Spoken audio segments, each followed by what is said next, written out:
ready tomorrow night, courtesy of Curtis.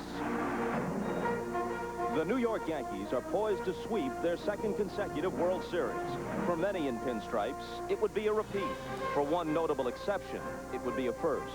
Roger Clemens, 5-time Cy Young Award winner, first ballot Hall of Famer, member of baseball's all-century team, but never a world champion.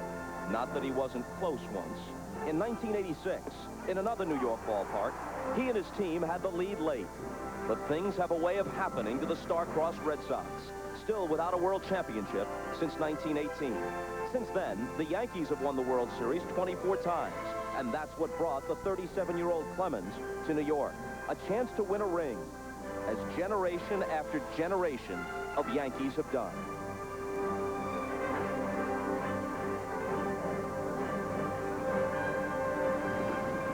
Now this team is on the verge of closing the century with another title. And as luck would have it, Roger Clemens, 13 years removed from the World Series, has a chance to close it for them. Game 4, next. This is the E-Trade World Series pregame show. Tonight, it's Game 4. The Atlanta Braves versus the New York Yankees. Chillier conditions in the Bronx than those which prevailed for Game 3. As Game 4 approaches, it's 50 degrees. There's a 15-mile-an-hour wind blowing. A pair of veteran right-handers, each of whom performed beneath his career standard in 1999, will take the mound for Game 4. Hi again, everybody. I'm Bob Costas. As you know, Joe Morgan will be here in a few moments to join me for the call. If Tom Glavine and the Braves had been able to hold on last night, they're back in the series. And we're not talking about this thing as a coronation. It's still a competition. But now you get the feeling of an almost inevitable Yankee victory. The only way that that tone can change even a little bit is if John Smoltz takes the ball tonight and immediately takes command of this game. We'll find out in a few minutes. In the meantime, with the pregame show, here's Hannah Storm. Thanks, Bob. While these Yankees may draw comparisons to some of the great teams in their history, perhaps this squad will be remembered most for what it has overcome this season. And tonight, right fielder Paul O'Neill enters Game 4, having learned of the death of his father earlier today. Charles O'Neill had suffered a heart attack in midsummer, and his health had deteriorated in the last few days. O'Neill is the third Yankee to lose his father in recent weeks. Joe Torre, the manager, has faced his own struggles, missing the start of the season because of cancer. But tonight, his Yankees are poised to win their third World Series championship in 4 years. A short time ago, Jim Gray spoke with Torre. All right, thank you very much, Hannah. A Yankee great once said, "It's never over until it's over." Is that how you were approaching things here tonight, Joe? Yeah, Jim, we're still a mile away. I love our situation, 3 games to none. Obviously, no breathing room for the Braves. We're home. Roger Clemens, who, when we made the deal to get him, I mean, this is the theater he wants and the stage he wants, and hopefully it plays out the way we hope it does. He had a very rough outing against Boston. What are you expecting from him tonight? Well, I have had good reports from Mel Stoudemire. His last 2 workouts were very positive. He feels good. Again, I think that one in Boston maybe was a little bit too much for anybody to handle. That type of response to pitching at Fenway after being traded away, and Pedro's there, and of course pitching against Pedro is unfair for anybody. He's going to have a tough one tonight in Smoltz, who has the best postseason record of anybody on their ball club. So I expect a good outing. We'll know early. That's the one thing about it with Roger. You'll know early with his command. Mariano Rivera has pitched a lot of innings, 2 last night.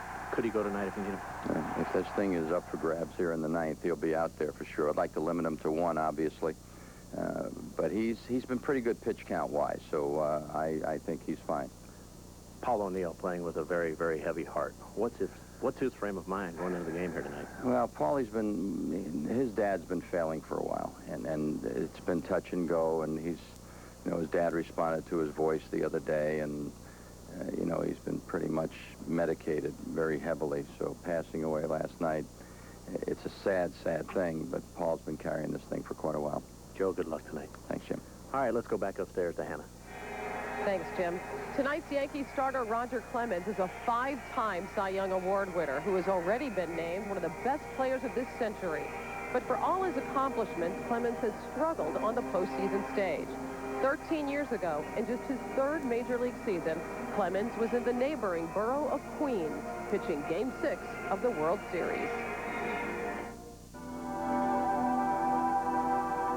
Those hands have been very important for 7 innings tonight. And now all Roger Clemens can do is fold them and watch. 86, I remember throwing, fairly well and come out of the game with the lead, and it obviously never worked out. Little roller up along first, behind the bag. It gets through Buckner. Here comes Knight, and the Mets win it. Clemens was out of the game, and we all saw up on the diamond vision, they had a picture of Clemens in the top step of the dugout. He had pitched with a 5-day growth, and he went in and shaved for the post-game interview. Looking back, again, the 86 series, at that stage of my career, I went by very fast. I think this year, I've been able to watch this, game by game. It was obviously, it seems like a slower pace to me. I'm able to enjoy it a little bit more. Game's over, and Roger Clemens has fanned 20 for a new record. Roger, it's an honor to give you your third Cy Young Award, and certainly not your last. I've had that success before. I've had a lot of individual success. We've talked about it many times. But being here in this situation at this moment is the most important thing that we need to look forward to. And it puts everything in perspective of why you work so hard behind the scenes to get to this level. And to see the excitement around town and the joy and the expression on everybody's faces is awesome. Clemens' last outing was one of the most disappointing starts of his career.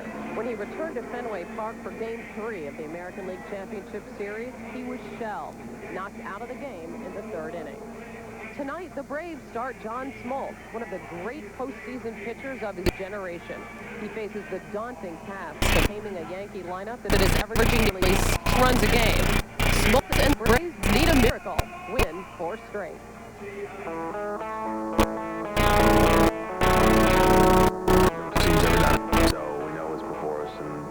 You're not going to get me to say all of those cliches that everybody else seems to say. And it's not going to be a whole lot of fun playing these games other than we have to play a perfect baseball game. I think we're up to the challenge. I think we're ready to attack it by any means. Smoltz last hit 8 days ago as a reliever in Game 6 of the National League Championship Series. He blew a 4-run lead against the Mets, but Atlanta came back to win the deciding game. One of Smoltz's challenges tonight will be stopping Chuck Knobloch. Last night, the Yankees second baseman hit the game-tying home run in the 8th inning. Before batting practice, Knobloch looked back on his Game 3 heroics with Jim Gray. And it was the 8th inning last night. Chuck Knobloch went up to the plate, 1 man on, trailing 5-3. Tom Glab puts the ball out over on the plate. And what were your attempts? Did you want to push it out right field? I was really looking just to put a good swing on it and hit it solid. And fortunate for me, it was a pitch that I was able to drive and I hit in the right spot. Now, Chuck, you made some very good plays out of the field in this series, but there'd been a concern about your arm based on what had gone on all year. No errors. What have you done to get your confidence back? Just work hard in batting practice. Defensively, I mean, I've always been a guy that's taken pride in my defense, and I've struggled this year with it. But it's just something you get your confidence in batting practice, and hopefully it carries over into the game, and concentration and focus and things like that, and it's worked out for me. 4th game in a series is always the toughest game to achieve for another team, particularly in a sweep situation. How do you guys guard against the natural tendency to let down knowing you have a big lead? This team's really good at not letting down.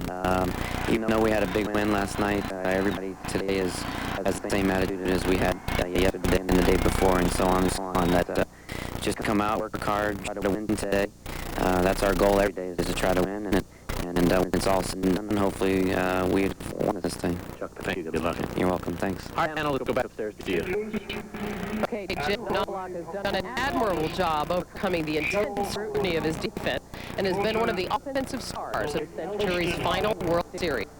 And yesterday, with the 21st century in mind, Major League Baseball and the Major League Baseball Players Association announced the creation of a joint venture to support youth programs. Here are Commissioner Bud Sealing and Players Association Executive Director Don Fear on the Baseball Tomorrow Fund. We're delighted to enter into a program that will allow children all over the world to play in baseball and to develop an interest in baseball. And we're very pleased that we are developing this huge program with the Players Association in a relationship that will be good for all parties. Thanks, Bud. We're very excited about the project, the Baseball Tomorrow Fund. $10 million to distribute to the benefit of kids and kids programs. And to be able to do it jointly in a cooperative effort with the Major League owners is a milestone I think will benefit all of us. Thanks, gentlemen. Last night, Yankee Stadium hosted another baseball classic. More postseason magic waits tonight. We'll be back for Game 4 of the 1999 World Series after this. This has been the E-Trade World Series pregame show.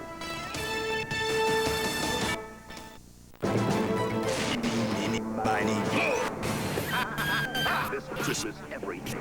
Yes, everything is getting you blown. From Triumph Studios comes the $200 million event of the year. Blow Up. Oh my. This movie's gonna blow. A Michael Hart film on Triumph. 99 World Series. Tonight, it's Game 4. The Atlanta Braves versus the New York Yankees.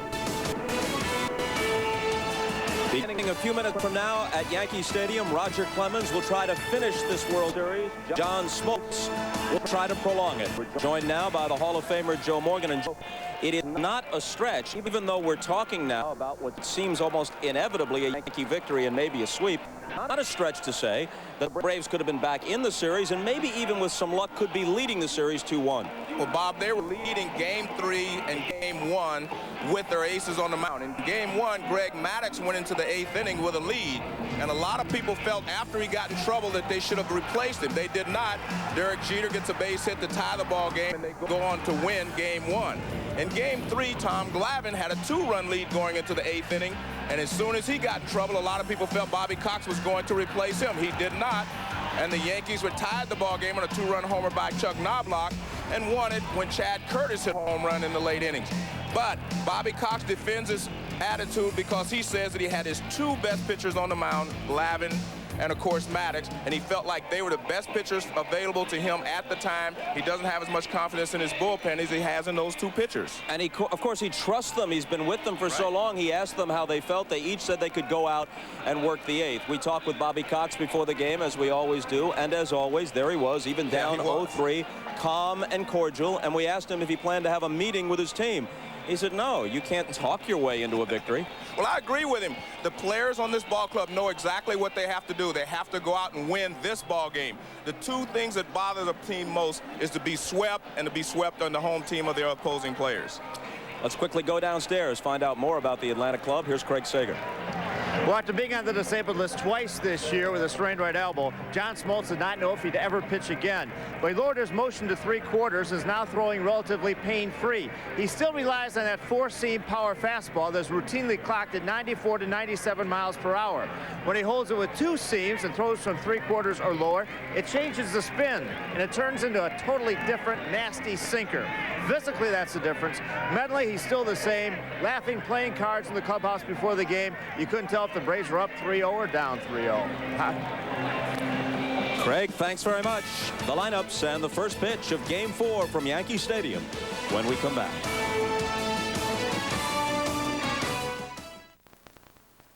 American Century's Income and Growth Fund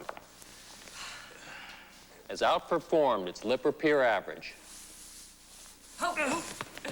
Every single year since 1990.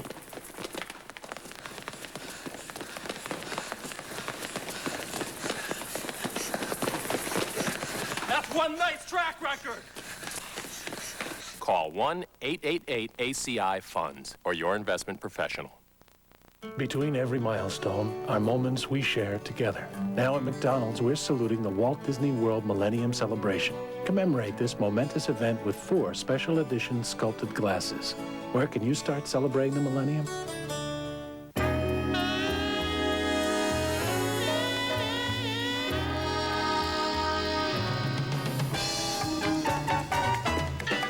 Capture every day in brilliant color. Get the picture with Fujifilm.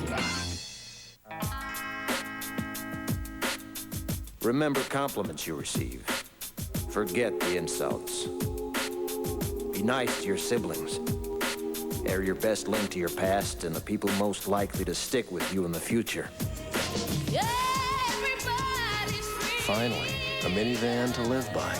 Introducing the all-new Mazda MPV.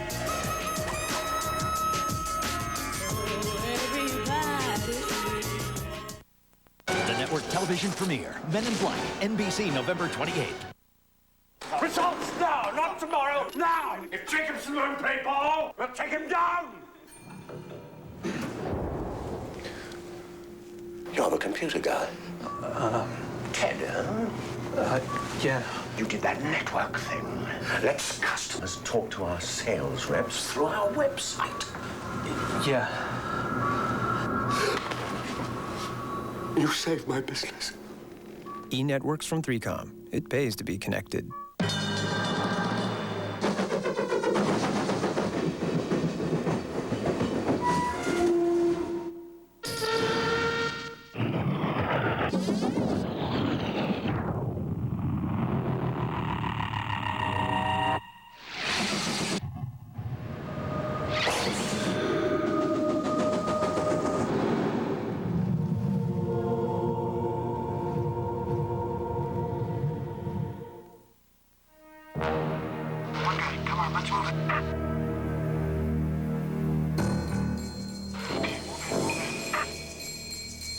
Wrong house.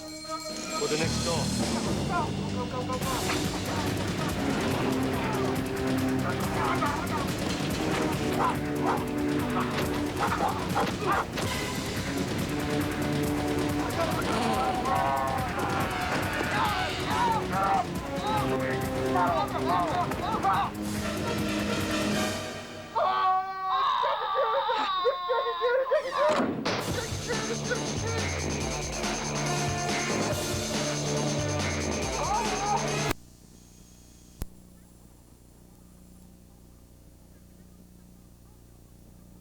Ago at Yankee Stadium, Roger Clemens emerges from the bullpen and does what he always does, walks over to Monument Park and touches the Babe Ruth monument.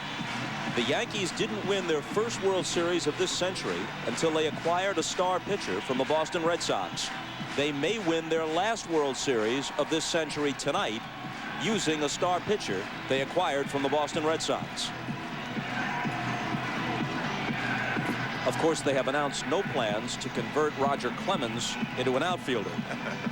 Here's the Budweiser starting lineup for Bobby Cox's Atlanta Braves. Brett Boone had 3 doubles and went 4 for 5 last night.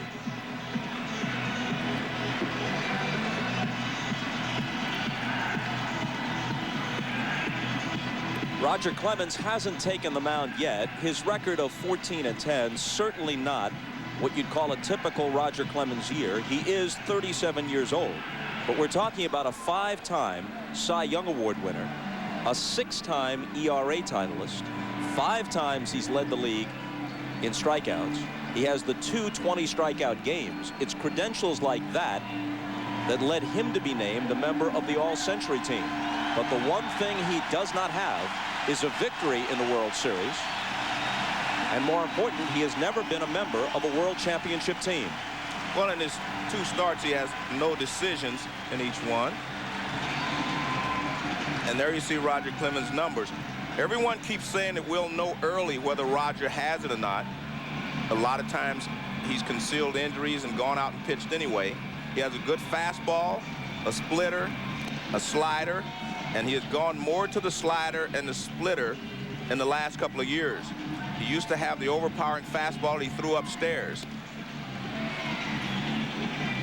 Well, there's a big difference pitching 3-0 as compared to if they would have lost yesterday and he would go in with a 2-1 lead.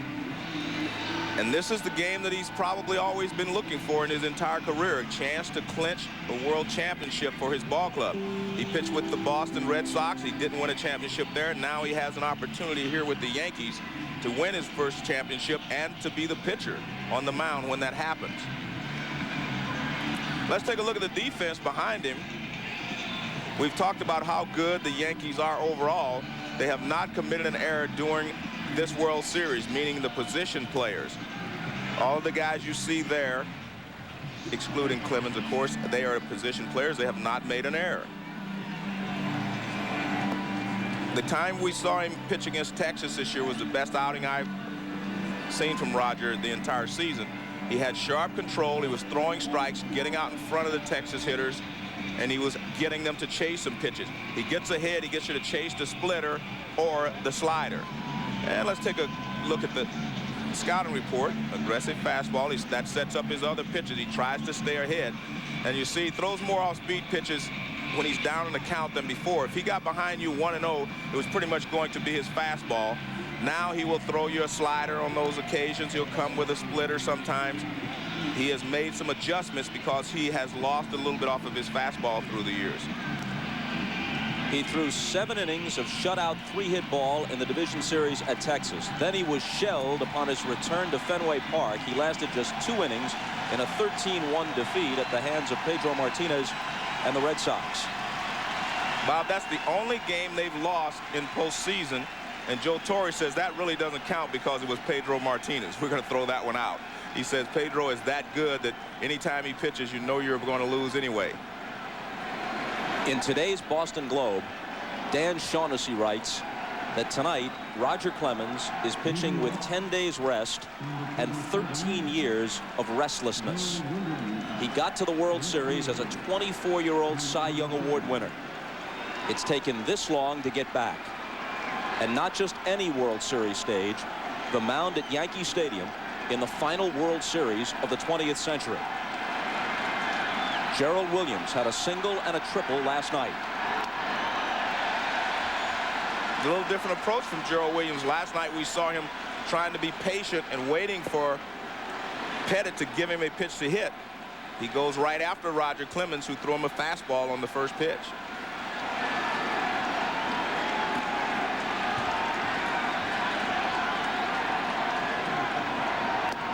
Right down the pipe, 0-2. The plate umpire is Darrell Cousins.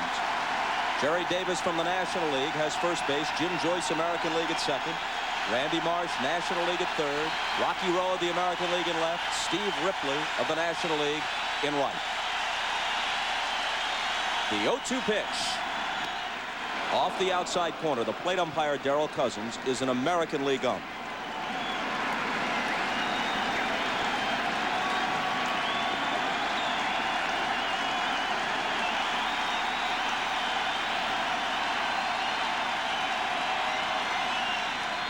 In the dirt, 2-2.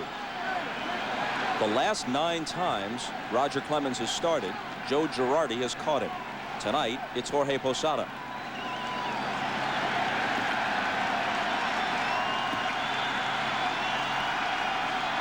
Girardi looking on. And Williams fouls it back. Girardi, a big contributor last night. He singled ahead of Chuck Knobloch's game-tying homer in the 8th off Tom Glavine, and he threw out 2 runners trying to steal. They had an excellent ball game last night because Mariano Rivera had not had a base runner thrown out trying to steal while he was on the mound the entire season and last year as well. And he threw out Otis Nixon trying to steal in a game-winning situation.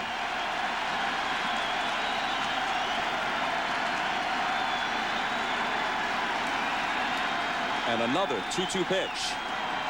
Full count. And this is one of the things that Roger does not want to do, is go deep into a lot of counts with these hitters, because he was ahead of Gerald Williams 0-2, and now it is a 3-2 count.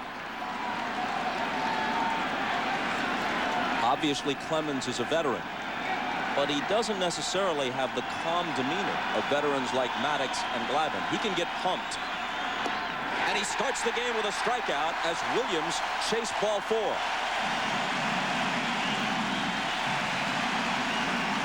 Well, Roger gets Gerald Williams to chase this fastball. It's a sinking fastball. It's down, and you see it sinking well out of the strike zone, but Williams had already committed himself, and he swings over the top of it.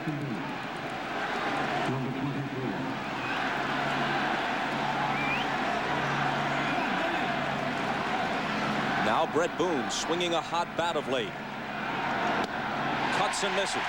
And Bobby never took a swing like that last night. That was a big swing. That's the one that normally gets him in trouble. Last night he was really staying under control, making good contact with the ball. That was a big swing right there for Boone. A ball and a strike. In 20 of 30 regular season starts in 1999, Roger Clemens allowed a first inning run or more.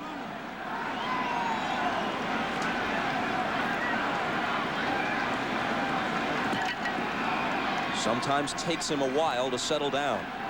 He can get so intense you think he's about to squeeze the yarn out of the ball.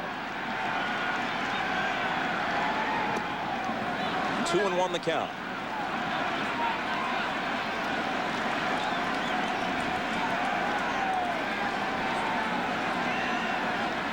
Boone had an excellent night last night. In fact, you see what he's done. He started to get better in each of the last 3 ball games. The first game, he singled in his last at bat. Singled in the next game for one, and he had 4 straight hits. Rolled to short. Jeter. High throw to Martinez, who comes back down on the bag.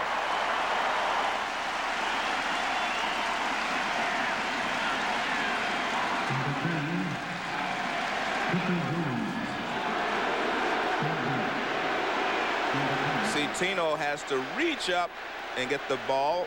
Now he comes down in plenty of time to retire Boone.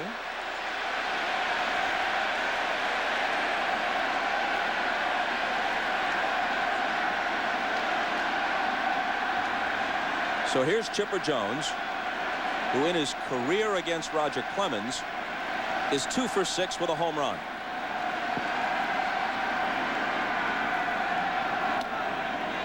Ball 1. The Braves beat Clemens back in July during the interleague series here, 6-2.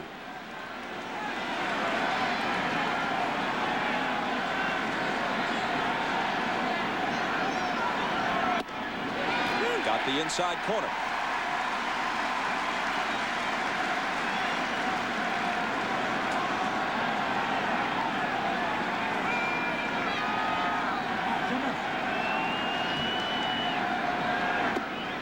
Two balls and a strike to Chipper Jones, who had 45 regular season home runs and has hit only 1 out of the park in 13 postseason games. He connected off El Duque in Game 1 of this World Series.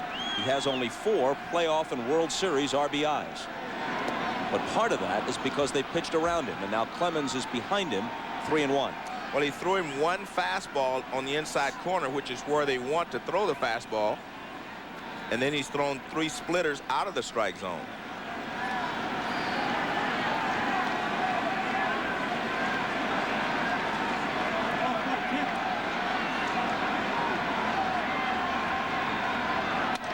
Hit back toward the middle, but Jeter is there, had him played well, and throws him out.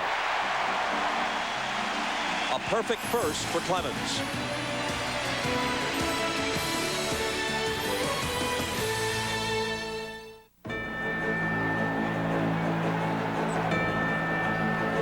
Very overpowering from the top, and now he's got a lot of movement on his fastball. 3 errors in the World Series. They've led to 3 unearned runs, and those came in the second ball game. They've played very good defense other than the second ball game in this series.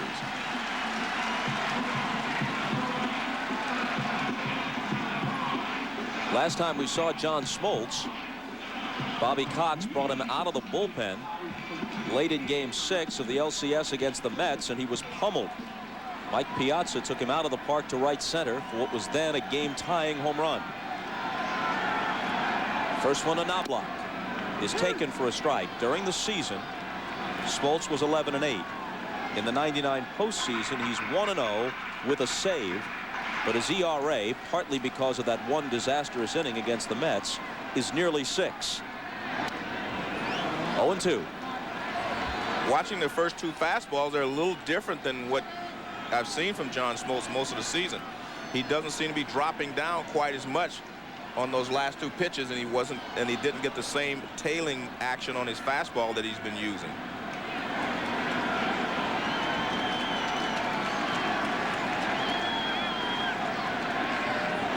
Comes down from the side and finishes Knobloch off on 3 pitches. Let's take a look at the scouting report on John Smoltz. You'll see what I meant by those first 2 pitches. He had to reinvent his delivery to ease his elbow pain. His strength now is working across the strike zone, whereas before he was up and down in the strike zone. He threw the overpowering high fastball, and he threw a nice slider down. Now his ball moves across the strike zone as we saw that sweeping slider, and his fastball normally tails into the right-handed hitter.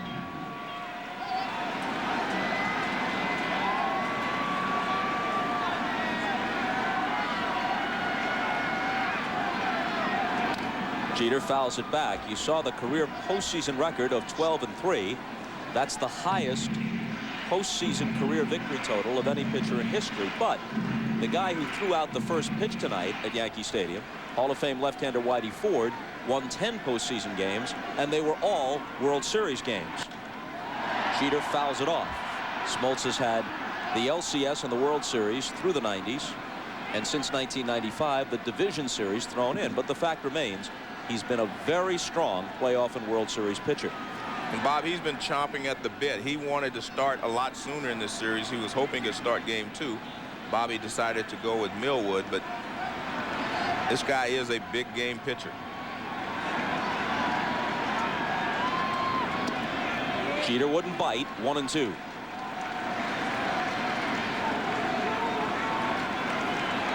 One of the things John Smoltz is doing so far is he's changing his release point. He's throwing a little bit closer to 3/4, and then he drops down on the right-hander when he gets ahead. So he drops down here after 2 strikes, trying to get Jeter to chase this little slider off the outside corner. There it is, the slider breaking just off the plate. Jeter holds up. And the 2-2 pitch. Nub toward first. There's the put out easily for Klesko.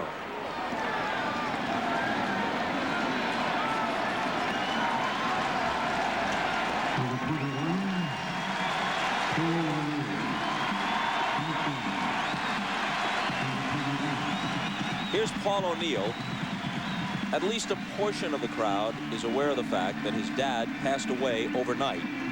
If you saw the pregame show, Joe Torre explained to Jim Gray that O'Neill's father, who was a huge baseball fan and followed Paul's career very closely, had been extremely ill for a long time. The death did not come as a surprise, but obviously Paul O'Neill playing this game while grief-stricken, taking a strike.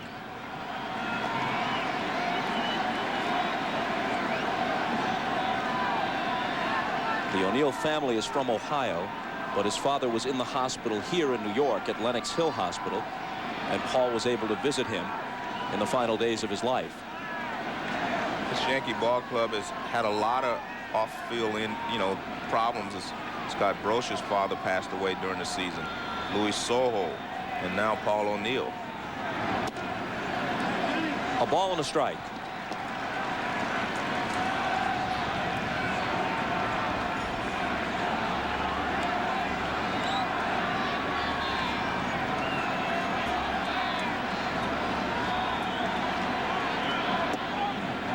And that one's low. If the Yankees finish the World Series off tonight, then O'Neill, in what would undoubtedly be a subdued celebration for him, can share the moment with his teammates and then move on to his family business tomorrow, even if the World Series should be extended. Friday would be an off day, even with 2 Atlanta victories, and that would leave him an opportunity to go home, take care of the funeral, and still rejoin the team Saturday in Atlanta if the World Series goes that far.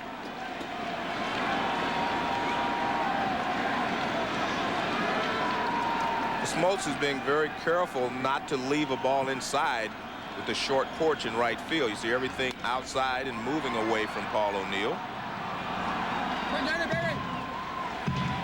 Watch the movement on this pitch from John Smoltz.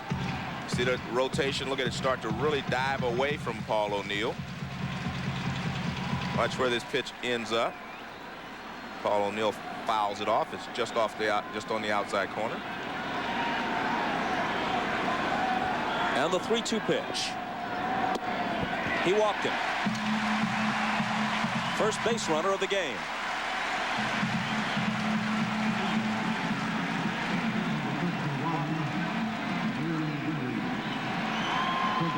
Jose Cardinal, the Yankee coach, at first, as Bernie Williams steps in. Bernie hit .342 for the year, third in the league, behind Nomar Garciaparra, who won the batting title for the Red Sox, and his Yankee teammate Derek Jeter.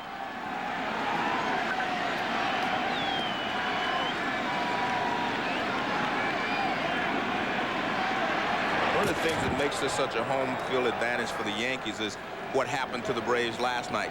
Watching balls go into the right field seats, this being a short porch in right field. So when they run the left-handed hitters up there one after another, you have to stay steady and stay away from them. And you see Smoltz being very careful, both to Paul O'Neill, and now he starts Bernie Williams off. He's trying to make sure he keeps the ball down and also moving away from the left-handed hitter so they cannot pull it into the short seats in right field. And you can almost feel games being managed, especially here at Yankee Stadium, with the idea of avoiding Darryl Strawberry lurking on the bench. Tonight he's the DH.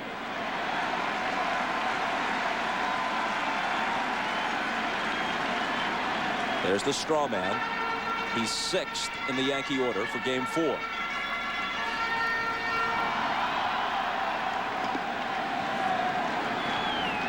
A dangerous pitch coming now for Smoltz, and he chases O'Neill back. Behind in the count, 2-0 to Bernie Williams.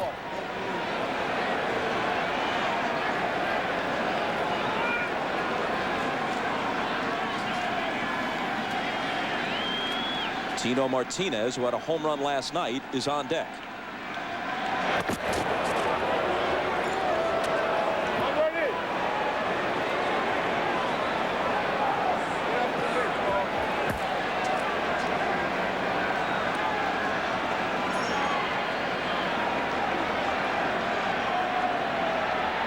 Here's the 2-0. Swung on and tapped foul. At least we think it's foul. They're giving it every chance to roll fair with Bernie Williams barely out of the box, but it dies on the other side of the line. Well, O'Neill ran all the way down to second base. He got caught last night not running on a bunt that he popped into the air. And you know that's not going to happen again.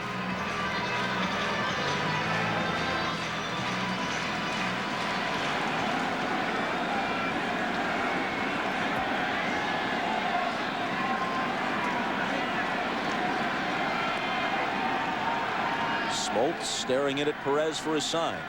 And his 2-1 pitch to Bernie Williams. Hit sharply to second, but Boone is right there. That'll do it in the Yankee half of the first. No score after 1 in the Bronx.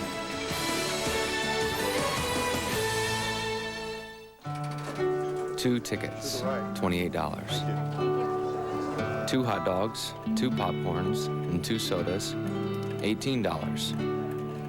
1 autographed baseball, $45. Real conversation with 11-year-old son, priceless. There are some things money can't buy. For everything else, there's MasterCard.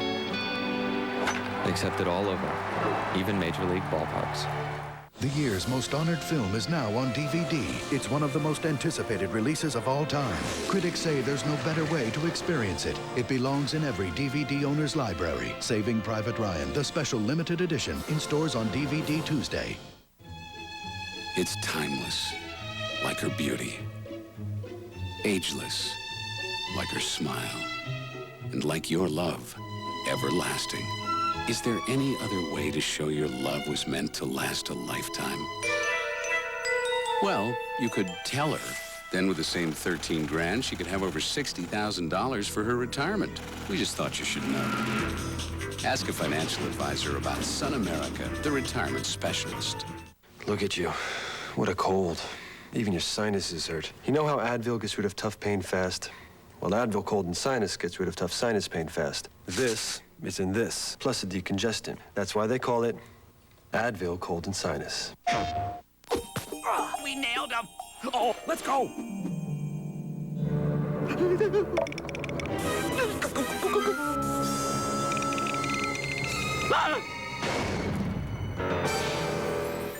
Al? Happy holidays, fat boy. Spyro's back. Mess with this dragon, and you'll get burned.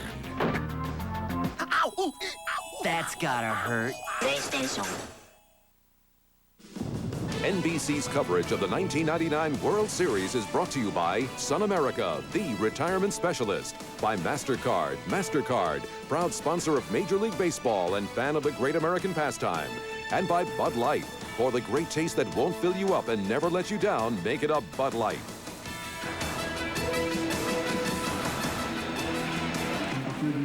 Brian Jordan, Ryan Klesko, and the DH Keith Lockhart to face Clemens in the top of the second.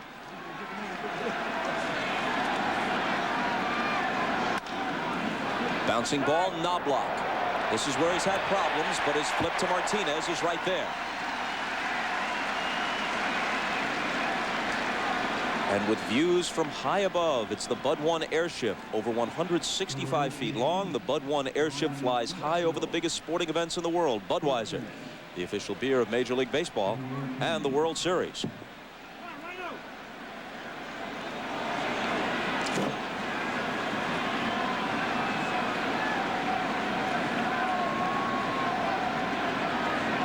First one to Klesko is outside. Bob, in the first inning, Roger Clemens was having trouble throwing his splitter even close to the strike zone.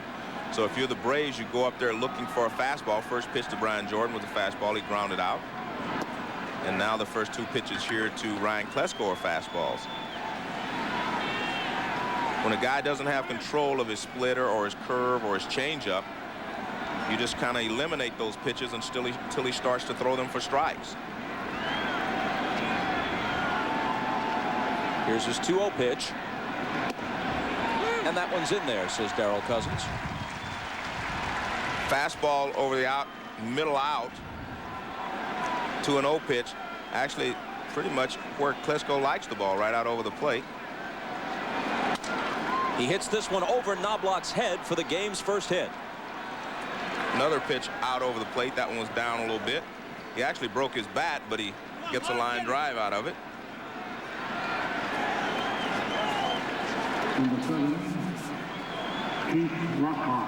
He had a splitter grip, but that was the fastball. He was just trying to get it to sink a little bit. It wasn't a complete splitter. He just turned that over a little bit. You can change the movement on the ball by how much you split your fingers on the pitch or how much you bring them off to a side. And that was just to get some movement on his fastball rather than throw the splitter. First one to Lockhart is in there. When we speak of the umpires, it's worth noting that none of the 20 new hires after the resignations of many umpires were accepted. None of the 20 new hires worked any of the postseason games. These are all experienced veteran umpires, 3 from each league, working the World Series. A bouncing ball slowly to Brocious. He looks at second. He pegs it there for the force. Not in time at first. They didn't have a chance to make the double play. Knobloch should have just taken this and held it, because the ball was kind of chopped toward third base, wasn't hit hard enough, and I think Jeter's telling him that. Really not a chance. This ball is chopped. It's not even hit to the third baseman. Brocious is just trying to cut down the lead runner as he makes a good throw, but Knobloch just kind of jumps in the air and throws it, but you could see that Lockhart was well past the bag. See, when any time a third baseman has to come get the ball like that, you're just going to have problems. And Knobloch throws off balance. That's where he gets in trouble sometimes. That's an off-balance throw. Eddie Perez takes ball 1. Just to finish up on the umpires, the shame of the accepted resignations is that in the mix, guys almost universally regarded as excellent umpires like Richie Garcia and Frank Pulley disappeared from the scene.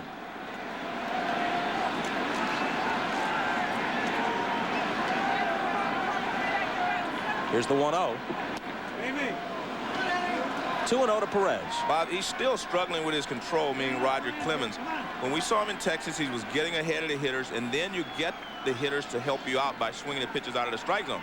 Since he is falling behind, the guys are getting a chance to pick pitches they want to hit.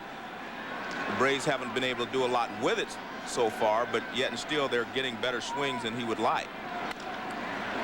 Chop to Jeter. It comes up nicely for him. The flip to Knobloch for the force. And the Braves are finished in the second.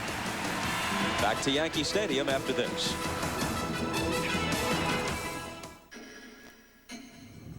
Sometimes I see things. Tino Martinez will start it for the Yankees against John Smoltz in the bottom of the second. Joe Torre was actually saying before Game 3, you know, we're not really the Bronx Bombers. We don't really pound the ball. And then his team goes out and hits 4 home runs to overcome a 5-1 deficit. Now, granted, 2 of them were fly balls to the opposite field on a night the ball was carrying. This wasn't one of those. This ball was hammered and would have been gone most any night. But I think it's more about doing what you have to do to win. When you fall behind early in the ballgame like 5-1, you usually have to hit some balls out of the ballpark to get back in the ballgame. It's going to be very difficult off of a guy like Glavine to put 8 or 9 hits in a row together to score 4 or 5 runs. The 2-0 pitch is popped up and out of play. But the teams that are able to come back from big deficits early in the ballgame are teams that have some power and are able to hit the ball out of the ballpark with one swing. And the Yankees have done that when they needed to. Last night, Curtis 2 solo homers, including the game winner. Knobloch, the 2-run homer to tie it. Martinez, the solo homer to bring it to 5-3. So they were just magnificent in getting the job done and coming from behind in that ball game. And Smoltz falls behind Martinez 3-1. Nothing cheap about the homer Curtis hit to end the night. That ball was crushed. You see John Smoltz trying to stay away. See that he's trying to stay away from these left-handed hitters. He wanted to know where that pitch was. He thought that pitch should have been called strike 2. Take a look. See, he's trying to run the fastball away from the left-hander. He doesn't want to give them something they can pull. He thought that was strike 2. So did Tino. He didn't move until he was told to go to first base. It looked like he was fooled on the pitch. Big reception now for Darryl Strawberry. He's had only 1 at-bat in the series, and it was important. Actually, it wasn't an official at-bat. It was just a plate appearance. He walked in Game 1. He swings on the first one, slices it the other way for a base hit. Cut off by Williams as Martinez stops at second. Look, Darryl Strawberry's presence in the lineup changes the way that you pitch to all the hitters in front of him. You're always aware that this guy is the second hitter, the third hitter away, and you try to make sure you don't get anybody a chance to be on base when he's hitting. This is a little sinker away. Darryl Strawberry showing that he can still handle a low pitch, just slaps it the other way. He has always been a very good low ball hitter. But he makes a big difference with his presence in the lineup. Well, in Game 1, with Maddox working on the 1-0 shutout into the 8th, Brocious opens with a hit. Torre could have had El Duque sacrifice. Instead, he pulled him back. Maddox was so careful with the pinch hitter Strawberry that he walked him, and the gates were open for a big Yankee inning. Now here's Posada, who didn't have a sacrifice this year and is swinging away and fouling it off. One thing to remember, it's early in the ball game. Joe Torre is up. Team is up 3-0. And he's got a chance here to try to, you know, break this game open, if you want to think of it that way. He's thinking of maybe trying to get 3 or 4 runs here rather than bunting them in the scoring position and just trying to get 1.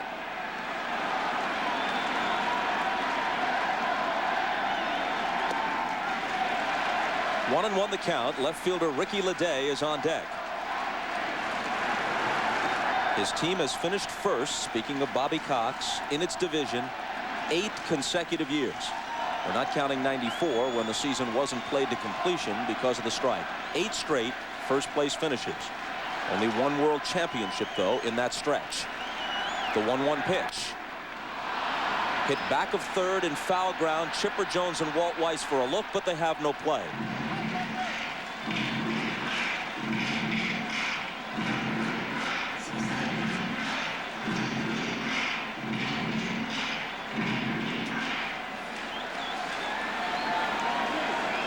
Martinez, who led off with a walk, is at second. Strawberry, who singled at first. Nobody out, bottom of the second. Difficult situation for John Smoltz. The Yankees have put 6 straight left-handers in a row in this order. A called strike 3. Posada turns away. Second strikeout for Smoltz. This pitch is very similar to the one that Greg Maddux throws. He starts the ball off the plate inside, and watch the rotation. See the rotation? It moves right back over the middle of the plate. That is a good pitch. It's off the plate inside, and then it moves right back over the middle of the plate. Not even close. Great pitch there from Smoltz.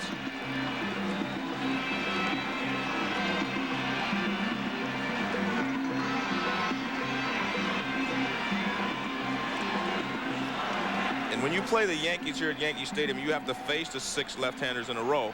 The first time through the order is the most difficult because you're trying to get rhythm. You're trying to find exactly how you want to pitch each one. You want to stay away or you want to come in. Comes way in on Ledet, ball 1.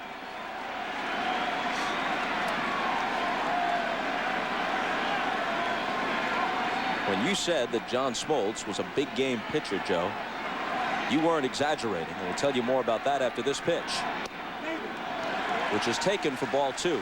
It was Smoltz who, as a young pitcher, went to the mound against Jack Morris in Game 7 of the '91 World Series at the Metrodome and pitched 7 shutout innings. Got a no decision. Morris went the distance in a classic 1-0 10-inning victory in Game 7 to give the Twins the World Series. 3-0.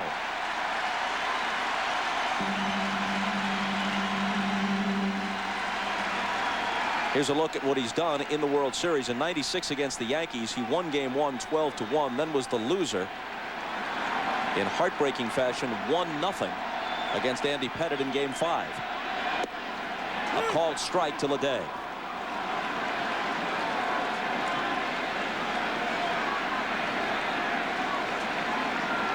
In the 3-game interleague series here in July, Smoltz did not have a start, so this is the first time he's seen the Yankees this year.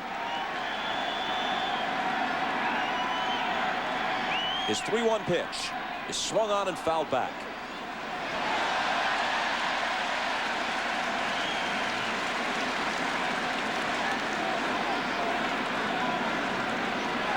One out, 2 on. A full count pitch coming up. Brocious on deck. Do the runners go? It's a good question. I think they would. Joe Torre is usually very aggressive with his base running. Not in this case. They're not going as Ledet fouls it off. He's usually very aggressive. That was one of the reasons I thought that he did such a great job his first year here in getting the Yankees to the championship. He brought more of a National League style of baseball to the American League, where he would bunt, he was hit and run, he would do a lot of different things to put pressure on the defense. And a called strike 3. Part of his thinking, speaking of Torre, you got a left-handed batter at the plate. Martinez not that fast at second. You could get a strikeout throwout situation pretty easily. That's true. Here we're going to take a look at this pitch. It's the same pitch he threw to Posada. Look at that. Starts inside and just runs back toward the inside part of the plate. Watch where this pitch goes. Right back on the inside corner. Good pitch there by John Smoltz. And a lot of times left-handed hitters give up on that fastball inside because it looks like it's going to be off the plate inside. And at the last second it moves back on the corner, as that one did. Now Brocious in the 9th spot tonight. Strike 1 swinging.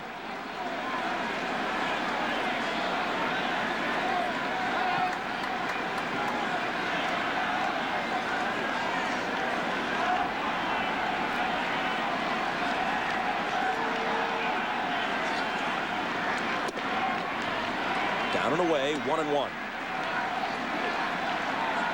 John Smoltz is one of 5 Cy Young Award winners working in this series. Clemens, Maddux, Smoltz, Cone, Glavine.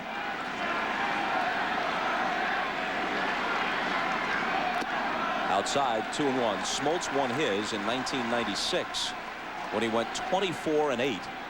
Struck out nearly 300 hitters and had an ERA under 3. Look at that. That is some quality going to the mound in this World Series. His 2-1 pitch. Threw it past him, 2-2. That's more the John Smoltz of old. The high fastball and then the slider across the outside part of the plate. Here's the fastball. He just turns this one loose. He wasn't looking for movement there. He was just trying to overpower Brocious upstairs, and he did.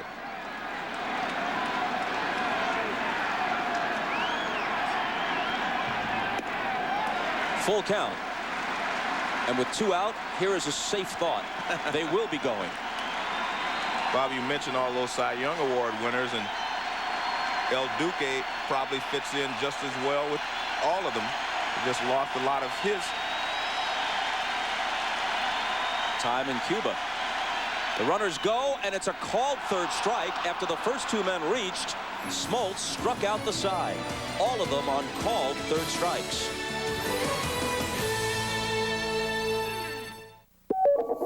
So instead of paying a separate commission every time you trade, you'd pay an annual fee. Trade all you want.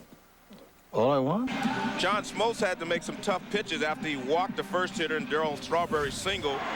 He made a great pitch to Posada, ball off the plate inside, moves back, and then he strikes out Leday, and finally a little cut fastball there gets Scott Brocious. So great pitching there to get 3 called third strikes after he got in trouble there in the second inning.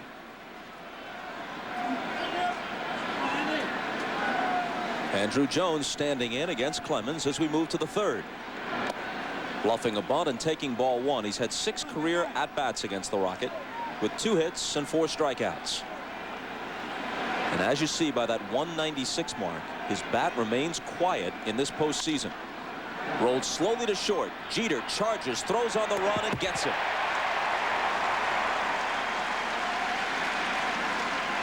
NBC's coverage of the World Series extends online at msnbcsports.com. Go in depth on Game 4 as TotalCasts provide batter-by-batter stats and a real-time box score. Plus, check out a player's perspective of tonight's key plays as the Reds' Barry Larkin hosts a live webcast and answers viewer email. msnbcsports.com, the official website of NBC Sports. Since he struck out the first hitter, Gerald Williams, he has had 6 straight ground outs. Meaning Roger Clemens, he's done a good job of staying down in the strike zone.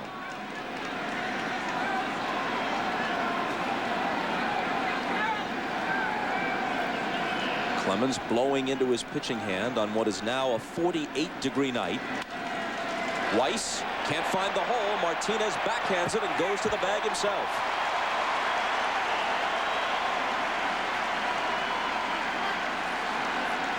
Tino Martinez kind of underrated as a defensive first baseman. He seems to get himself in position to make plays, plus he really helps the infielders out on bad throws and low throws to first base. But here he does a good job of covering the hole and beating Walt Weiss to first base.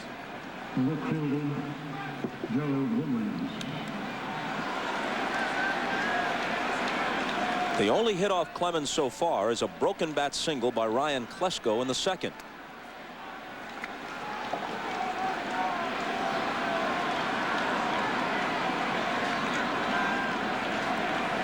Faces Gerald Williams with 2 out and nobody on in the third and starts him with ball 1.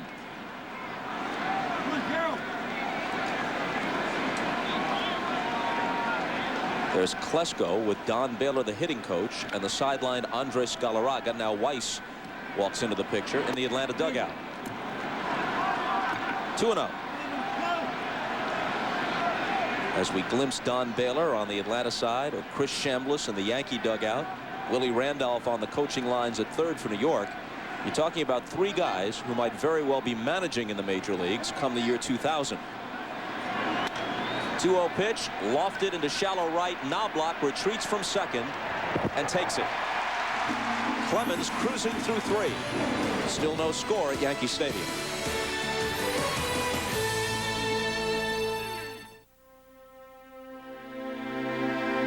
You owe it to your children. You owe it to your parents. But will you have to risk your own retirement to care for a parent or educate a child? Into whose eyes can you look and say you just can't help? For in both, you will surely see your own.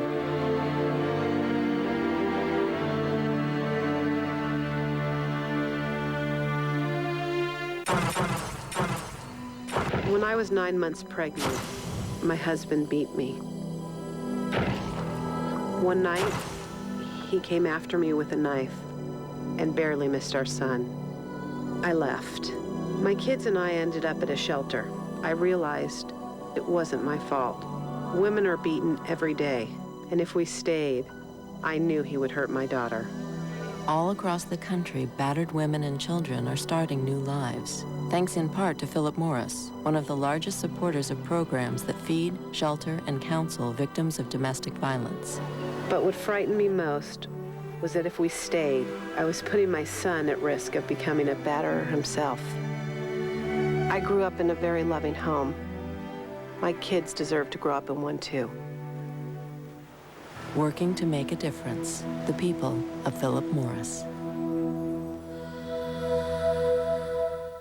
Now from Artisan Home Entertainment. His Sundays might have sounded like this. A glimpse into Monument Park at Yankee Stadium. The Mickey Mantle Monument. Some Yankee greats are memorialized with plaques against the far wall. A select few have monuments. The Iron Horse, Lou Gehrig. The manager of the Murderers Row Yankees in the 20s, Miller Huggins. The Bambinos monument next to his, and Joe DiMaggio also has a monument out there. Remember when they were on the field before they remodeled Yankee Stadium? It was 460 or so to straightaway center. Knobloch hits it to deep short. Weiss can't come up with it. And Knobloch reaches to start the bottom of the third.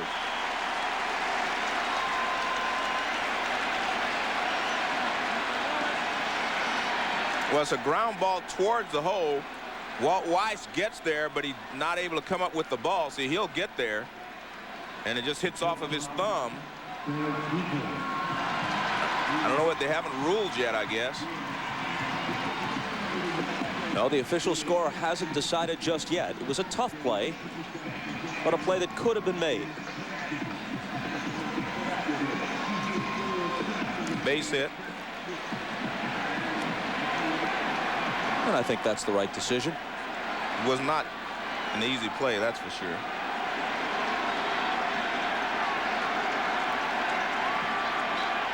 Here's Jeter. Swinging and missing. Bob, the first time I came to Yankee Stadium, I was going to play in a ball game here. I came out to the ballpark at 2 o'clock in the afternoon, ran out to the monuments, walked through there, and my skin just tingled all the time I was out there, you know, with all the great history and all the great players who have played here at Yankee Stadium. 36 pennant winners, 24 world champions, guys like Jeter who know how to hit in situations, going to the opposite field, Knobloch on his way to third, runners at the corners, nobody out. And this is what the Yankees do to you. They just keep pressure on you. They force you to make plays. If you do not make plays behind your pitcher, you're going to be in trouble. Jeter takes advantage of the hole that's opened up at first base by the fact that Weiss couldn't make the play on Knobloch's ball, so it opens up this big hole on the right side. Jeter takes advantage of it. Knobloch hustles all the way around to third base. He hustles to third base knowing that Brian Jordan can't get there in time to make a play on him, and the Yankees have runners at first and third that quickly here in the third inning. Basically 2 pitches in a row. Now they're runners at first and third. And Jeter is now hit in 17 straight postseason games. Ball 1 to O'Neill.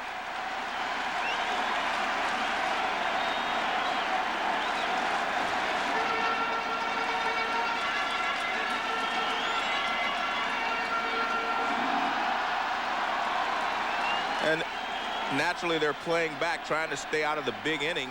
The Braves are trying to get a double play on a ground ball here.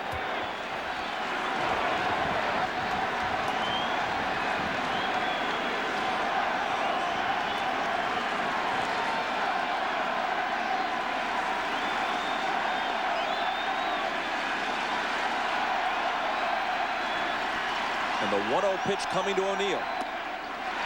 He falls behind 2-0. Bernie Williams will be next. This is the start of the 6 straight left-handers in the Yankees batting order tonight. Bernie Williams, of course, a switch hitter, but he's hitting left-handed.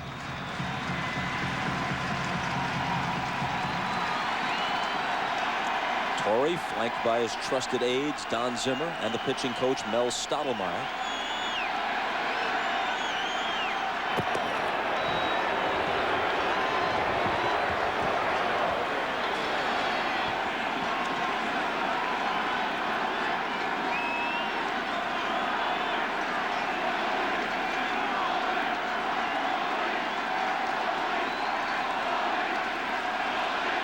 And the 2-0 pitch.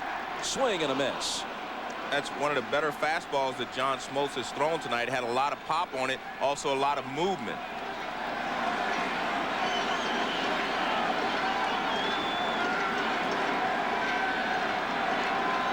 The last time a team swept the World Series in consecutive years, it was the Yankees in 38 and 39 against the Cubs and the Reds. 3 balls and 1 strike. The Yankees trying to do it to the Padres and the Braves.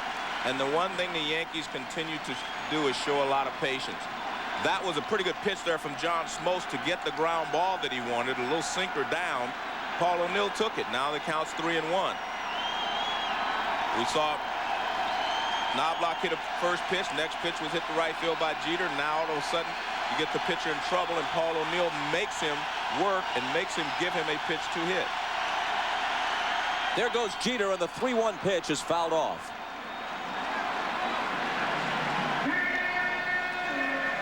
Interesting move there by Joe Torre to put the runner in motion.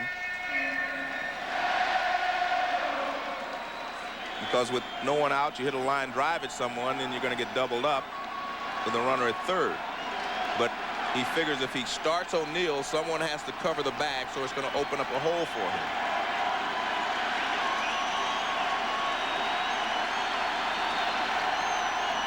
He goes again, and the 3-2 pitch is grounded foul. For the year, Jeter swiped 19.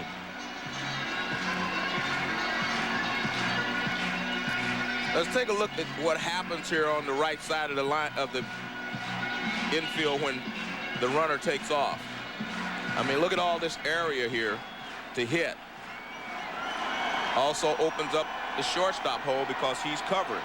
So you do give your hitter a lot more ground that he can hit the ball through when you put a runner in motion. The bluff move that seldom works and always brings cries of balk, even though it isn't, when it's done by the visiting pitcher. I yell balk myself all the time because the rules say you're not supposed to deceive the runner, and I don't know what he's trying to do if he's not trying to deceive the runner. Oh, spoken like a member of the base-stealing fraternity. That's a fact. What is he trying to do other than deceive the runner? Jeter bolts for second. O'Neill swings, and did he get a piece of it? He did not. So it's a stolen base for Jeter as O'Neill strikes out. And this is the 4th strikeout for John Smoltz. And he finally gets, look at this ball sink. That's what he was trying to do earlier in the count. Tough pitch for Perez to handle because it had such late movement on it. But he gets the strikeout anyway, although Jeter moves down to second base. And they're going to walk Bernie Williams. I think one thing the Braves are trying to do in this ball game is make sure they do not fall behind the Yankees, because the Yankees are very good front runners and they're excellent at coming from behind. But when you let them get out front, they know how to play with the lead. So if they're good when they're in front and they're excellent coming from behind, they've got you coming and going. Exactly, but that's why they've won 11 straight World Series games. The intentional walk will be the 3rd walk issued by Smoltz. He's already struck out 5. You know, Bobby Cox said it ruefully before the game. He said, ordinarily, you go to the 8th inning with Maddox and with Glavine and a lead, and you have Rocker in the bullpen. We win those games, but we're playing a championship team, and you don't win them as often against a team like the Yankees. And the Yankees just show so much confidence in the late innings. I mean, they realize that they've seen the pitchers. They know exactly what they want to do when they walk to the plate. No one goes up there over swinging. They do everything in the context of the teamwork that they've, the framework of the teamwork that they've learned to play with. Knobloch, Jeter, and Williams aboard for Martinez, who takes ball 1. Tino is one of 17 men in World Series history with a grand slam. No one has 2 grand slams in World Series play. Tino hit one here in game 1 off the Padres' Mark Langston last October.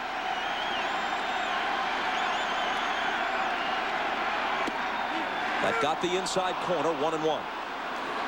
This has been his most effective pitch against left-handed hitters. Watch. Again, this ball is tailing. It starts off the plate inside, but look at the movement. Moves right back over the inside corner. And you can see there that ball is over the inside corner for a strike. The left-handed hitters are giving up on that pitch. Bases loaded, 1 out, no score, bottom of the third, and the 1-1 pitch. Hit hard and by Klesko. Off his glove, into the outfield, 2 runs will score, and Williams speeds to third.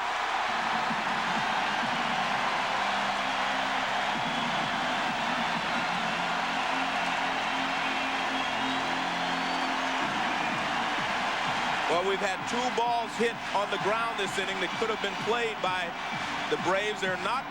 The plays are not made. See, this ball is hit right to Klesko, but it bounces up, hits him on the arm, and bounces into shallow right field. Bernie Williams' hustle goes around to third. Derek Jeter and Chuck Knobloch come in to score. Now watch, he gets to the ball. I mean, the ball is there. See, it's not hit that far to his right. He gets there, it bounces up. He doesn't play the hop, and it hits him on the right arm and goes into shallow right field. The ball was hit hard, no doubt about that. But those are plays that could be made if you're playing well, meaning, you know, the one that Wise had in the hole and the one right there. Both of those balls could have been played. It scored a hit. Here's Strawberry inside to him.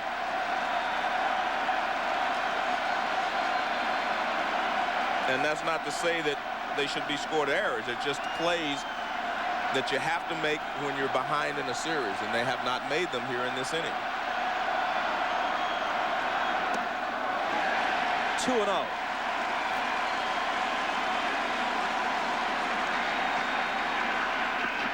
Terry Mulholland quickly gets up in the Atlanta pen.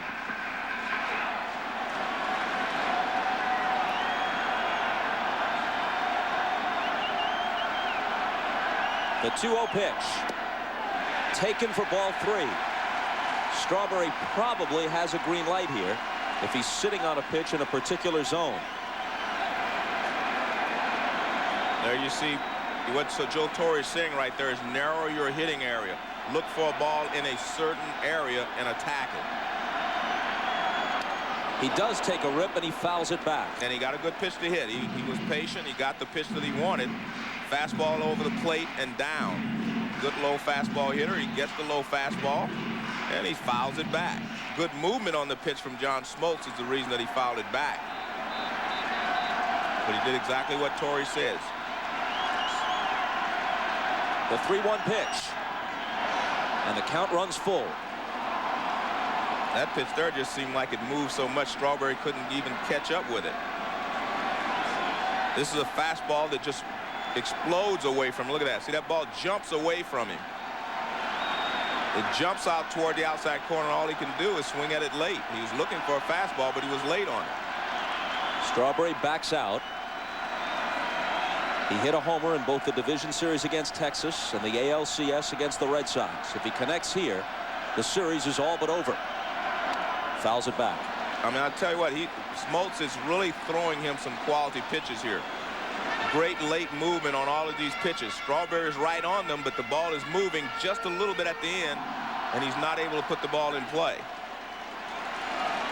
64 pitches with no one out actually here in the 4th inning. So technically, just 3rd inning, no one out. So 2 innings, 1 out.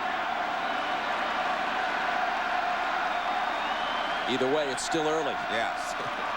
Another 3-2 pitch and another foul. Glavine had 62 pitches at the end of 6 innings last night.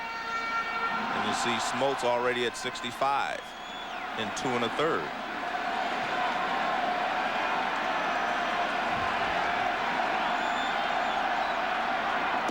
Yes. And a called 3rd strike. That's the 6th strikeout for Smoltz. 4 of them on called 3rd strikes. And it's basically the same pitch. The left-hander gives up on it. Watch, the ball starts off the plate inside, explodes right there over the inside corner. And what reason this pitch is so effective is because his fastball is running away, and they're leaning out over the plate to foul it. Now all of a sudden the ball starts off the plate inside, and you give up on it.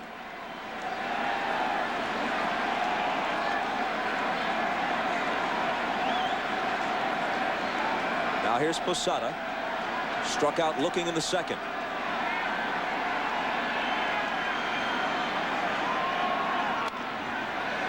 Loops one back of third, and out of play foul. We were talking about the monuments and the plaques out behind the fence in left center. Before every game he catches, Jorge Posada walks out there and touches the Thurman Munson plaque. That's his pregame ritual, and he did it again tonight. There's Munson, the great catcher, who died in a plane crash in 1979. The 0-1 pitch, way inside.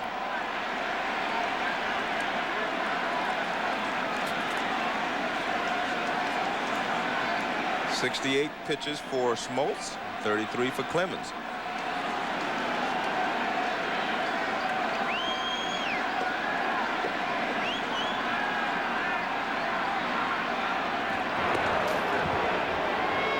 Martinez at first, Bernie Williams at third. 2 runs already home in the bottom of the third.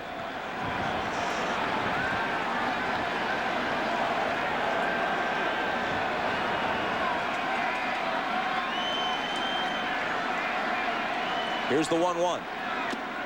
In the dirt, Perez bluffs a throw, and Williams skips back to third. Chipper Jones wasn't even covering. Excellent play here by Perez. He actually catches this. He doesn't even try to block it. Watch. He just catches this. A sinker in the dirt. He just reaches down and catches it. With a runner at third, you'd like to see the catcher block it, make sure he blocks it, get his body over in front of it, but he was able to come up with it.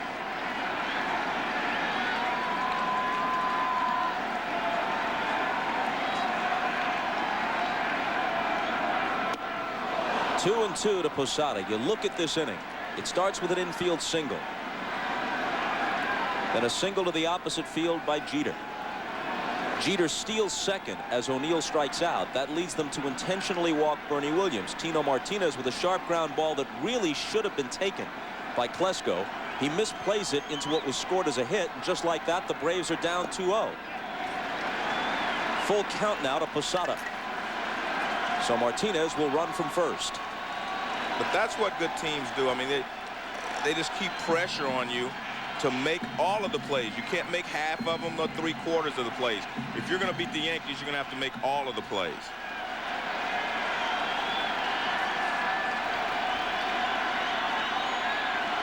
The 3-2 pitch. Bounce foul.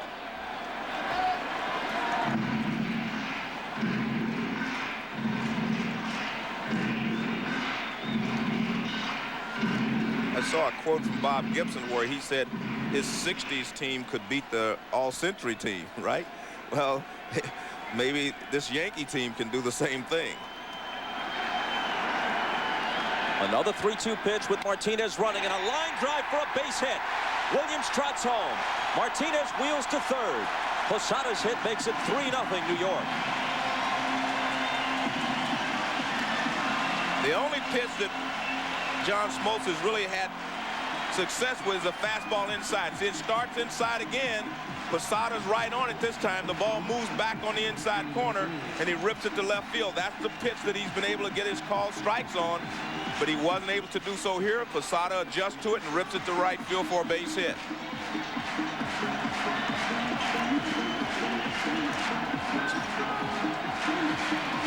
That brings Leo Mazzoni, the pitching coach, to the mound, and when he comes out there, rather than Cox, it's to talk things over, not to make a change.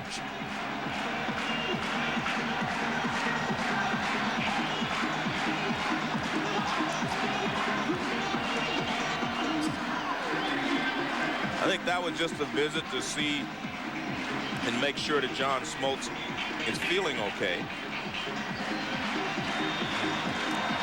When you're down 3-0, you cannot fall too far behind and expect to come back, especially on the road and especially here in Yankee Stadium. And they're down 3-0 right now. It looked like Smoltz was going to get out of this inning with only 2 runs being scored. Now he works to Leday, who takes a ball. But as the Yankees have done throughout this series, they've gotten a lot of 2-outs, 2-strike base hits. And that's why they're winning this series 3-0. They have been able to make sure that they make contact with 2 outs and 2 strikes. And Leday lifts it behind the infield. Either Weiss or Boone can take it, and Weiss will.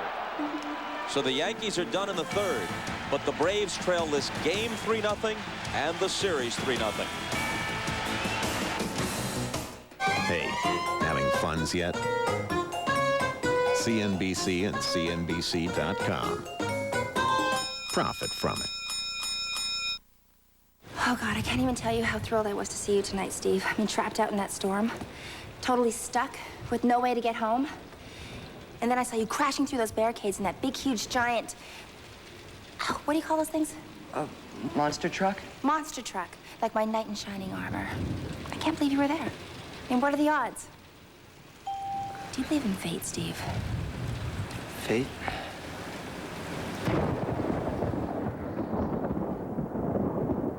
Results now, not tomorrow. Now! If Jacobson won't play ball, we'll take him down. You're the computer guy. Ted, Yeah. You did that network thing. Lets customers talk to our sales reps through our website. Yeah. You saved my business. E-networks from 3Com. It pays to be connected. Come on, let's move it. Move in. Wrong house. Go to next door.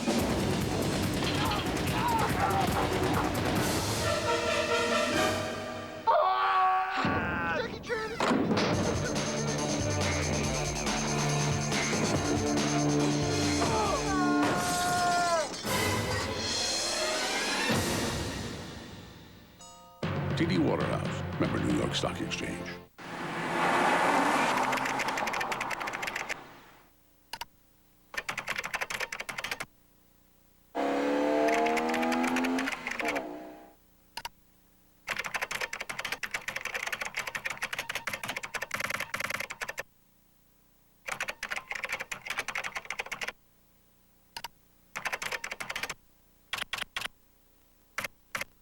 See your authorized BMW Center for lease and finance options. There's nothing like running the New York City Marathon.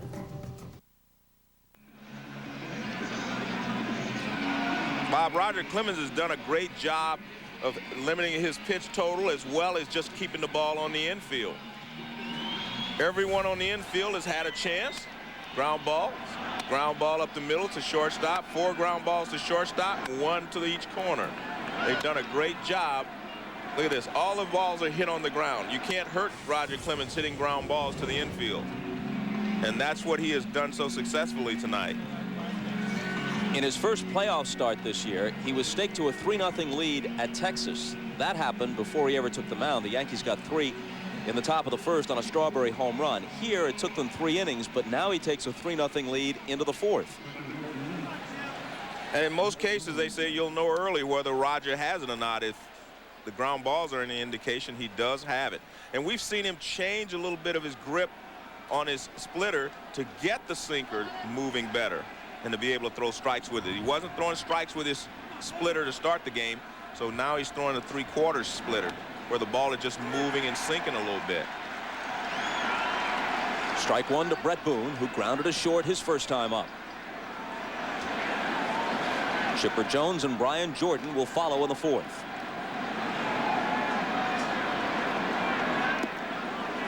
See, he's still having trouble with that splitter. He still wants to throw it, and he still needs to try to throw it so he can find some rhythm with it. That's an important pitch for him. Although tonight, he's, like I say, he's using a sinker a lot more effectively than he has the splitter. There's a good splitter. And with a 3-0 lead, you can keep throwing it until you find your rhythm with it. See, here's the splitter. Now watch how this ball reacts. Comes straight up there like a fastball and then just sinks right down underneath the swing of Brett Boone. There's another one. And he fans him to start the 4th. See, if you can stay ahead of the hitters, you can get them to chase pitches out of the strike zone. He threw a fastball for a strike, then he comes with a splitter, he swings and misses. So what does he do? Come with another splitter. And the key to the splitter started in the strike zone as he does there above the knees, and then by the time it gets to the plate, it's already sunk out of the strike zone. Watch this. And that's what you want. You get help from the hitters if you stay ahead of them, but if you fall behind, they're going to make you get the fastball over the plate. Now here's Chipper Jones. Bouncing one to Clemens. The flip to Martinez for the second out.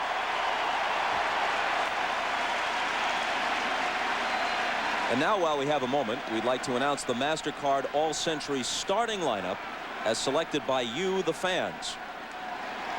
And there's the club. Koufax and Ryan, your lefty and righty. Your old teammate Bench, the catcher. Around the infield, Schmidt, Ripken, Robinson, and Gehrig. Hey, with Ripken and Gehrig, you wouldn't need any backups. They'd play every game. Ernie Banks and Honus Wagner and Mark McGwire could never get in.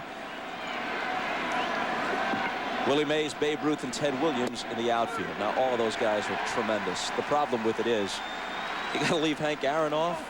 You got to leave guys off that you just can't feel right about leaving off the list. Well, Bob, that's the problem with the entire all-century team selection. I think there were more than 30 deserving players. You know, starting with Roberto Clemente, starting with Josh Gibson and Satchel Paige, and of course Frank Robinson has the 4th highest home run total in the history of the game. Only trails Mays, Aaron, and Babe Ruth, and he couldn't even make the team. So I think the problem is that there are more than 30 deserving players to be on that all-century team, and you look at some of those players that are left off, and it's disappointing to me that there's not a representative from the Negro Leagues on the team, and there's not a Hispanic representative on the team when you had both Clemente and Juan Marichal to choose from. Tapped foul, and it's still 1-2. And in addition to the very deserving players you mentioned, Tom Seaver, no spot for him, and Steve Carlton and Bob Feller. Let me tell you something. The guys that didn't put Seaver on the team never faced him. If you would have faced Steve Carlton and Tom Seaver, as I did, he would have been on the ball club. Both of them. They are excellent pitchers, and they definitely deserve to be on this ball club. But again, when you only have 30, it's very difficult. Jordan rolls it foul. You know what? There's some surviving major leaguer, a 90-year-old guy watching tonight saying, Joe, you're right, but I stood in against Lefty Grove, and let me tell you. Yeah. Well, look, there have been over 15,000 major league players. Very difficult to cut that down to 30 and say that they were the greatest when you leave, you know, some of these great players off.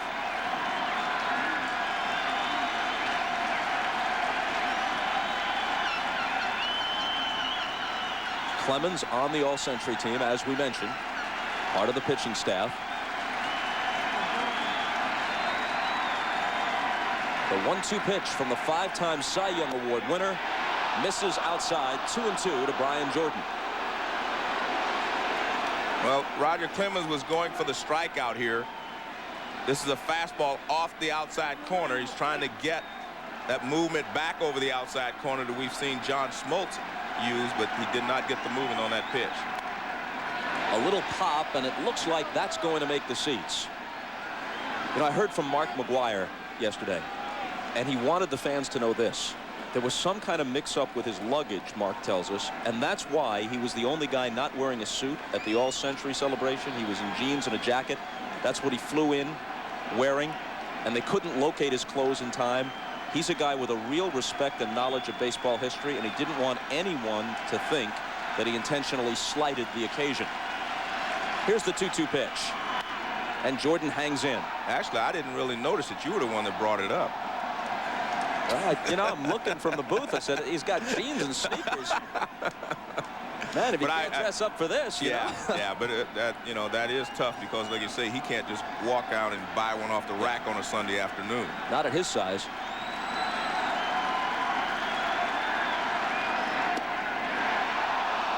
Full count to McGwire's former teammate with the Cardinals, Brian Jordan.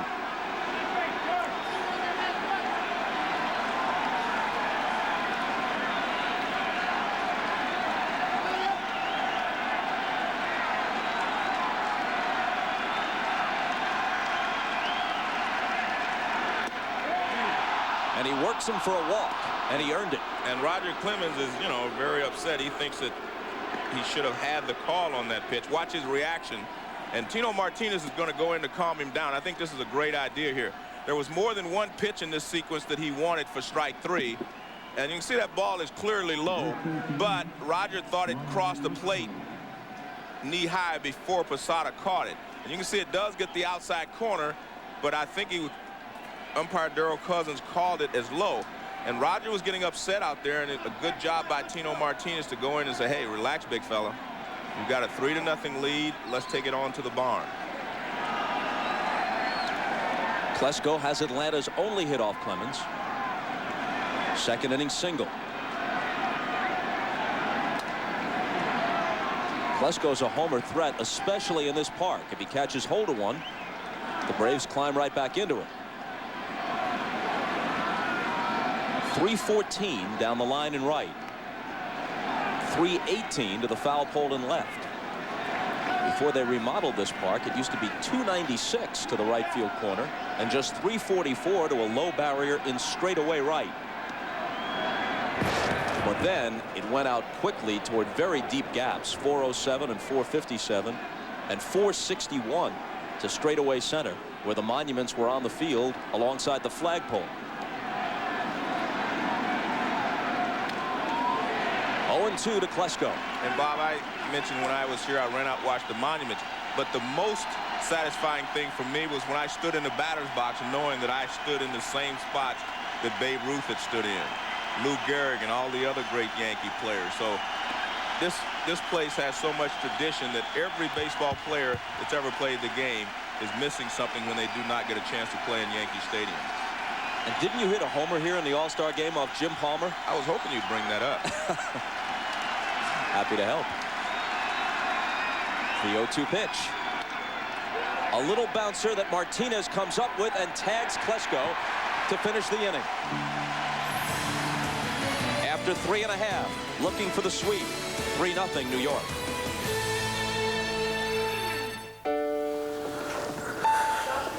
Mr. Sinclair? So how is he? Well, as you know, he's very old, but I see that the hip replacement went well. Of course, he'll have to stay off his feet for several weeks. The best thing he can do right now is rest. With its worldwide acceptance and high credit limit, Visa Platinum offers purchase power you can really use for those you really love. Lean on me. Besides, you know, if he had one, he'd do the same for you. So what'll happen to all this now that you're going virtual? We're not going virtual. I read you're getting into internet trading, online cash management. Well, we are, yep. The end of an era. Not at all. Online trading and the rest of it are simply new tools we're making available. You don't have to sugarcoat it for me, but I must tell you, I'm going to miss our little chats. Nelson, I'm not going away. The office isn't going away. The coffee? The ticker? Not going away. What about the little bull? Not going away. Good. I went on chemo at the time my oldest daughter was getting married. We had planned everything. The fabric, the design, the whole gown. But when it was time to sew the dress, the chemo, it makes you weak. My whole life I've made clothes for other people. But for my own daughter's wedding, I was too tired to make the dress. Are you a chemotherapy patient? Ask your doctor about Procrit. Procrit is a natural way to regain red blood cells lost during chemotherapy. And more red blood cells can mean more strength. Procrit is safe and effective. In studies, only diarrhea and edema occurred more often with Procrit than placebo. Procrit is for patients with non-myeloid cancers. Call now and learn how Procrit can help you get back the strength you need. Your strength for living. In life, you take the bitter with the sweet. But I plan to end up with more sweet.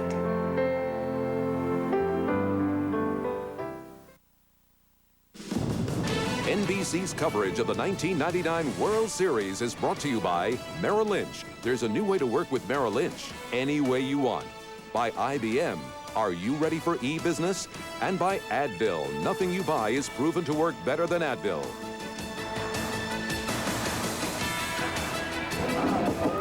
Come on, guys, you ain't done yet. Come on now. That's the reason right there that this is such a great team. Come on, guys, we're not done yet. Although they're up 3-0, they're up 3-0 in this ball game. They say they're not done yet. Remember in game 2, Bob, Joe Torre said, let's keep playing the game. Even though they were up 7-0, let's keep playing the game. That keeps you from getting complacent and forces you to keep playing the game. And yesterday, the Braves got a hit 5-1, and maybe they thought that was enough, but you have to keep playing the game, and especially against the Yankees. Brocious pops one towards second, actually behind second base. Jordan comes in and takes it in behind Boone.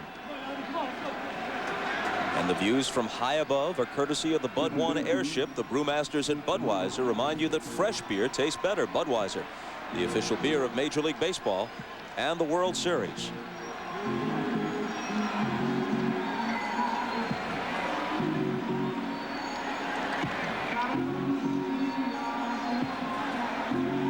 Here's Knobloch.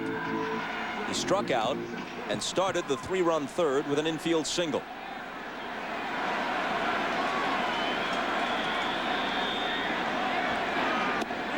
Last year's Yankees, as you know, won 114 regular season games and had a final victory total of 125, counting the playoffs and World Series.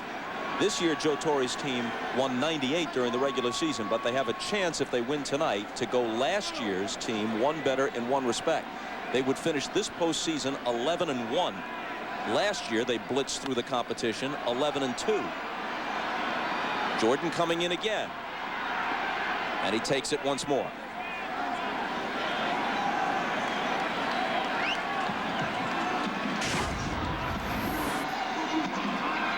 Well, 965 runs, you know, last year. That's a big number. 650 opponents run. You know, this year they gave up more runs, but again, you could not match numbers with last year's team because it wasn't really just about numbers. These guys know how to play, and this team this year could probably beat last year's team in a short series. I mean, I really believe that. Tell you what, that run differential though last year was just astonishing. I mean, that's just outside any of the accepted norms and almost in the entire history of baseball. And I've said it before, I believe that this team may be a little stronger in that. Last year they had 25 MVPs, they said. This year they have Derek Jeter and Bernie Williams who have stepped to the forefront.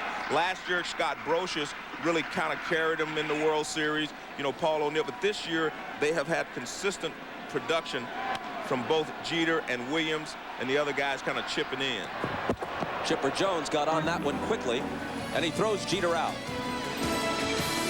It's a quick fourth for the Yanks. There's my husband, Nolan Ryan, still throwing heat. Can you believe he's got arthritis? You see, Nolan's doctor says the best way to control arthritis pain is to keep moving. And to make it easier, he recommends Advil. Nothing's been proven stronger on arthritis pain, yet it's gentle on it. With a good hitting performance last night.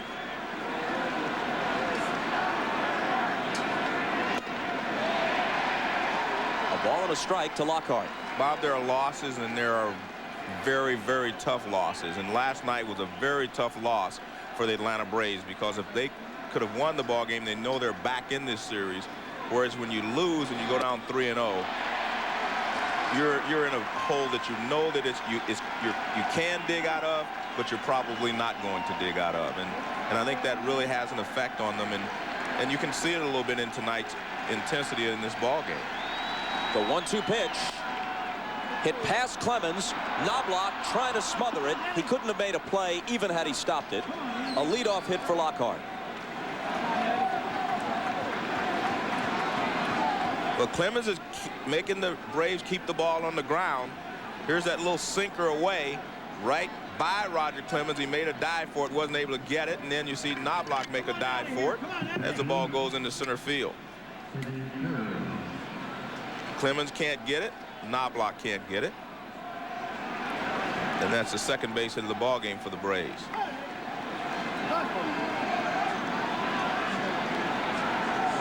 Perez hit into a force play his first time up. Fastball misses. Roger reached back and threw the high heater right there, 95-mile-an-hour fastball. He hasn't lost all that much velocity at age 37. What has come and gone has been command of his stuff, but he still has good stuff. 2-0. But think about the kind of stuff he must have had the nights he struck out 20 men in a 9-inning game. And on at least one of those occasions, 20 strikeouts with no walks. Perez is a slow runner. If he hits it on the ground, you can double him. But Clemens has fallen behind him 3-0.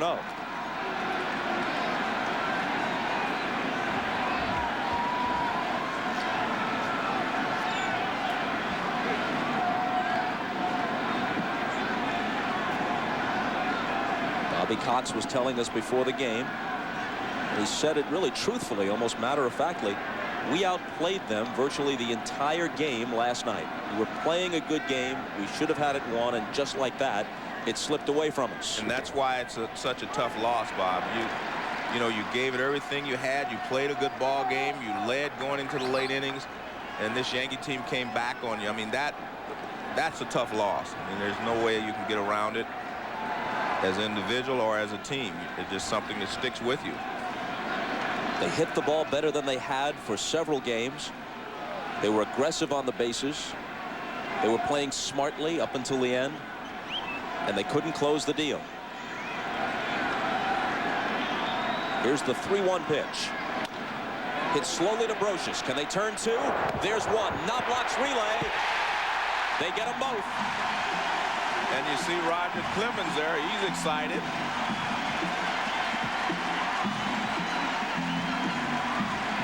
Well, the Yankees are making the plays, and that's what wins ball games. Eddie Perez, not a fast runner. Brocious gets the ball quickly, gets it to second base. Knobloch has plenty of time to turn it, and he makes a throw. Here's Roger Clemens. I mean, he's just watching the relay all around.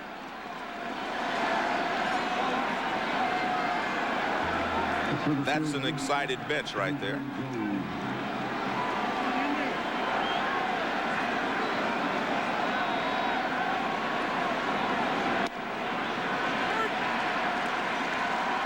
Andrew Jones 0 for 1 tonight. 1 for 5 last night. Had just a bloop single. His bat has been very quiet this entire postseason.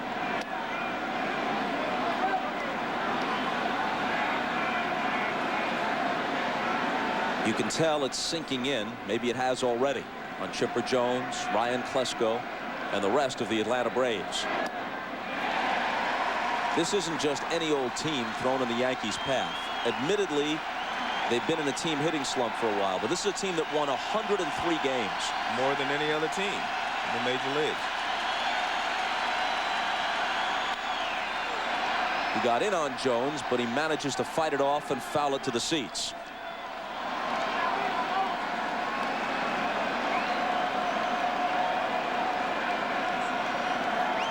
Perez, who just hit into the double play. Cox, who has won 8 straight division titles, but 7 out of 8 times the season ended in some sort of disappointment. Down goes Andrew Jones, the 3rd strikeout put in the book tonight by Roger Clemens. Halfway through, 3-0 Yanks.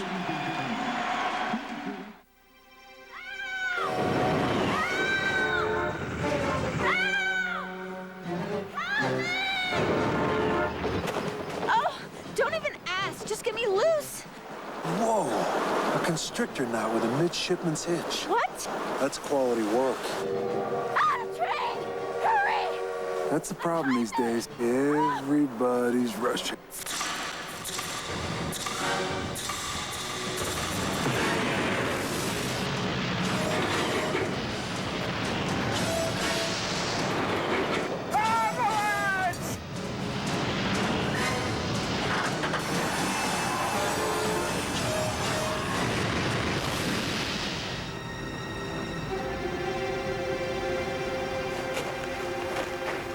Wow, that's a constrictor knot with a midshipman's hitch. There's just no stopping a frost-brewed Coors Light. 5 things to consider about the Chevy Impala. It's new. It starts under $20,000. It's designed, engineered, and built to be carefree. It's at your Chevy dealer now. It's received the highest frontal crash rating possible. 5 stars from the federal government. The new Chevy Impala. As USA Today put it, it's a lot more car than you imagine, at a lower price than you expect. The new Chevy Impala. Let's go for a drive. The day after it happened, phone lines were down and just getting around was difficult. So I went out to look for my customers to see if they needed help. One thing I wonder about, these people who buy insurance without an agent, who goes out looking for them? You're in good hands with Allstate. Mine. Saturday, Jarius Jackson and the Fighting Irish of Notre Dame put their winning streak on the line when they face the Midshipmen of Navy. Saturday at 2:30 Eastern on NBC.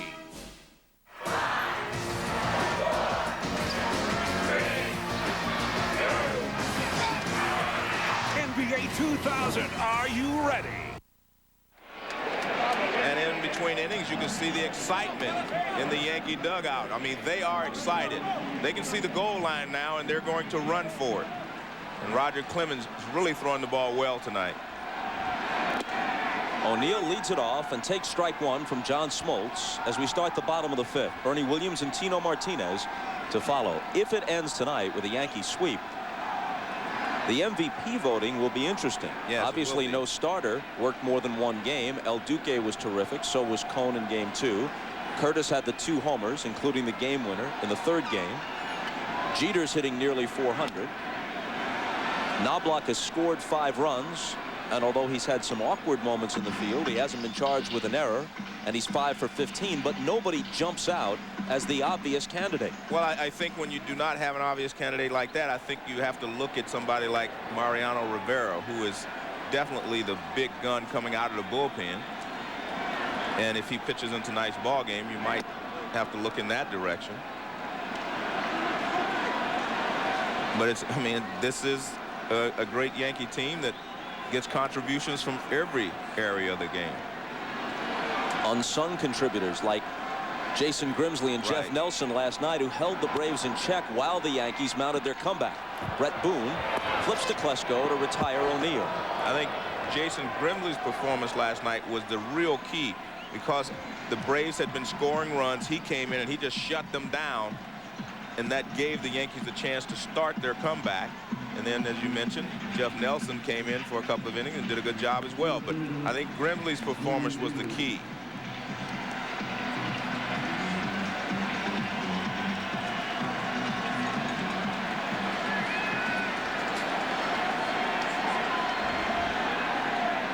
Bernie Williams 0 for 1 with an intentional walk. Fouls it off for strike one.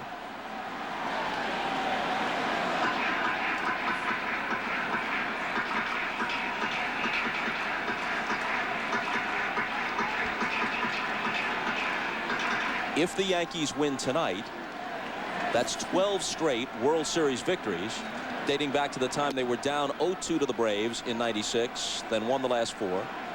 Then they would have swept the Padres and the Braves. That would tie a record also held by the Yankees, who swept the Pirates in '27, the Cardinals in '28, and the Cubs in '32, when Babe Ruth, some say, called his shot. 2-1.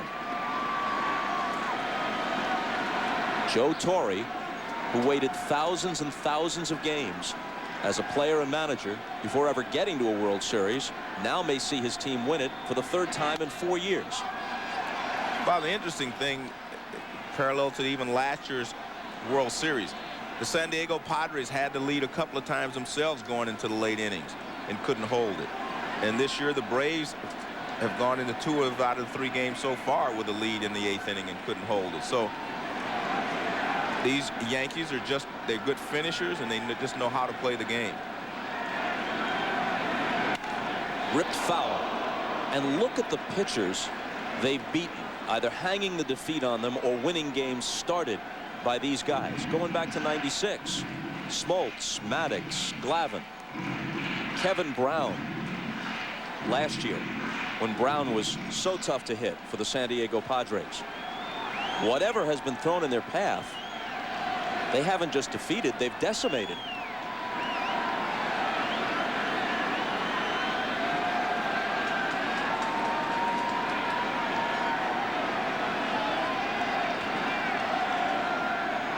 It is true that because of the economic disparities in baseball, a smaller percentage of teams have a chance to win the championship.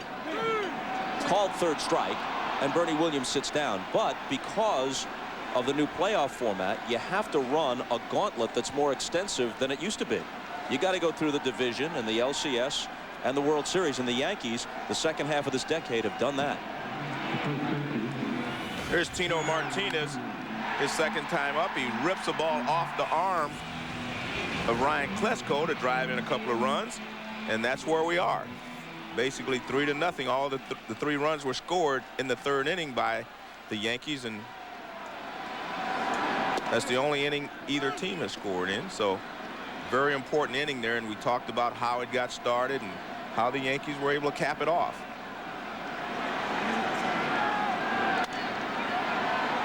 That'll make the seats down the left field line.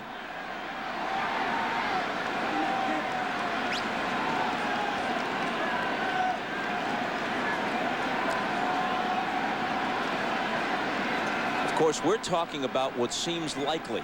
Right. But it's not absolutely inevitable, and Smoltz is trying to keep what faint hopes the Braves have alive by keeping them within striking distance. And remember, Yogi Berra is in the ballpark. And Yogi says it's never over till it's over, and I agree with that. And let's face it, Roger Clemens is pitching a very fine ball game, but they're going to have a shot at him. You always get a shot at the pitcher. I don't care if he's pitching a no-hitter or whatever. There will come a time in the ball game where you get a chance to rough him up.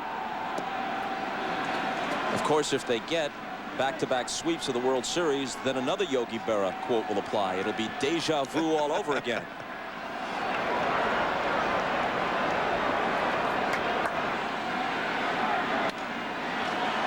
Pop to the seats once more. Still 1-2.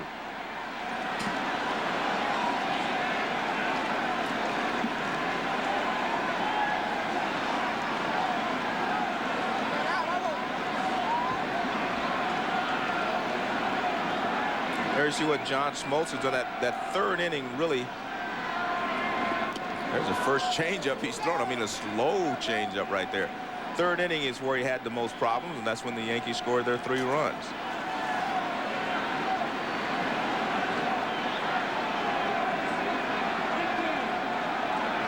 Approaching 100 pitches as he tries to close the Yankees out in the 5th.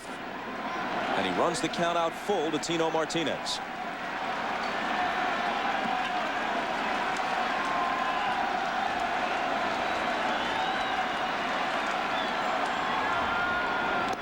And Tino goes down swinging, actually tipped it back into the glove of Eddie Perez. 5 in the books, still 3-0 New York. Ladies and gentlemen, Metro Airways 56. Trans-Europe Express. Frankfurt, Rome. Good airline. Craig Sager back at Yankee Stadium. If it appeared to you that the Braves were not showing much life, you weren't alone. Rookie Randall Simon, however, is trying to pump some life into a do-or-die situation. He and his Curacao teammate Andrew Jones have been criticized at times by Bobby Cox for acting excited while the team was losing, but apparently Simon says time is running out. Bob? Bob, a lot of times that has to come from your bench. Your bench guys are going to have to pick up the guys who are on the field sometimes. You have to, you know, say, hey, guys, let's go. We're here for you, but you've got to do it out there on the field for us.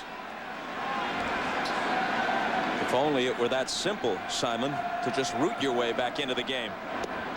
Here's Weiss taking a strike. As Craig mentioned, Randall Simon and Andrew Jones are both from Curacao in the Caribbean.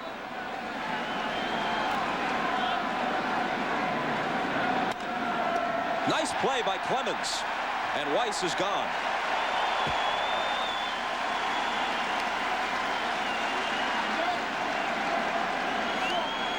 Well, Clemens is keeping the ball on the ground, and that's exactly what you want to do. And he reacts here. He falls off to the first base side a little bit anyway, so he's able to glove this and throw Weiss out.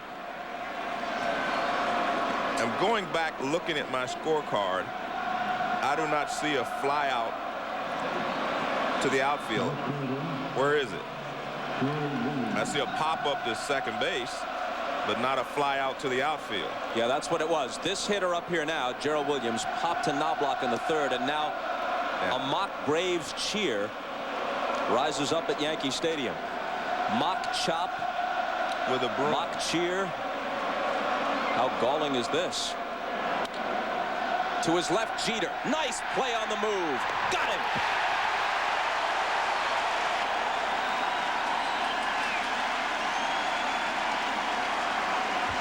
Well, the Yankees make the plays. I mean, it's just a very fine ball club. I mean, this is not an easy play. Jeter far to his left, comes up with it, throws from behind second base, off balance, and he throws a strike to first base. There's Derek Jeter on the move and a strike. Strike one to Brett Boone.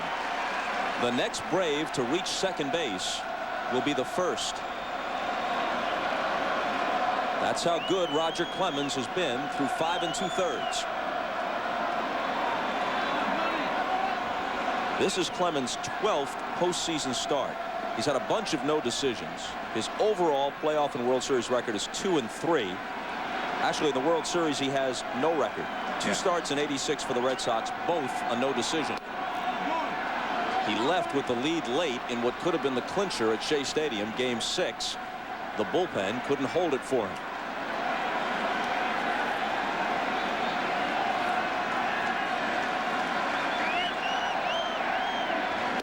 Swing and a miss at some good high heat. 2-2. Well, 96-mile-an-hour fastball. That's his top number tonight. And this is the high fastball right by Brett Boone, who is a pretty good high fastball hitter. Here it comes, big boy. See if you can catch up with it. Then he throws you a splitter. That's not fair. It causes Boone to take a walk to gather his thoughts. What's coming next?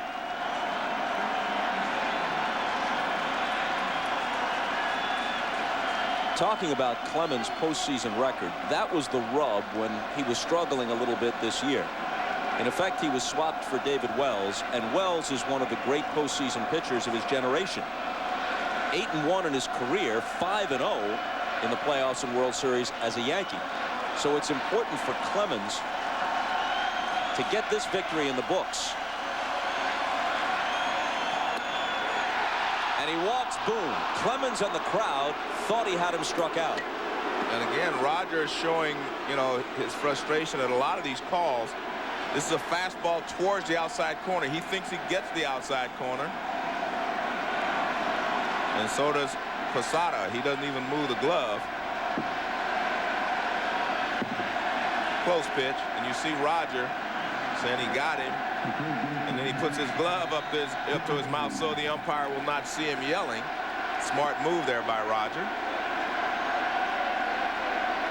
And here's the kind of spot Atlanta is looking for to get back into this. One mistake, one swing, and it's a one-run game.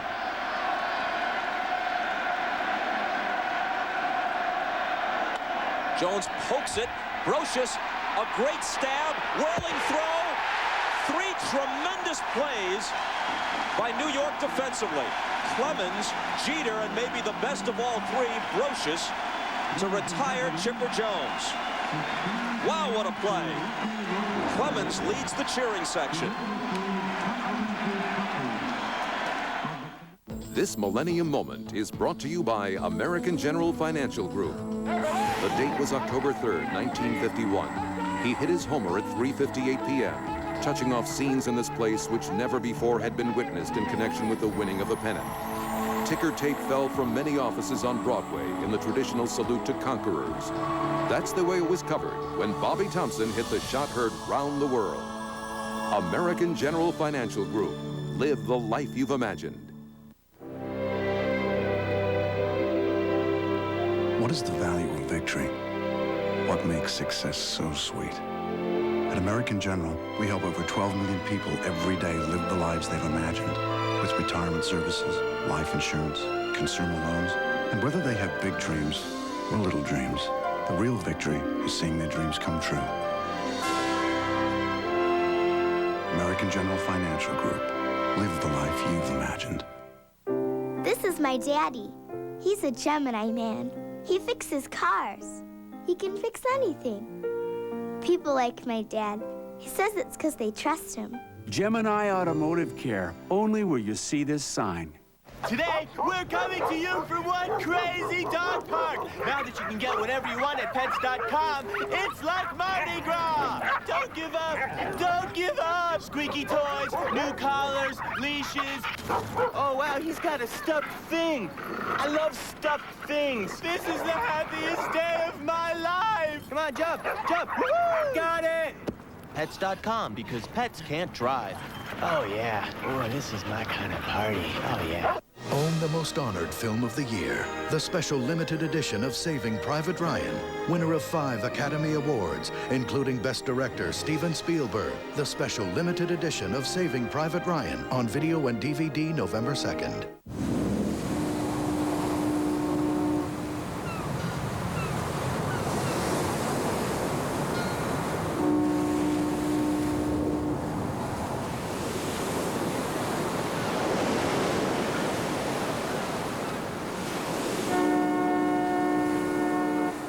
Chevy Blazer.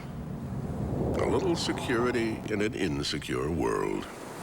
Blazer, like a rock.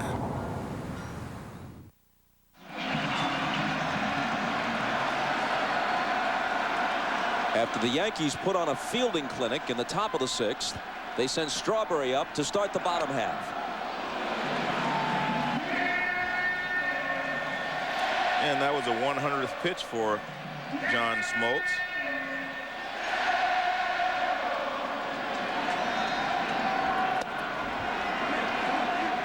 One and one to the Yankee DH, who has singled and struck out.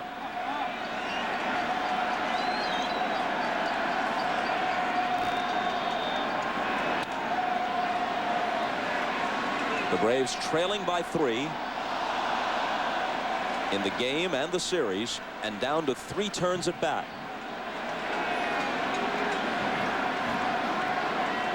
And if you're the Braves, you're really thinking you have 2 shots because Mariano Rivera waits in the 9th. Unscored upon in this postseason. Down goes the straw man.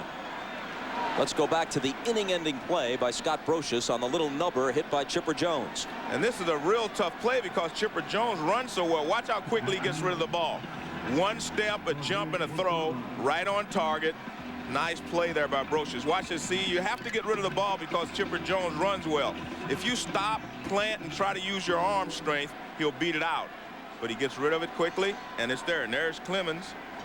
Look at him, 5-time Cy Young Award winner, 37 years old, jumping around like a little leaguer in his excitement on what may turn out to be, in many ways, the most satisfying night of his career. Left side of the Yankee infield congratulating each other as each turned in a fine play in the top of the 6th.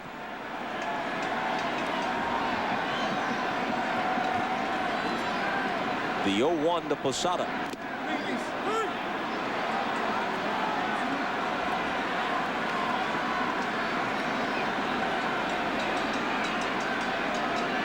Smoltz, who has fanned 7, make it 8. Ahead on the count 0-2, and there's his 9th, including 4 hitters in a row now. Horse racing returns to NBC on Saturday, November 6th for the 16th edition of the Breeders' Cup Championship from Gulfstream Park. Leading the entries, Belmont Stakes winner Lemon Drop Kid, taking on America's #1 ranked thoroughbred Barons in the Breeders' Cup Classic. That's the Breeders' Cup Championship, 8 championship stakes races on racing's richest day, Saturday, November 6th on NBC. Bob, it appears that Roger Clemens is really out pitching John Smoltz. They're both pitching very well. John Smoltz had a tough 3rd inning where a couple of plays were not made behind him. Thus, the Yankees scored 3 runs. He's only given up 5 base hits, and he's had to wade through all of these left-handed hitters for the New York Yankees, and he struck out 9 hitters. So, I mean, he is pitching a very good ball game. Just unfortunate that they got 3 runs on him in the 3rd inning. He dispatches the Yankees quickly in the bottom of the 6th, but the Braves can't afford to match zeros now. NBC NBC Sunday. See why more than 35 million viewers have discovered Sunday's most exciting new hit. All new Third Watch, NBC Sunday, 8, 7 Central.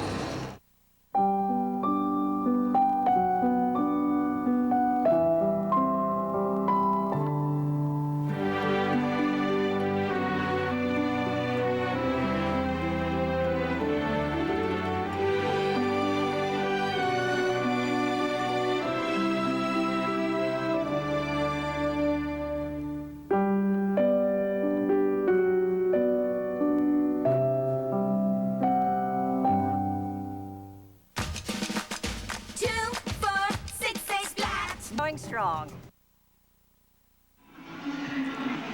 On strike 3 to Jorge Posada in the bottom of the 6th. Looks like John Smoltz goes to the knuckleball. Look at that baby float in there. And Bobby actually threw 2 knuckleballs to Posada in that at bat. He started throwing the knuckleball in the game against Houston, earlier in the postseason. John Smoltz, it acts more like a changeup, and I think that's a good pitch for him in the future, especially if because he's lost his slider because of the elbow problems. Actually, we shortchanged him a strikeout back in the last half inning. He's in double figures now. Smoltz has struck out 10. And he has pitched a very fine ball game. Again, it's just, unfortunate they didn't make the plays behind him in the 3rd inning.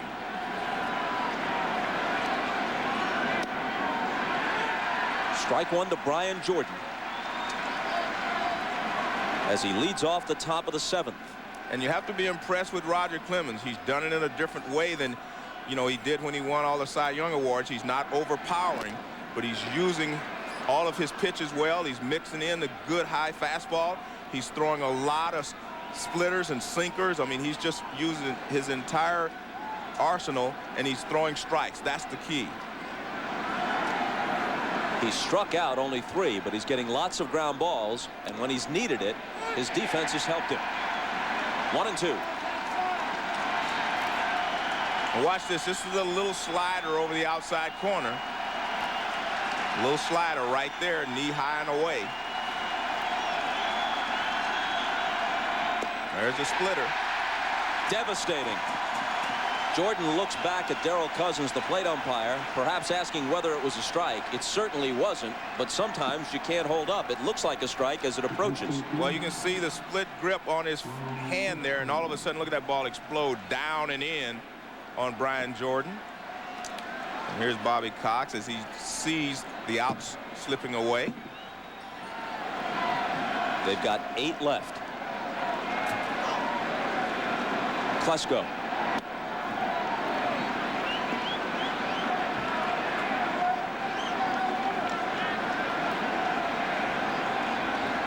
The Braves have 2 singles. Klesko has one of them. Lockhart the other.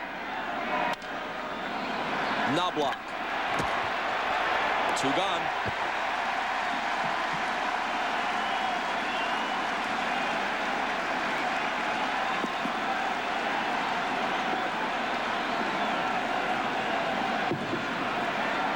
Ground ball to second base. Knobloch, he's adjusted his throws, but he's been able to make the plays here in this World Series.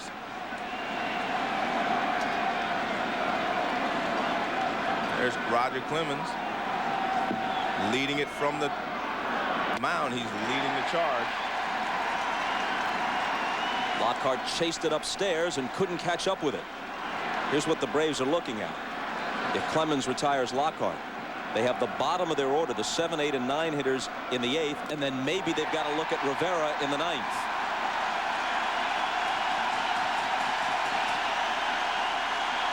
Well, at this rate, Roger's saying, I don't need Rivera. I'm just going out and finish this ball game myself.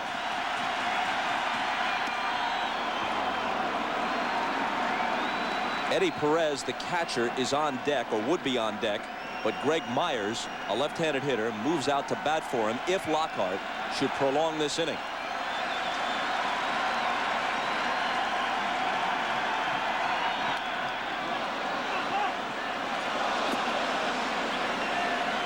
And Posada out to talk with Clemens.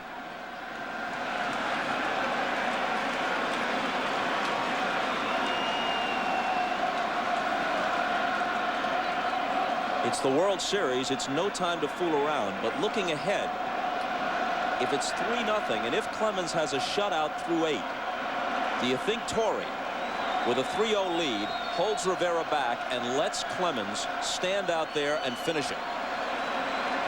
I think it depends on how he finishes the 8th if he gets to that point, because you do not just go get Rivera for no reason. Remember, he pitched 2 innings last night, and if Roger is throwing well and he feels strong, I'm sure Joe would let him start the 9th, but any sign of trouble, he would bring Rivera in.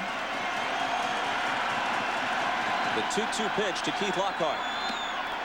And the count runs out full. Torrey told us before the game that even though Rivera threw 2 innings last night, he could give him an inning tonight. The same is true of John Rocker should Bobby Cox need him.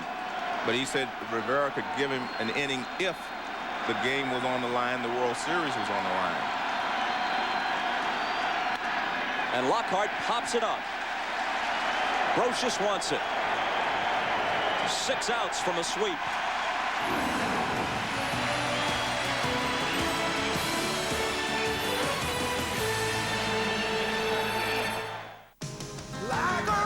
Chevy trucks are the most dependable, longest-lasting trucks on the road. And now, during Chevy Truck Month, you can get the agile and durable Chevy Tracker with available shift-on-the-fly 4-wheel drive, swing-out tailgate, and $1,000 cash back. During Chevy Truck Month, you'll find the biggest selection of the year on the most dependable, longest-lasting trucks on the road. Chevy trucks. This is my daddy. He's a Gemini man. He fixes cars.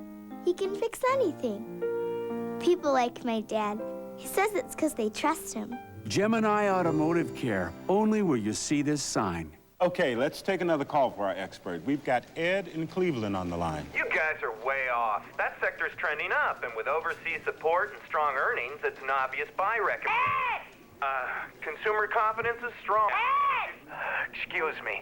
I'm on TV. I don't care. Take out the garbage. The whole world can hear you. Take it out. I'm analyzing securities.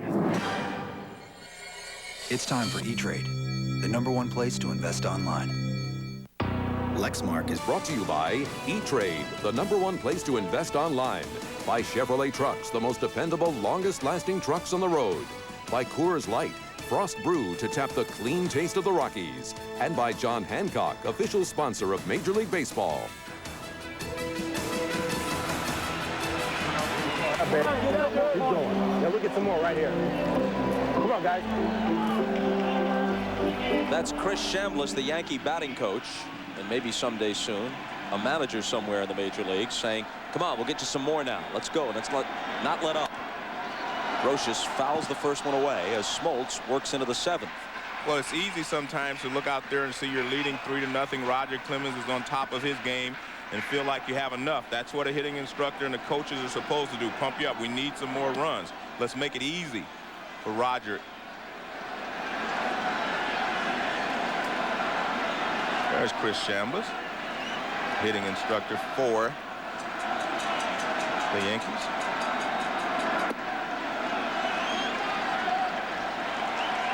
Two balls and a strike to Brocious, who's hitting 9th in the Yankee order tonight. John Smoltz has struck out 10, retired 10 in a row, victimized for 3 runs in the 3rd without being hit hard. Brocious goes the opposite way for a leadoff single.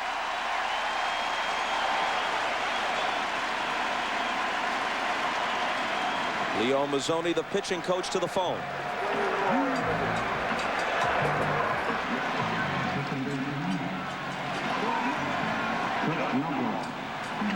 Mulholland was throwing earlier.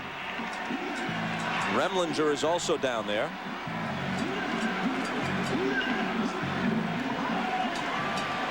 Mulholland gets back up, and the right-hander is Springer.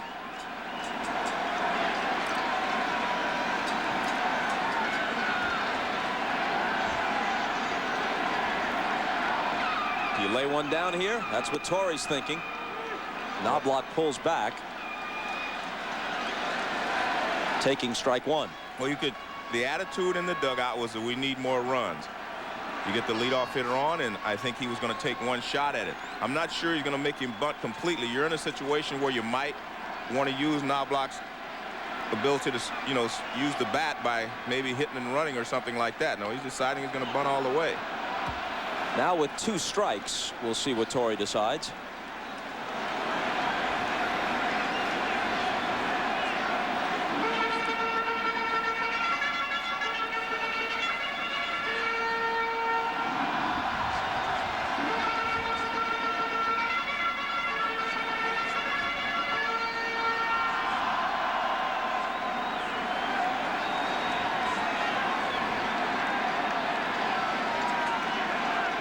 He's bunting again, and he strikes out, fouling it into the stands. And I'm sure he did that on his own, though, Bobby, because, you know, he felt bad because he didn't get the bunt down, so he tries to get it down.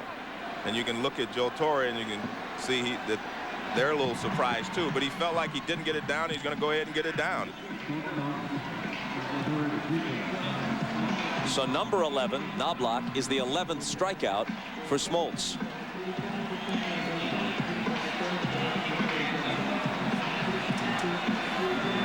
Last night, Paul O'Neill was on his way to the plate, and he looked at Torrey, and it got Torrey to thinking, well, maybe I will bunt him, and he did bunt, and O'Neill bunted into a double play. But I guarantee you Torrey didn't put the bunt on there for Knobloch. Knobloch has been swinging the bat pretty well.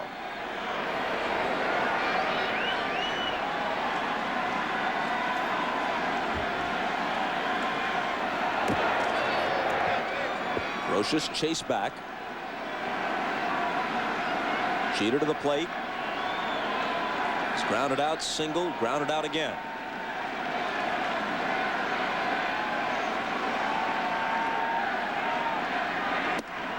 That's strike 1. The crowd has been announced at 56,752.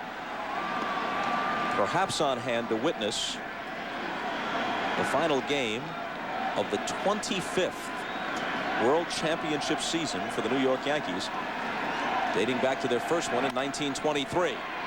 Weiss gets one. Can they turn it? No. Hit too slowly, and Jeter's too fast.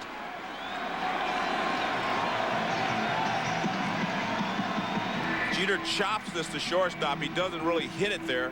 Weiss charges. He backhands, and then he just kind of shovels it over to Lockhart. No chance for him to make the double play there, because Brocious came in very hard.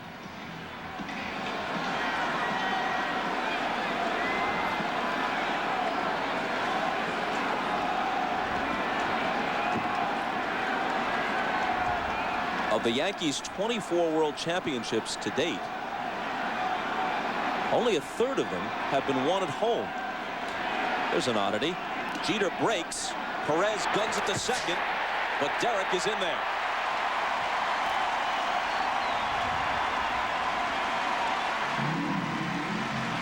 Jeter got a good jump on John Smoltz.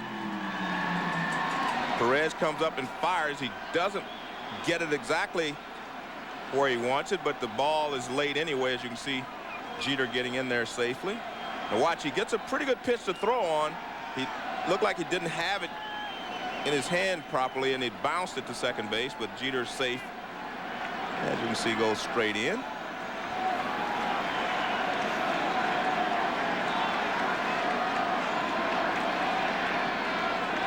And here's the 1-0 pitch to O'Neill. Sliced foul. Last year, of course, the Yankees completed their sweep of San Diego on the road. They did win the 6th and final game against the Braves here in 1996. It's just an oddity, but they went from 1953 to 1977, all those championships in the Mantle era in between, without ever winning the final game of a World Series in their own ballpark. Got a chance to do it tonight. And O'Neill lifts one to right. Brian Jordan, Andrew Jones. Jones from center field takes it. On to the 8th. It's been 3-0 since the 3rd. So what's on for today? Boss wants you, me, and Charlie to take the new Silverado and move them bales. Is that Charlie? Chevy Silverado has the most powerful V8 of any 4x4 pickup. Then we gotta water the herd. 300 horses make it more powerful. If there's any daylight left, we'll take Norm up to see the ladies. More powerful than Ford and Dodge. That's why it's the truck. Silverado from Chevy. Well, guess that's enough for today. Yeah, let me get this straight. Yes. Are you actually saying I don't have to pay you a separate commission every time I trade a stock? Exactly. I'd pay an annual fee instead. Right. Is anyone getting If this? we don't pay you a commission every time we trade, what's your motivation? It's just like always, Ann, your best interests.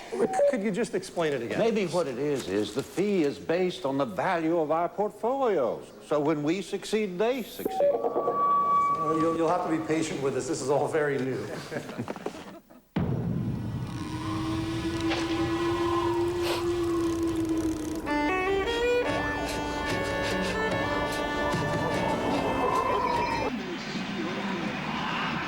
From high above, aerial coverage from the Bud One airship, delivered fresh daily from our local brewery near you. Budweiser, the official beer of Major League Baseball and the World Series. Luis Sojo makes his first World Series appearance. He missed the first 2 games in Atlanta. He was in Venezuela for his father's funeral.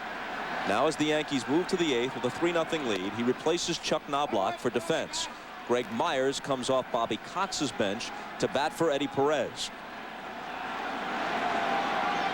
Clemens, who has struck out 4, is working on a 2-hitter.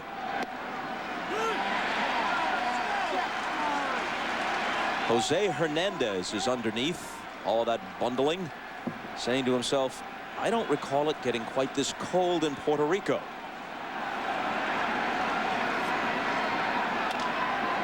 Nubbed back to Clemens, who barehands it. And there's the first out of the 8th.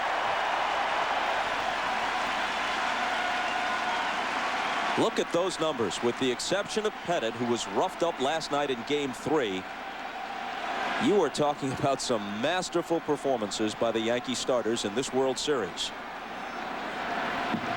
Bob, I'm still amazed there has not been a fly ball to the outfield off of Roger Clemens in this ball game. 2 pop-ups on the infield.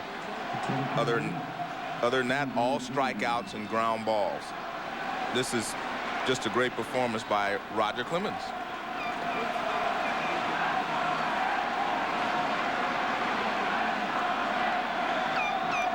Andrew Jones, a chance for Jeter. It comes up for him, and he guns it over to Martinez. 4 outs from beating the Braves in 4 straight.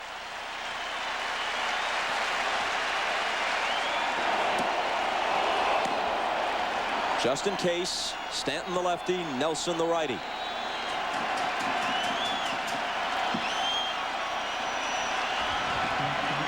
Fans are starting to feel it here, Bobby.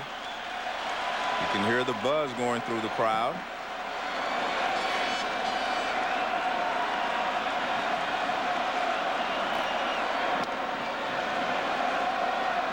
If it ends tonight, what their march through the Division Series, the LCS, and World Series has lacked in drama and tension is made up for by sheer professionalism, the sheer quality of their play, their resourcefulness, their efficiency.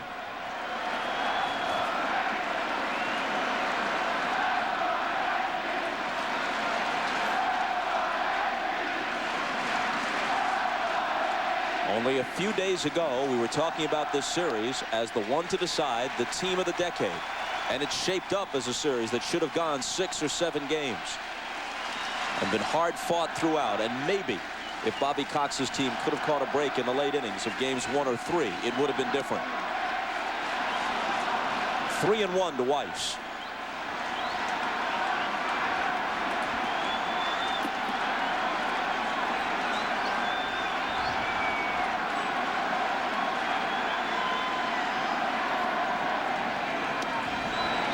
That one's in there, full count. And even if it ends this way for the Braves, let's not have any snipers call them losers. Not after what they've done for this whole decade. What Bobby Cox and Stan Kasten and John Schuerholz and the retiring farm director Paul Snyder have accomplished. Weiss with a bouncer. Clemens can't get to it. Now he covers. Martinez flips. Safe. And Clemens may be hurt. Well, he stretched out on maybe his hamstring a little bit. The stretch. He wants to stay in, you know that. Well, Joe Torre's going out to argue the call at first base.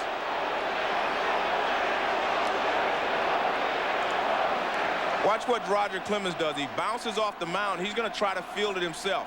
Right here, watch. He goes after the ball. He realizes he's headed to get the ball. He realizes he can't get it. Now he heads for first base.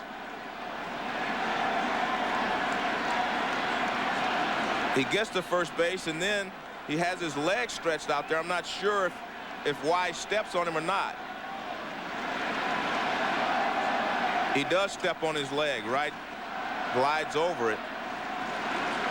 And Roger was arguing. Joe Torre went out and argued the play. Now watch his foot. We put his foot on the bag. The ball's there. He got the ball with his foot on the bag. And Roger's saying he's out. Watch his right foot right there on the bag. He has the ball. Then he slides over. He's still on the bag when Weiss steps on him. It sure looked like Weiss was out.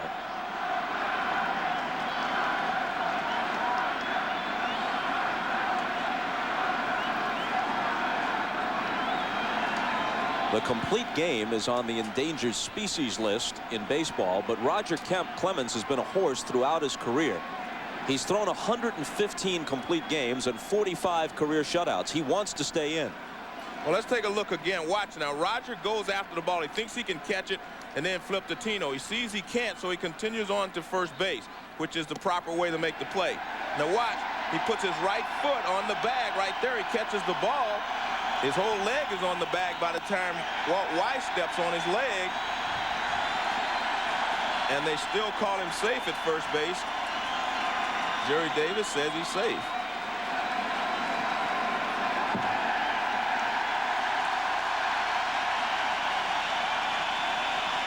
Clemens threw a couple from the mound just to be sure he was okay. Torre and the trainer out to check on him, and he'll stay in. That's just the third hit of the ball game for the Atlanta Braves. And let's review those hits. A broken bat, humpback liner into right by Klesko. A ground single up the middle by Keith Lockhart, which wasn't hit all that sharply. And this infield hit by Weiss. And Lockhart was immediately erased on a double play back in the fifth. Strike one to Gerald Williams. And you can see that Mel Stottlemyre is calling down to the bullpen. We may see Mariano Rivera get up and start throwing.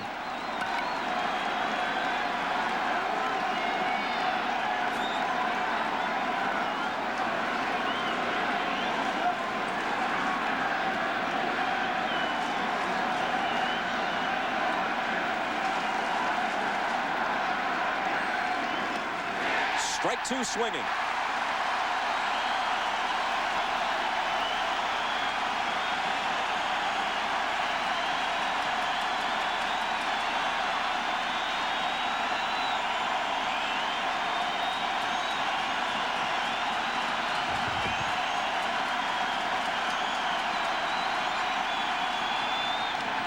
Fouled off. See Roger limping just a little bit.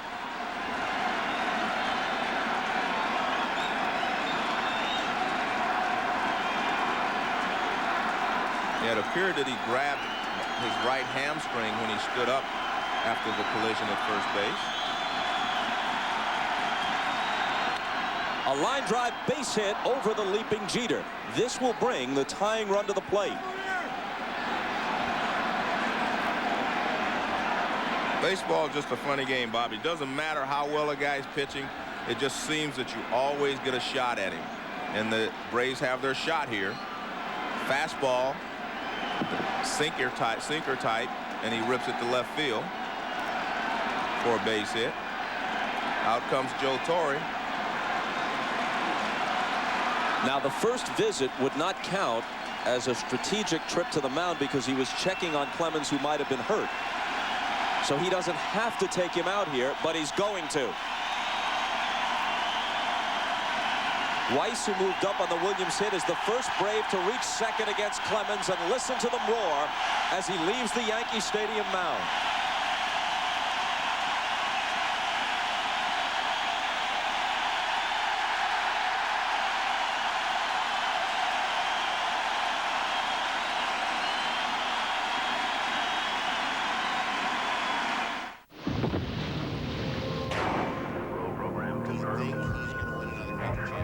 Baseball isn't measured by time. It's measured by desire.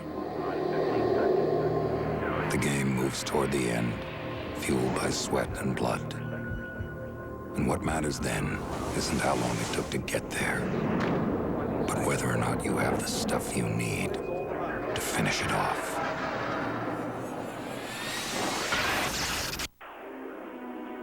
I should have used Preparation H. Cool it fast. Introducing Preparation H Cooling Gel. Cools on contact for fast relief. New Preparation H Cooling Gel cools on contact.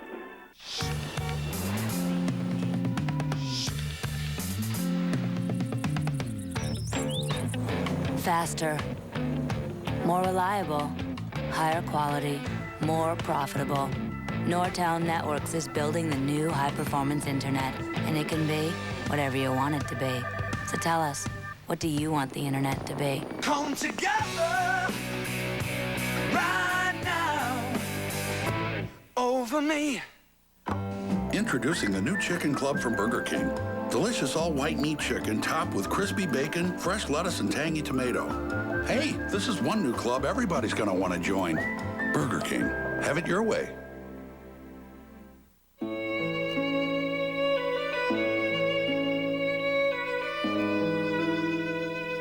They are the sheep, and we are the shepherds. We tell them that college is the doorway. We tell them to prepare for the future. But the question remains, will we? Mariano Rivera is now throwing along with Mike Stanton, and almost certainly we'll see him in the ninth.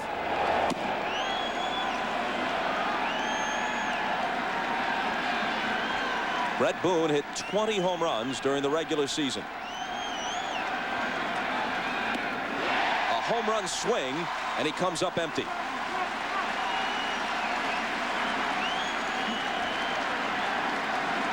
Jeff Nelson throws a lot of sliders, sidearm sliders. Started Boone off with a fastball to get ahead.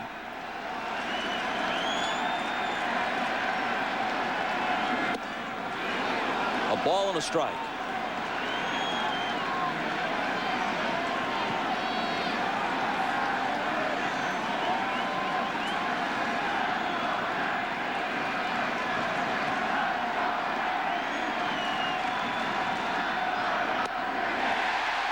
He popped another button on his shirt, but he swings and misses again. Good high fastball from Jeff Nelson with a lot of movement. Really tailed in on Boone.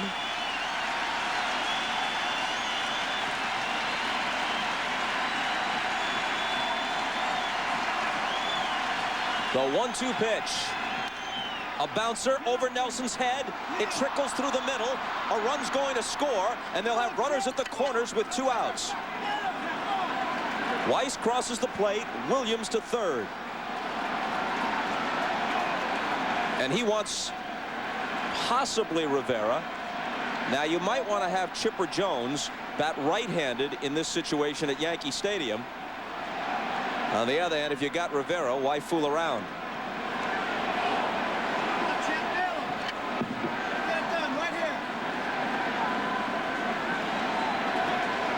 Infield hit by Weiss, line single by Williams, seeing eye single by Boone.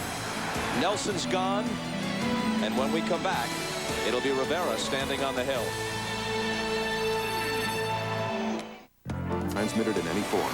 The accounts and descriptions of this game may not be disseminated without express written consent.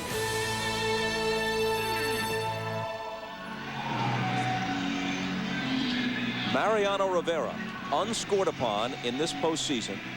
In his career in the playoffs and World Series, he's thrown 46 innings and been touched for exactly 2 runs. This year, he's given up 1 run since mid-July.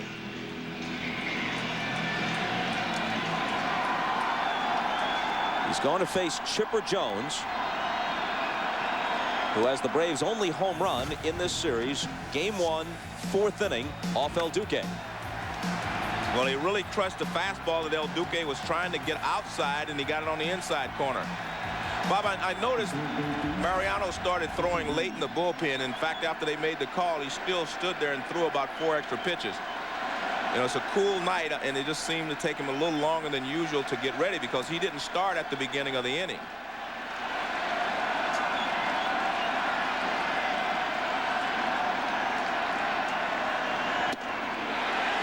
Inside for ball 1. Gerald Williams is at third. Brett Boone, the potential tying run, is at first. 3-1 Yankees, top of the 8th. A called strike, 1-1. Well, he's making no secret about what he wants to do to Chipper. He's going to bore down on him inside. Those are 2 straight fastballs inside. He'll probably come with the cutter now, but he was staying in tight on him. Yep. 1-2.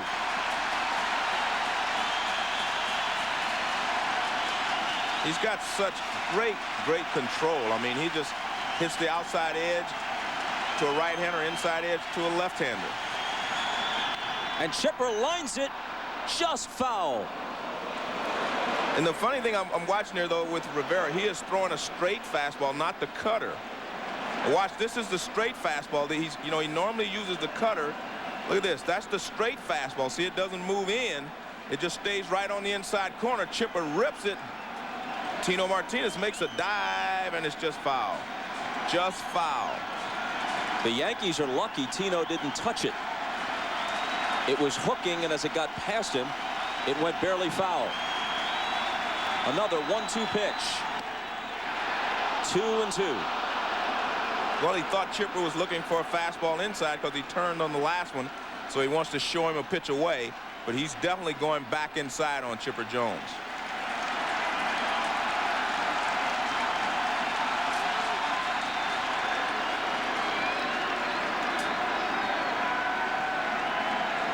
Mariano Rivera hasn't been charged with a run in more than 3 months. Of course, these runners on base aren't his. The 2-2. And he hangs in. Williams at third belongs to Clemens. Boone at first belongs to Nelson. And he finally missed his location there. The pitch was supposed to be inside, and he got a lot of the inside part of the plate. But again, he hasn't thrown the cut fastball. He's throwing the riding fastball. Back inside. And a bouncer by Martinez, but Sojo's there. Martinez recovers to get back to the bag, and the Yankees are out of the 8th.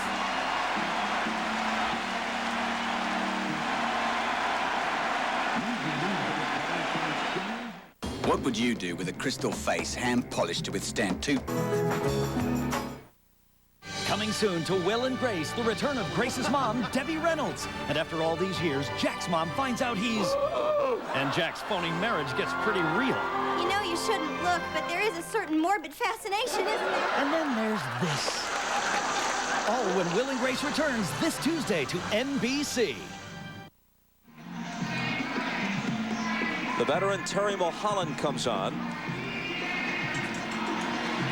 That'll turn the switch hitter Bernie Williams around to the right side, and then 2 lefties, Tino Martinez and Darryl Strawberry, are scheduled to follow Williams, although Torrey could go to his bench and send someone up for Strawberry, and maybe that someone is Jim Leyritz, who's got a bat in the Yankee dugout.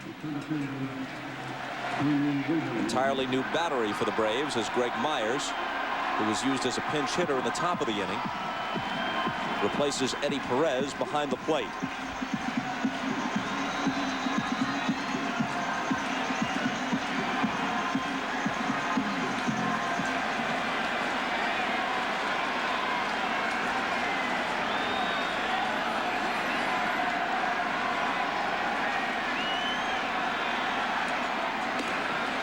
Up high, ball 1.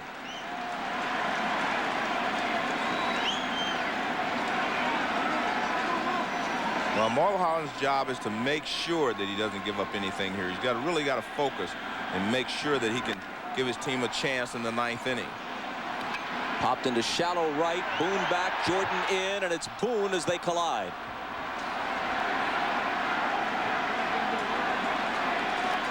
Well, an infielder's supposed to go until the outfielder calls him off.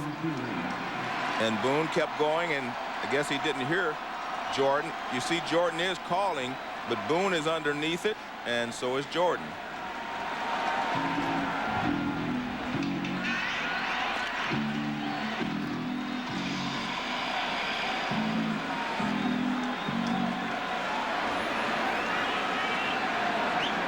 Now here's Martinez. He's walked, singled home 2, and struck out. John Smoltz, while he was in there, threw 7 good innings, yielded 6 hits, 3 runs. He walked 3, and he struck out 11.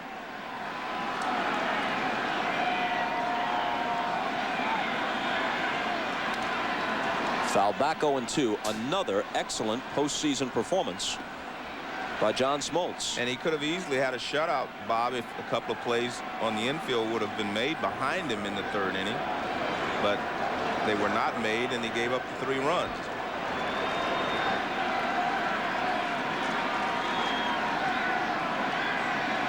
The 0-2 pitch.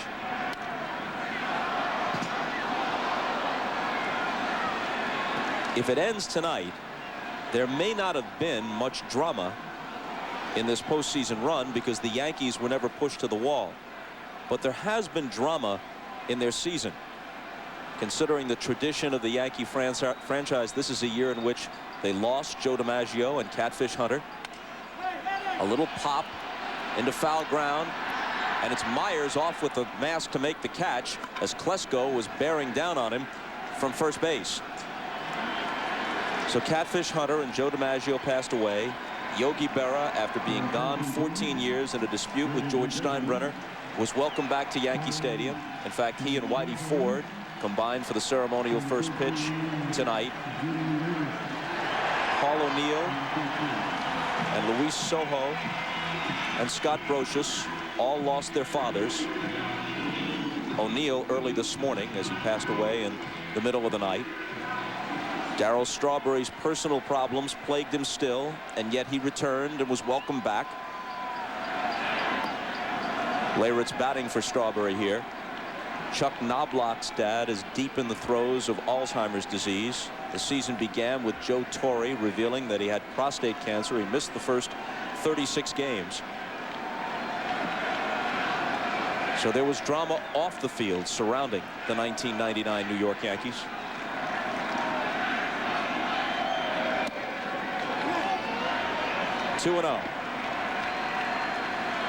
A season that appears to be ending with a 2nd consecutive World Championship and their 25th since 1923. But if the Braves put a man on, they could bring the tying run to the plate in the 9th.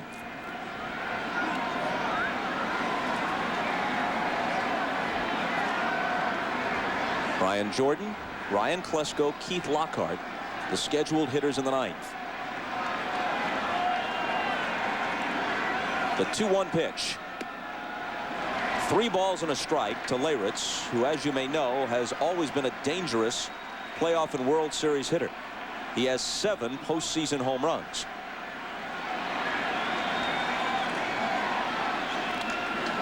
Full count.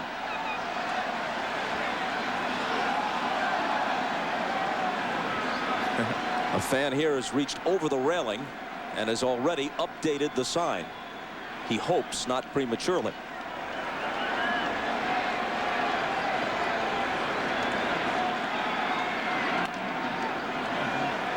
One thing you notice about watching Rivera, whether he's on the mound or on the bench, I mean, he just never changes expression. I mean, that's the expression he has when he's on the mound. That's the expression he has when he sits on the bench. That's why he's such a great reliever. Nothing phases him. Long drive left field. Has Leyritz done it again? You bet.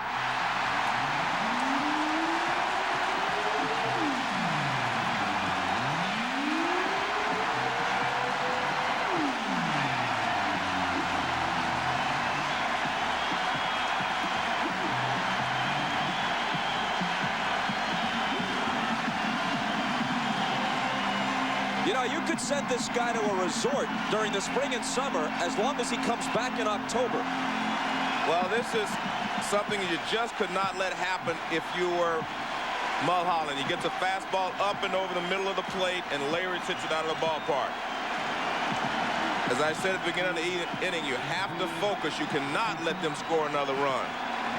That one run is like 3 or 4 when you have Mariano Rivera on the mound. You had a shot at trying to get a man on and bringing a tying run to the plate. Now you have to get 2 men on. And Larry just rips it over the left field wall. Posada lines one to deep center. Andrew Jones turns and watches it ricochet off the wall. A 2-out double.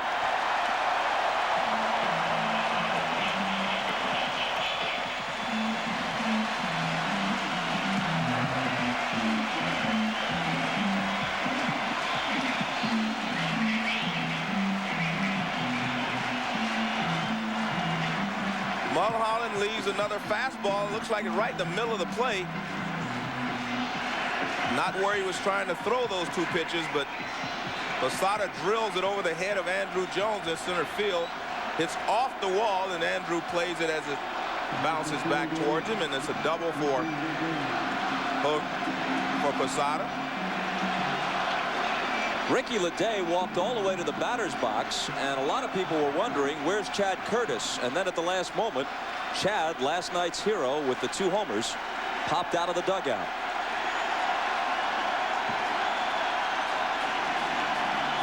Well, we must admit that every move that Joe Torre has made in this series has worked for him.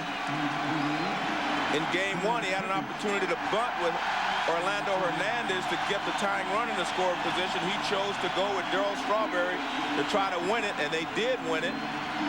Last night, he put Chad Curtis in left field. He came up big with 2 home runs. He puts Jim Leyritz in here to pinch hit. He hits a home run, so he has done everything right here in this World Series. With Curtis announced, Cox will go to the right-hander Russ Springer. The reaction of the Yankee bench as Leyritz provides an exclamation point with his home run. As the countdown begins to the 21st century. The stadium crowd was chanting, "We want Rocker," just so they could heap some more abuse on the left-hander should he come out of the bullpen. But instead, Bobby Cox makes the logical move. Righty Russ Springer to face Curtis, who swings on the first one and sends a sky-high pop into foul ground wide of first, and Klesko has it, tumbling into the stands. One pitch from Springer finishes the Yankee 8th, but one swing from Leyritz tacked on another.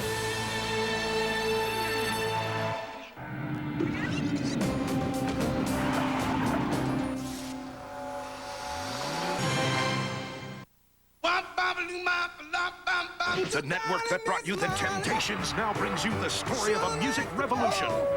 And their fans as the Bronx Bombers head for a World Series sweep. Len Berman leads our extensive post-game coverage. And other news tonight, Al Gore and Bill Bradley face off in New Hampshire. Political reporter Jay DeDapper's there. A store surveillance camera captures an act of hate, racist graffiti that's turning one community upside down. A new film found from the day President Kennedy was shot. And the $1 million Marilyn Monroe auction. All this and more coming up after the game.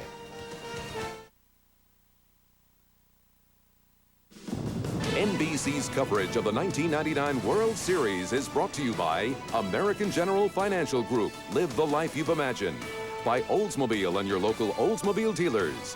By Samsung Digital. Everyone's invited. And by Gemini Automotive Care. Found only at accredited retailers near you.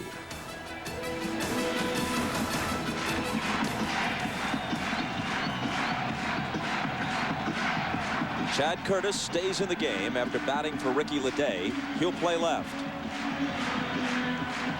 There are just 3 outs left for the Atlanta Braves. Roger Clemens has 247 regular season wins.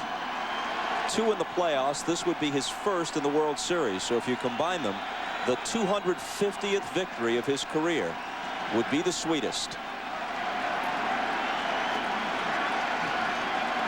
And if you're the Braves, you want to at least give them a good finish. You want to put a little pressure on Mariano Rivera.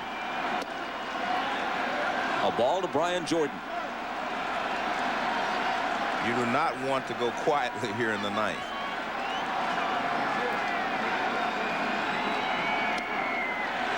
There's a strike. Mariano Rivera, who remembers fashioning a baseball glove out of cardboard in his native Panama. Looking to finish the World Series at Yankee Stadium. His manager Joe Torre says he's so automatic it's almost boring, and I love it. Strike two swinging.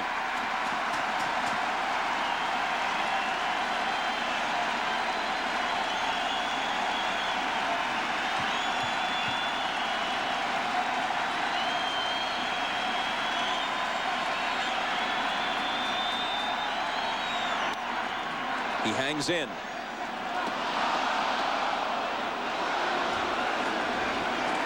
Everyone talks about his overpowering fastball and his great cut fastball, but the thing that makes Rivera so tough is his control. He very rarely gets a ball in the middle of the plate. He's always on the corner. Hit back to him. He spears it, and they're 2 outs away.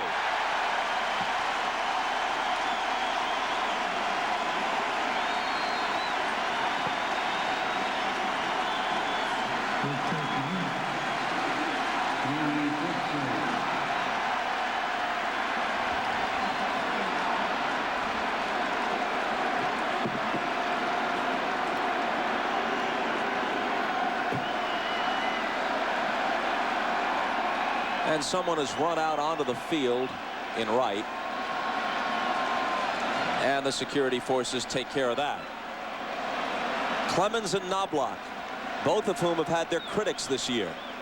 Both of whom have had big moments in this World Series.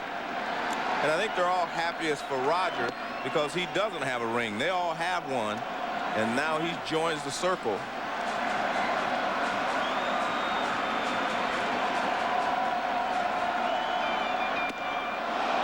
And into Klesko, 2-0. The little rally that the Braves staged in their half of the 8th may have deprived Clemens and this Yankee Stadium crowd of some high drama. If he still had the shutout going, Torre would have let him come out for the 9th, quite possibly. That is a small drawback to this entire evening and this entire season. Well, the way it's shaping up for the Yanks. It's probably fitting that Mariano Rivera is on the mound for them anyway. I mean, he has been the guy for them. I mean, he's the guy that gives them the security blanket. They know if they can get to the 8th inning with a lead and even 1 out in the 8th inning, they know that Rivera can come in and close the deal. And he's done that the second half of the season. I mean, no one's been able to touch him. So that is the best security blanket you can possibly have. Yeah, so if it ends this way, it typifies their season, that's for sure. Exactly. That's why it's probably fitting, like I said, that he be on the mound here in the 9th inning. Although Roger Clemens, of course, wanted to be there. He pitched a great ball game for them tonight.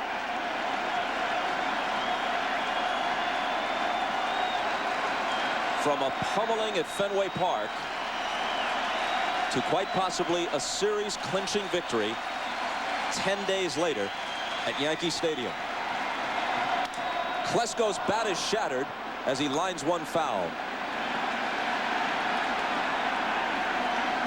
Well, he's broken 2 bats here in the last 2 swings, but it's because Rivera's cut fastball. Watch where it starts.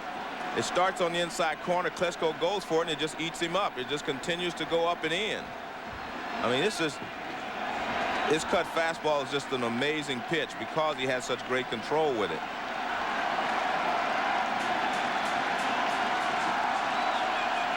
Another 2-2 pitch. Full count to Klesko.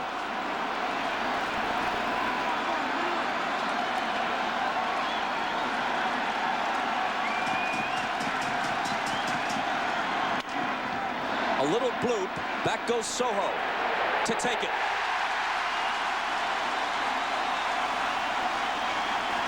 Well, Klesko broke 3 bats in that 1 at bat, and you see Klesko, Chipper Jones kind of smiling about it.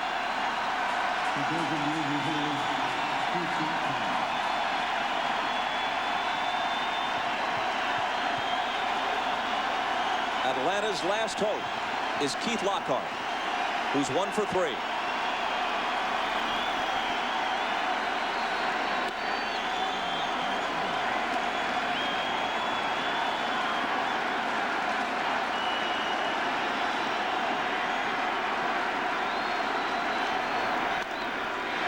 A pop in the shallow left. The New York Yankees, world champions, team of the decade, most successful franchise of the century.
Play a dozen postseason games against the best competition your league and the other league has to offer, and you win 11 of them. It's case closed. Well, I agree with you. I don't think there's any doubt about the best team the last couple of years here. This is the same scene we saw last year, only in San Diego. But Bob, I tell you, I've been on both sides of this. I've been on the emotional side that the Atlanta Braves are taking to the clubhouse with them, and I've celebrated on the field. And there's a lot of emotion going on on both sides. You have to remember the Atlanta Braves played 162 games, got to the World Series, and everything went sour for them here. And the New York Yankees, this team may be better than the team last year. Statistically, it's not going to look any better, but it may be better. I think this is just a much sounder ball club than the one last year. It is certainly one of the most resourceful teams I have ever seen. Well, we said it all along, but they really know how to win. They know how to play the game. They know how to play the game when they're ahead 5-0. They know how to play the game when they're behind. And they have a great pitching staff. I think they have an underrated pitching staff.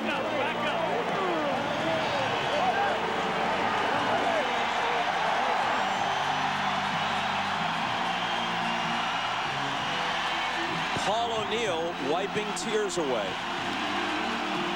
In a day or two, he'll bury his father.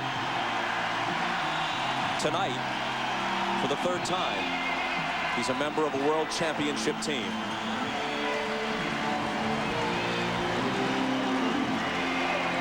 Joe Torre, whose season began with the frightening news that he had prostate cancer. He's made a very fine recovery.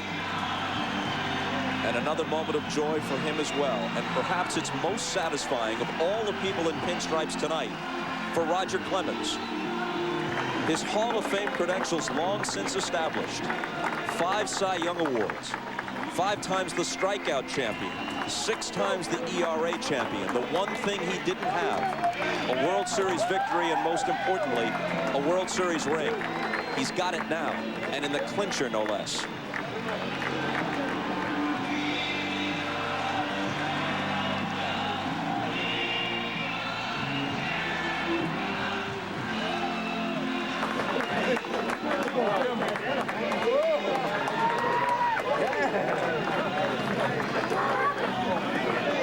Scott Brocious, last year's World Series MVP.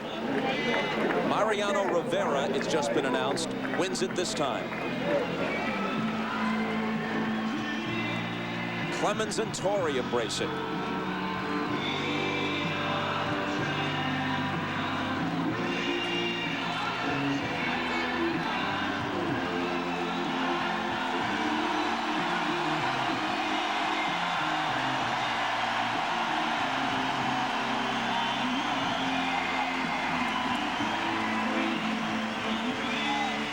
Let's go to Craig Sager. Well, Joe, for a team that appeared to win in the postseason so easily, that's quite a celebration. A lot of tears flowing from a lot of people, very emotional. Well, there was so much emotion, Craig, on this club this year that, you know, Scott Brocious, Louis Soho, Paul O'Neill just lost his dad today. Yeah, I can't put it into words what this feels like. It's hard for you, of course, with the prostate cancer. You didn't know when you would be back. It has been an emotional year off the field, but on the field, what has this team accomplished, and how good are they when they have to perform in the club? Well, obviously we're good when we have to be. To do this on top of what we did last year, I think is an even better year for us, because we just validated that you know, we are a good team and we don't rest on our laurels. We went out and proved that we belong to be here. You talked about the battle of the decade. Why was this decided in 4 games so easily? Don't ask me. You know, you never want to lose the momentum, and we just had guys go out to that mound every time. Yesterday we didn't get a well-pitched game from Andy Pettit, but the bullpen came out here 6+ innings and did the job for us. It's been our pitching all along from 1996 through the end of the century. Wow, that's pretty impressive, and these guys earned everything they got. There was some criticism when you traded a clutch postseason performer, David Wells, for Roger Clemens. You put him out there tonight with a chance to be on the mound. How close are you to leaving him out there, and what happened on that play? Well, I would have, except he was stepped on at first base, and I was planning on leaving him out there, you know, to start the 9th inning, as long as it was 3-0, and let him go a man at a time. But when he got stepped on, he lost his rhythm a little bit, and you know, it was an easy call once we realized that he just wasn't the same. Congratulations. Good luck in the locker room. Let's go back upstairs to Bob.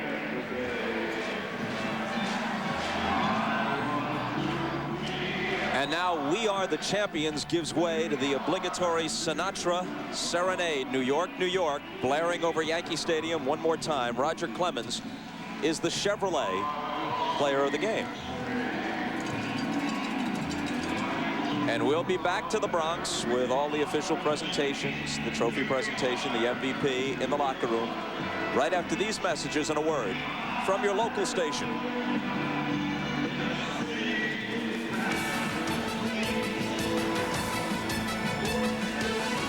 Circus City had Braves stay alive for Game 5.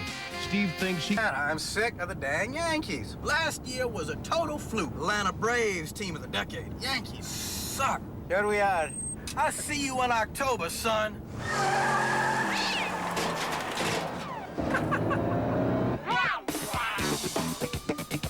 Honey, you look lost.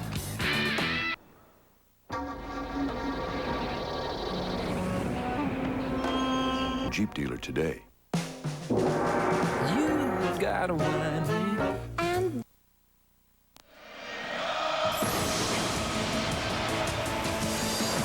This is the American General World Series postgame.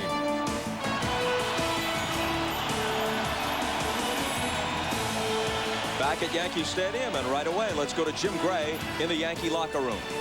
All right, thank you very much, Bob. For the 3rd time in 4 years and for the 25th time, it is now time to present the championship trophy of baseball to the New York Yankees. Here to accept it is George Steinbrenner, the general principal owner, his son Hal, Steve Swindell, Joe Torre, and the commissioner of baseball, Bud Selig. Thank you very much, Jim, George, Thanks. Joe, Hal, Steve, and everybody.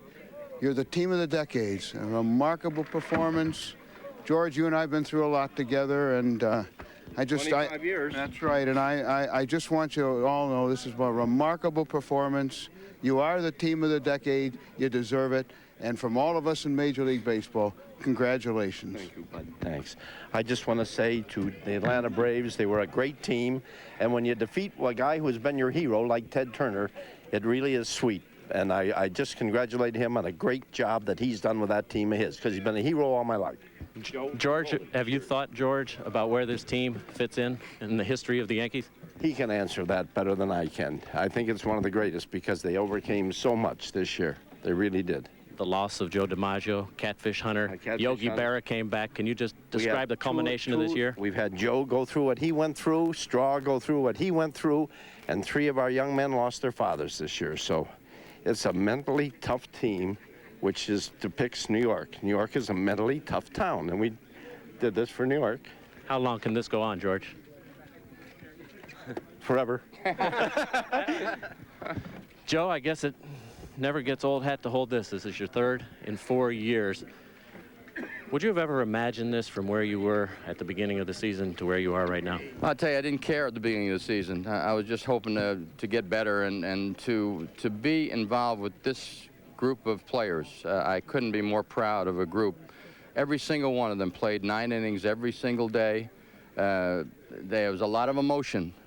Started in spring training and all through the mornings of the dads that passed away. Paul O'Neill's dad died this morning. This club is so special. I can't put it into words, Jim. You said you have a new perspective now on things.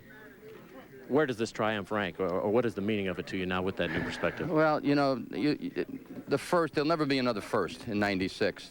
But after what we accomplished last year, and then to come back and win it again this year when people are always comparing our numbers to last year, and that's tough to do. Was this as good a team or maybe better? I think it was a better team only because of the fact that we had to do it again to probably validate what we were last year. Joe, congratulations to you. Thanks, Jimmy. Let's bring the commissioner back in. Commissioner, it's time for you now to award the MVP trophy. This year's MVP, surprise. Mariano Rivera, 2 saves and a victory. Bud? Well, Mariano, I'm happy to announce that Mariano Rivera is the MVP of the 1999 World Series, and with 2 wins and a save, your performance, not only in the series and the postseason, but all year has been magnificent. Congratulations on a great honor, well deserved. Thank you. Thank you very much. This means a lot for me and for my family. I couldn't do it without my teammates. I mean, it's impossible to do it without them. And I love this team as a friend, as a family, as a teammates. I mean, they're the best. That's why we're the champions. For a man who basically gives 1 or 2 innings, it's got to be almost an impossible dream come true to think that you could be an MVP of a championship World Series. Is it? Well, I'll tell you what. I wasn't thinking about it. I just was trying to help the team the most possible I can, and this happened along. I mean, thanks God for everything because he makes everything come through, and he was immense. So I mean, thanks God for everything, and my teammates, Joe, and man right here. Then I mean, he supported me in every way, and I thank him for that.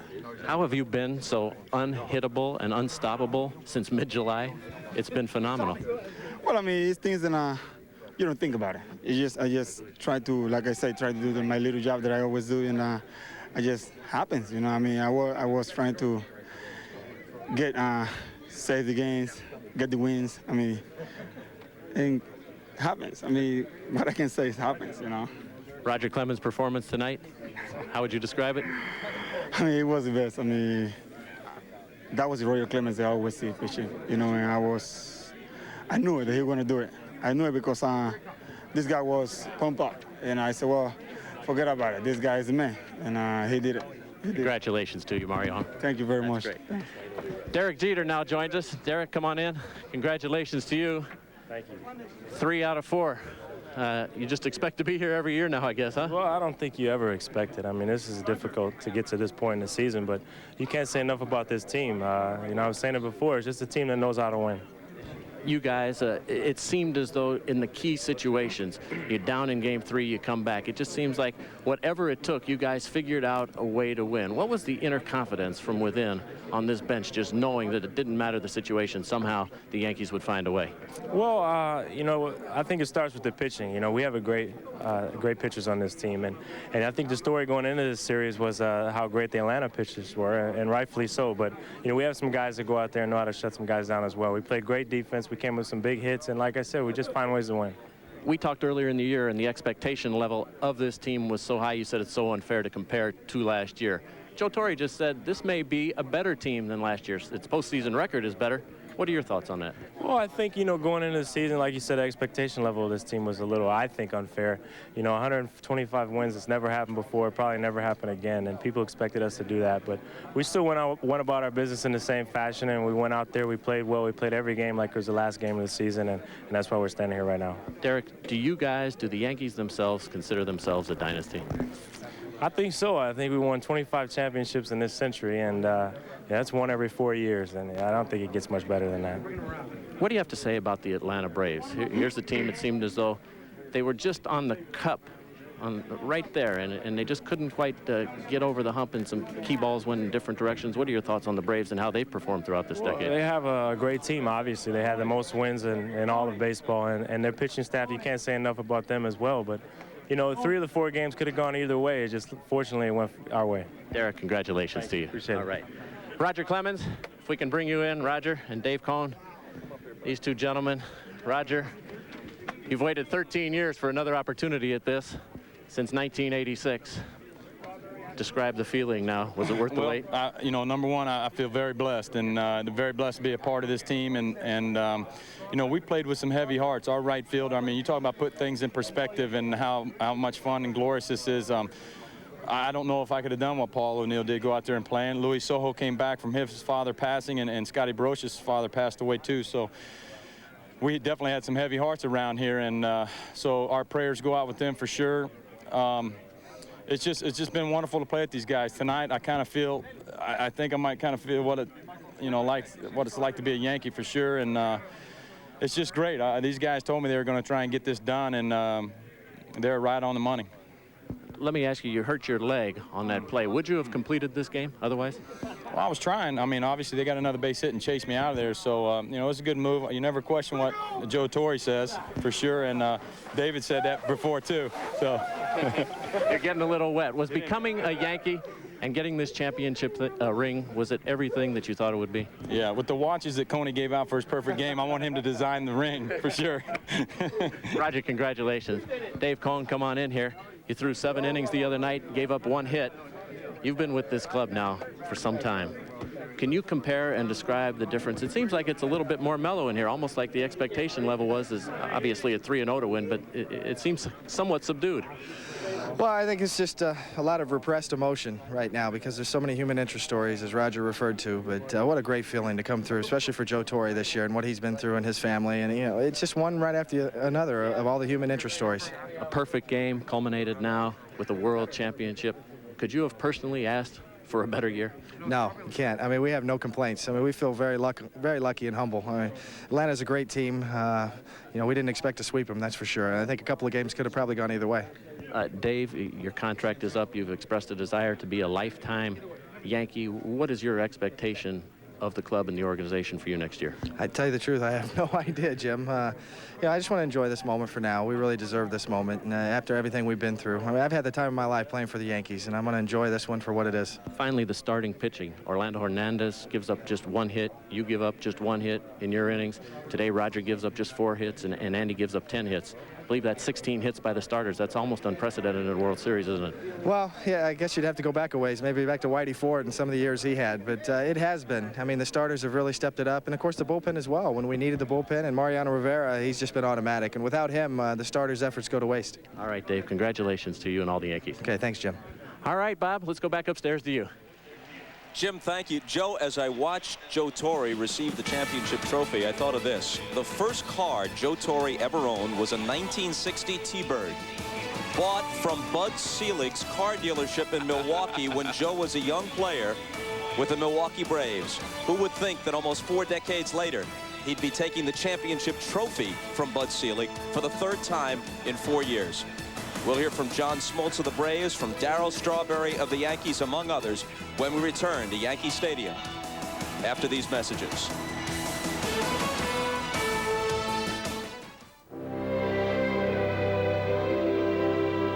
What is the value?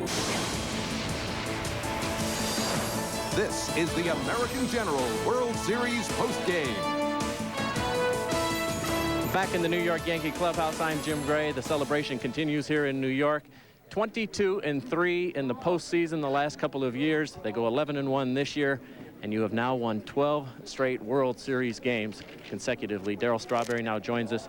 Darryl, congratulations to you. Your troubles have been very well chronicled this year, from where you started this year to where you're now ending up. Would you have ever believed you'd have been back in a World Series? Well, I never dreamed this situation occurring for me again. And, you know, I just really like to thank Bud Seeley and Mr. Steinbrenner for giving me this opportunity, and also Joe Torre giving me this opportunity to come back and be with the small club. Did you think your career was over? Well, yeah, I had thoughts in my mind that, you know, that probably was the last of my career. It was a situation where, you know, I made a major mistake in my life, and, you know, I'm just very fortunate and blessed, and, you know, I just thank the Lord for that. Darryl, let me ask you, we were talking just before we came on here. It is so quiet in here. Why do you think that is? Well, we've had a rough year. You know, it's some devastating things that have happened to people, family members this year, and it's been real tough for us. It's been tough for us all, and, you know, we're a close team together, and we just love each other, and I think, you know, the celebration is really low-key. You know, O'Neill just lost his father, and Brocious lost his dad, and Louis Soul lost his dad, too, so it's really been a tough year for us. Darryl, good luck to you. You made the most with your opportunity this time. All right, thank you very much. All right. Scott Brocious, I know this has been very difficult for you. Your father passed away earlier in the year. You've played with a very heavy heart for a long time now, and I guess the emotion's ready to come out. Yeah, I don't know. Right now, I guess I'm a little bit numb more than anything else. You know, you just got a group of guys here that everybody cares so much for each other, and everybody's pretty well chronicled the things that a lot of us have been through this year. You know, Paul playing at the game tonight, there's nothing harder to do than try to separate something as personal as that and to come out and do a job on the field. So I think we're just feeling a lot of things right now, a lot of happiness, you know, a lot of relief, and also just a lot of pain that we know now that we got to deal with some real personal issues. How did you counsel Paul tonight before the game? Really more than anything else, I think he just wanted to be able to try to concentrate on the game. So, you know, as hard as that sounds, you know, to do, you got to try to put it in the back of your mind and just go out there and try to do your job. MVP last year against the Padres. This year you're batting over 350. What's going on with you in these big games, big series? I don't know. I think that, you know, and especially this 4-game series like this, you just, the hits fall and all of a sudden your numbers look pretty good. I mean, they're a great team over there. We feel very fortunate to be standing in this spot. How difficult is it to repeat? We always hear from those who've conquered how difficult it is. How tough was this? Well, this was definitely a rougher road this year than last year. You know, last year I think everything that could go right did, and this year was just more of a battle for the guys, you know, both on the field and off the field. So, you know, this team is just filled with guys that just have a tremendous amount of character and a tremendous amount of heart, and we just never took our eyes off the finish line. Scott, congratulations to you. All right, thanks, Jim. All right. A much different scene over at the Atlanta clubhouse, and Craig Sager is over there. Craig? Well, we talked about the World Series battle and the battle of the decade. The Braves come in, 8 division titles, a chance to prove something. You lose 4 straight. How disappointing is it? Well, it's not that disappointing because, you know, most of the times you say, well, sometimes the better team doesn't win, but that's not the case. I mean, the best team won. The Yankees are head and shoulders above most when it comes to this time of the year, and, you know, they deserve all the credit. We don't deserve any blame. They deserve all the credit. And, you know, my heart goes out to Paul O'Neill for what he's had to face today, and we lost to the best team, simply put. The Cy Young pitching staff, Greg Maddux, John Smoltz, Tom Glavine, all put in good pitching performances, yet none of you came up with a win.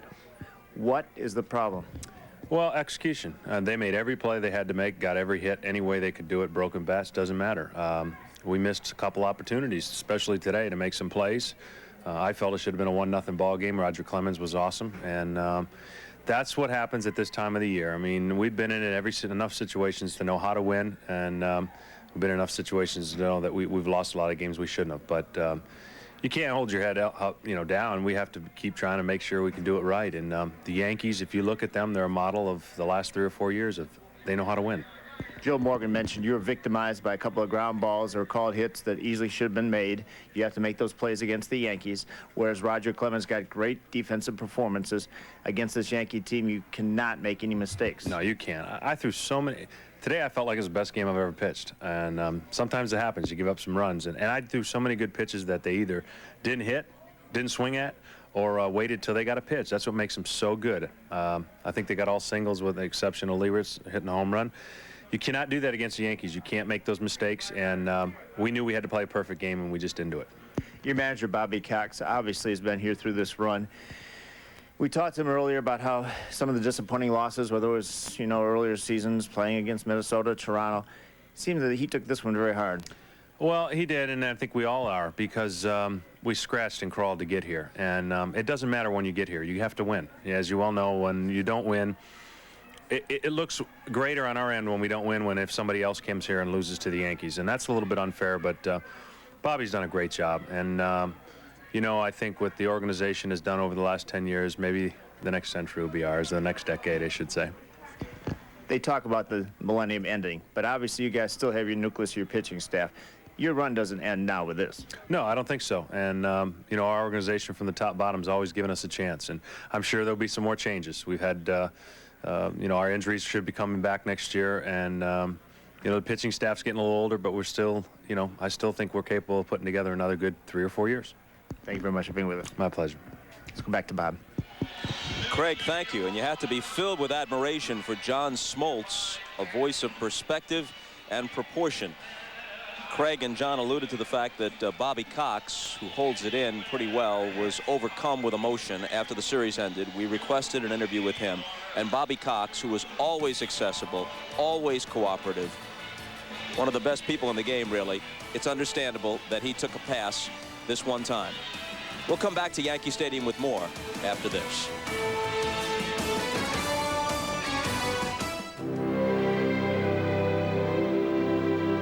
Forth. And the one thing your guys said was, forget about the team of the 90s. They would like to win one more World.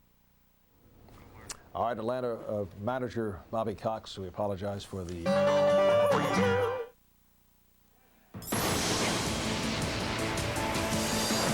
This is the American General World Series postgame.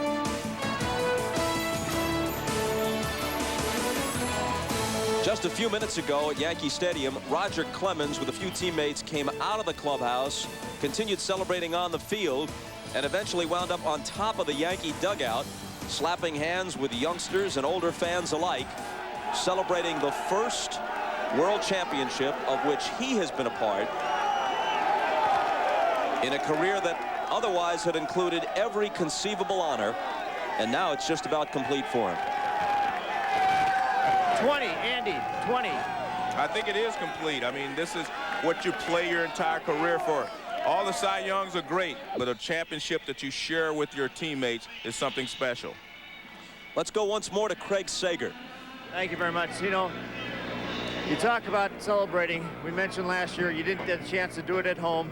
Bob mentioned a couple of you guys coming out with the fans. What's the difference? How great is it to win it here? There's nothing like winning the World Series in Yankee Stadium.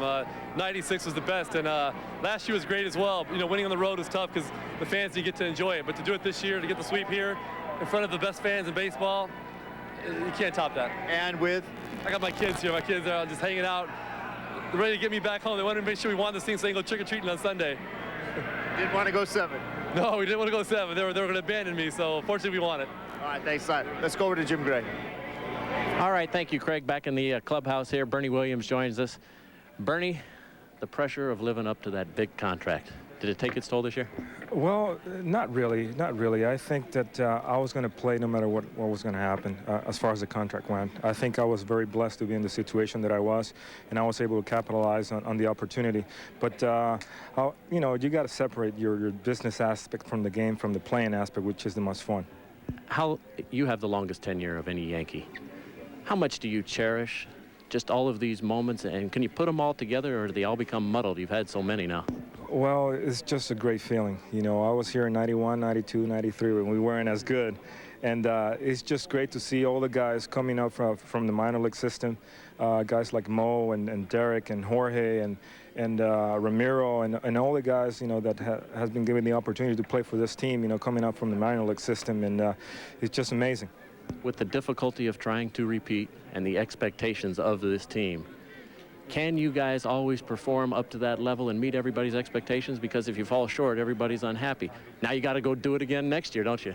Well, it'll be great. You know, I know that the teams are they're gonna stack up. You know, they're gonna try to find a way to beat us. But as far as I know right now, we are the world champions. You are, and you got a whole year to enjoy it. Congratulations to you, Bernie. Thank you very much. All right, that's it from down here in the locker room. Bob, back upstairs to you. Well, Joe, it wasn't the closest World Series. A second consecutive 4-game sweep. This is the final out. Keith Lockhart's fly to left, which is squeezed by Chad Curtis. But we've had the pleasure over the past few years of watching a team that will always be part of the argument when talk turns to the best teams of all time. No doubt about it. This team is going to rank with the best teams of all time, Bobby. And I just want to say it's been a pleasure to work with you this year, and I really enjoyed it. So did I, Joe. Thanks. We'll see you next fall. So the Yankees, for the 25th time in this century, the 3rd time in the last 4 years, are the world champions of baseball. This Saturday at 2:30 Eastern here on NBC, the Fighting Irish of Notre Dame do battle with the Midshipmen of Navy. And on Sunday at 4 Eastern, be sure to join us for the conclusion of the Gravity Games. Tonight, after your late local news, it's The Tonight Show with Jay Leno. Jay welcomes actress Julia Louis-Dreyfus and the music of Hootie and the Blowfish. For Joe Morgan, Jim Gray, Craig Sager, Barry Larkin, and Hannah Storm, I'm Bob Costas. And from the Bronx, good night, everybody.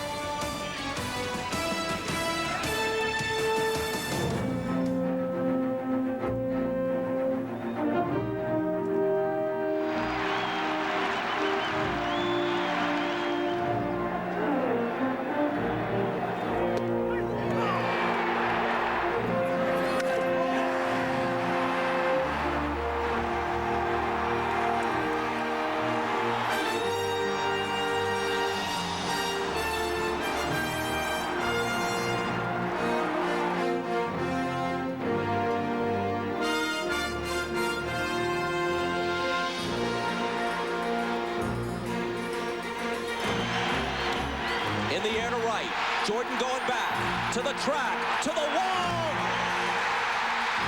and he cannot come up with it. It's a tie ball game.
November 6th. Here, reveling in Roger Clemens out on top of the dugout. It took till October 27th for him to really be and feel a part of the New York Yankees. And I tell you what, he loves the way it feels. I was just able to get the ball down and elevate when I needed to with something on it. And Jorge called a great game. We played wonderful defense. I mean, how can you not? You know, it was hard to top that game last night when Curtis went deep. You know, Chad hit that in the end of the game and had a walk-off, and it's hard to top that one. But we made some unbelievable defensive plays to keep you fired up. Roger, you compare yourself Defense was behind him. Roger Clemens, and this is what Harold Reynolds, Dave Campbell, he came here for, and what the Yankees got him for, to stand on the mound and try to nail down a World Series. Plenty on Clemens coming up, but you know what he talked about, the plays being made behind him? Would you like to pitch with Derek Jeter at shortstop and hitting second? I think you would. Derek Jeter was with our Carl Ravitch a short while ago. With Derek Jeter, another World Series championship. Obviously, it never gets routine, but, you know, share the emotions of '99. It's been a tough year for us, I think, off the field. You know, we've had a lot of problems that have gone, and everything up to Paul O'Neill's dad dying last night. But every year is a different storyline. This year is a little bit more special because everyone wanted to write us off. It began, obviously, with Joe Torre's cancer. Was that a unifying aspect of this club? I mean, this was a pretty together club after '98. And yet, as you talked about, you had all these emotional mountains you had to get over. Talk about the closeness of this club. It's a very close team, you know, like you said, it starts with our manager. And what he went through early on in the season, we sort of rallied around him, and it seems like something else just kept coming up. But we know how to rally around each other and go out there and play on the field. At what point did you know this team was capable of winning a championship, or did it start final day of last year when you won the World Series in '98? Well, we always knew, we felt as though we had the team to win another championship. You know, people put a little, I think, unfair expectations on the team because of the win total we had last year. But we knew we had the best team in the world, and we came out and we showed that here. Is there an MVP of this club, or is it made up of a bunch of most valuable players? Yeah, there's 25 MVPs. You know, every game it seems like there's a different hero, and we don't rely on one guy to carry the load, and we showed that here in the World Series. Congratulations. No bigger hero in New York City than Derek Jeter. Let's go back to you. All right, Carl, thank you. 6 of 17, 353 in this series. But Derek Jeter, and we might add, the streak is still going, has tied a World Series postseason record with 17 straight games in which he has gotten at least one hit. That ties a mark set by the former New York Yankee Hank Bauer, 56, 57, 58. Obviously, Bauer all in the World Series. And it passes, more recently, 16 straight by Pat north of the borders with the Blue Jays in 92 and 93. Derek Jeter, one of the many Yankees, as you heard him say, who really are MVPs. And I'll tell you what, it was a redeeming series toward the end for Chuck Knobloch, who's now with the hardest working man in showbiz, Carl Ravitch. Reversal role. They all came into the mound to tell me this is what you've been waiting for. Now go out and do it. Hey, Scott, he became like Andy Pettitte tonight with all these ground ball outs. Were you ready for that? No, it was great. I mean, you know, from the first inning, you could tell he had some life on the fastball and some movement on there. You know, a couple balls. The ball to Booney in the first inning, that got in there a little bit. Said, oh, he's got some nice movement on the ball. And so I think all of us at this point, you're ready for anything. And we got some plays out there tonight. Tell me what was going through your mind when everyone was hugging and celebrating on the field. It looked like that was pretty emotional for you and Paul. And this year's been just an unbelievable year, you know, on and off the field, and you know, there's nothing better to play all these games. You look in everybody else's eyes and realize what you accomplish, and you also look in these guys' eyes and see a lot of pain from a lot of things that happened this year off the field. And you know, for O'Neill to come out and play like he did tonight on a day like this, you look into Louis' eyes and everything going on with him back home, and you just feel for him, not only, you know, as a teammate, but as a friend, and you know, you hurt for him at the same time. We're going to go look at some plays just to get back to baseball. Yeah. When did you do this jump in the air, Derek Jeter pirouette, throw across the diamond? Have you been watching Derek's highlights or what? I've been watching him way too much. As a matter of fact, we've been messing around a little bit on some of these off days. And you know, this is a big-time play here. I'm out there with Jeet, and I don't quite get up in the air like he does, but you know, Willie's been getting on me all year long about don't do this, you know, little quarterback thing out there. But it just happened tonight.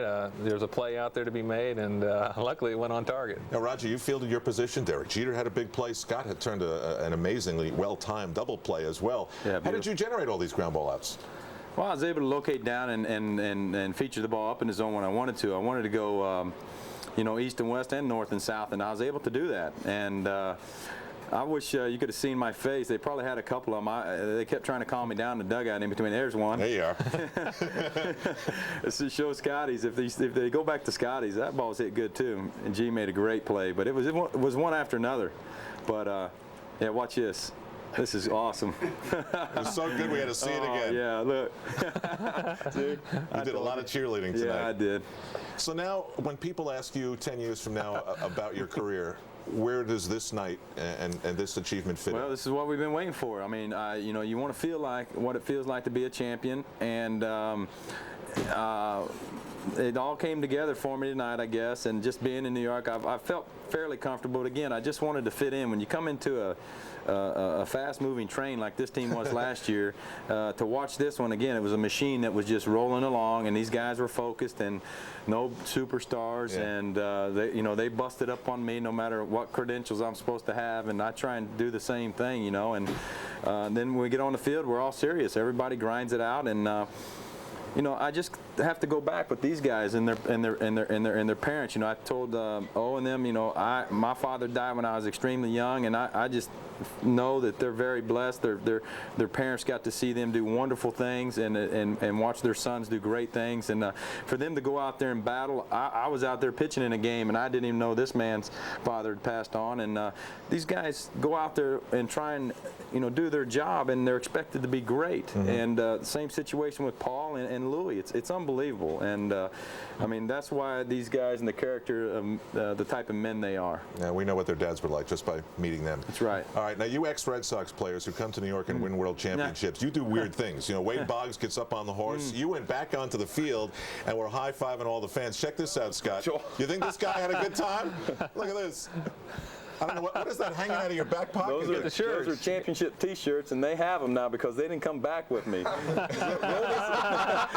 forgot they're in my pocket. Watch this in slow motion. Let's see who gets them. Somebody get a good idea on these people. Let's see. Let's see. These, I don't know. Watch. Something happens. I hugged that little guy there. He's all dressed up in Yankee stuff. Then there was one guy who wouldn't let go. Something happened. Gone. There it is. It's gone. You got it. There's one. What happens there? Let's see. I'm pretty sure I didn't have either one. I was trying to reach. I would go for the old hug for to distract you. Right here at the end, they're going to get you. Yeah, they're going to hug you to distract you. Right there. Boom. There So I thought I was going in the crowd right there. But you fought it off. Yeah, that was great. Well, they should enjoy it because. Again, it's like nothing else, and it was just wonderful, and I can't wait to celebrate with my family. They all came up here and friends. So. All right, we got the family here. We got to get going. Congratulations to Roger Clemens and Scott Brocious. They are members of the 1999 World Champion New York Yankees. Paul O'Neill, an emotional night for him as it was for Scott Brocious and Luis Sojo. Here he talks with Michael Kay. I think we realize it now. I think we realize, you know, we got a special group of people here as far as the way we get along and the way we play and the way we go out and win. And you know, it's you never know what type of team you're going to be on when you go to an organization. And since I've been here, it's been so much fun just winning and bringing people in that care about winning and that go home unhappy when you don't win. I mean, it's just, I mean, a lot of things can be learned by 25 people in here, and I'm proud to be a part of it. How did you balance your emotions today with all that happened? How did you balance your emotions? I just tried to. I mean, it's obviously came out at the end. I just.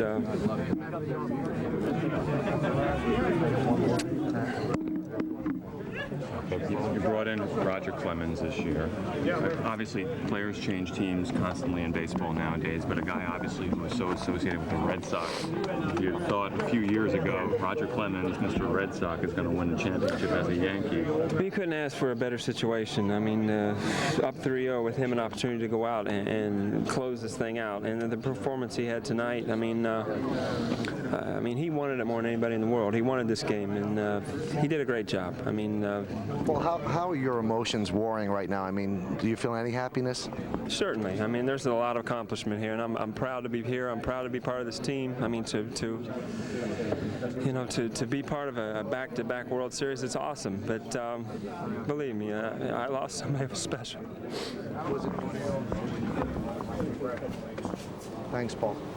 Doesn't seem fair that you should be happy and so sad at the very same time. All right, we'll get back to the business at hand here, the historical perspective, and that's always difficult with the Yankees as they continue to chase their own history. But Steve Hurt is here from the Elias Sports Bureau. What jumps out at you, Steve, first off, as far as what we've witnessed these last few years? Well, just hearing what Joe Torre had to say and the idea of 25 championships in the century, he was actually selling himself short a little because the Yankees didn't win their first title until 1923. So the Yankees have actually won 25 of the last 76 World Series. So for every 2 that somebody else wins, the Yankees have won 1. And Joe tonight became only the second manager in history, just he and Casey Stengel, to win the World Series each of the first 3 times they went to it. All right, now it's largely talked about as the best pitching staff in baseball, the Atlanta Braves. And yet the Yankees have beaten them now in 8 straight World Series games. Huh? I'm gonna read this list. Here are the pitchers in the Yankees' 12 successive World Series wins. Here are the starting pitchers they've beaten. In '96, starting with Game 3, Glavine, Nagel, Smoltz, and Maddox. In '98, Kevin Brown, Ashby, Hitchcock, who was red hot at the time, and Kevin Brown again. And then this year, Maddox, Millwood, Glavine, Smoltz. I mean, years from now, we'll go back.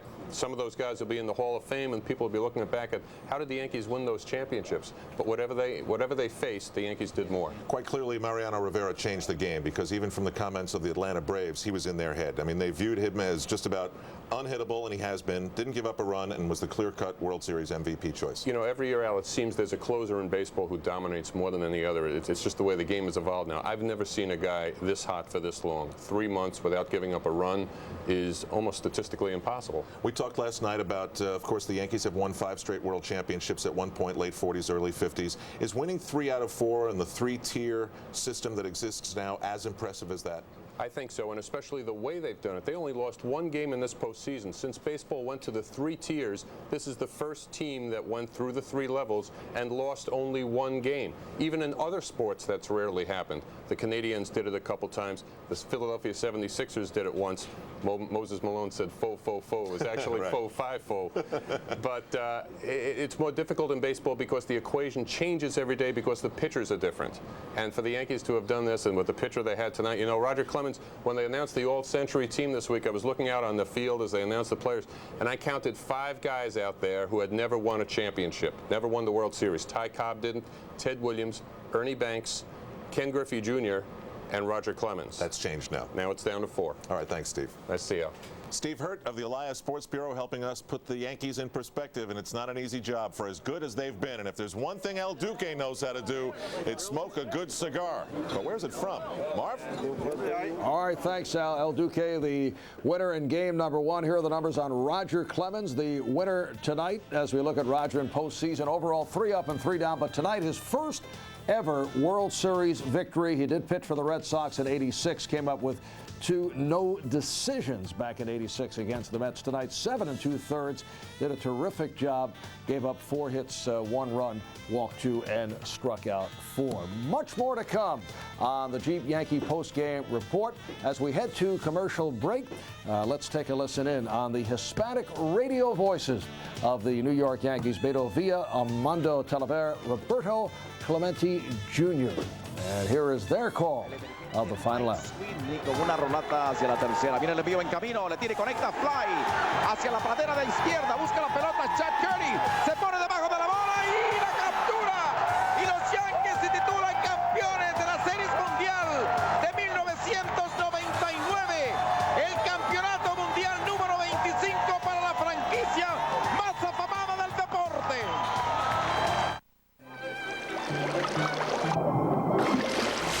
Matter if the Yankees were playing in Atlanta or in New York, they made the plays defensively. They were fantastic.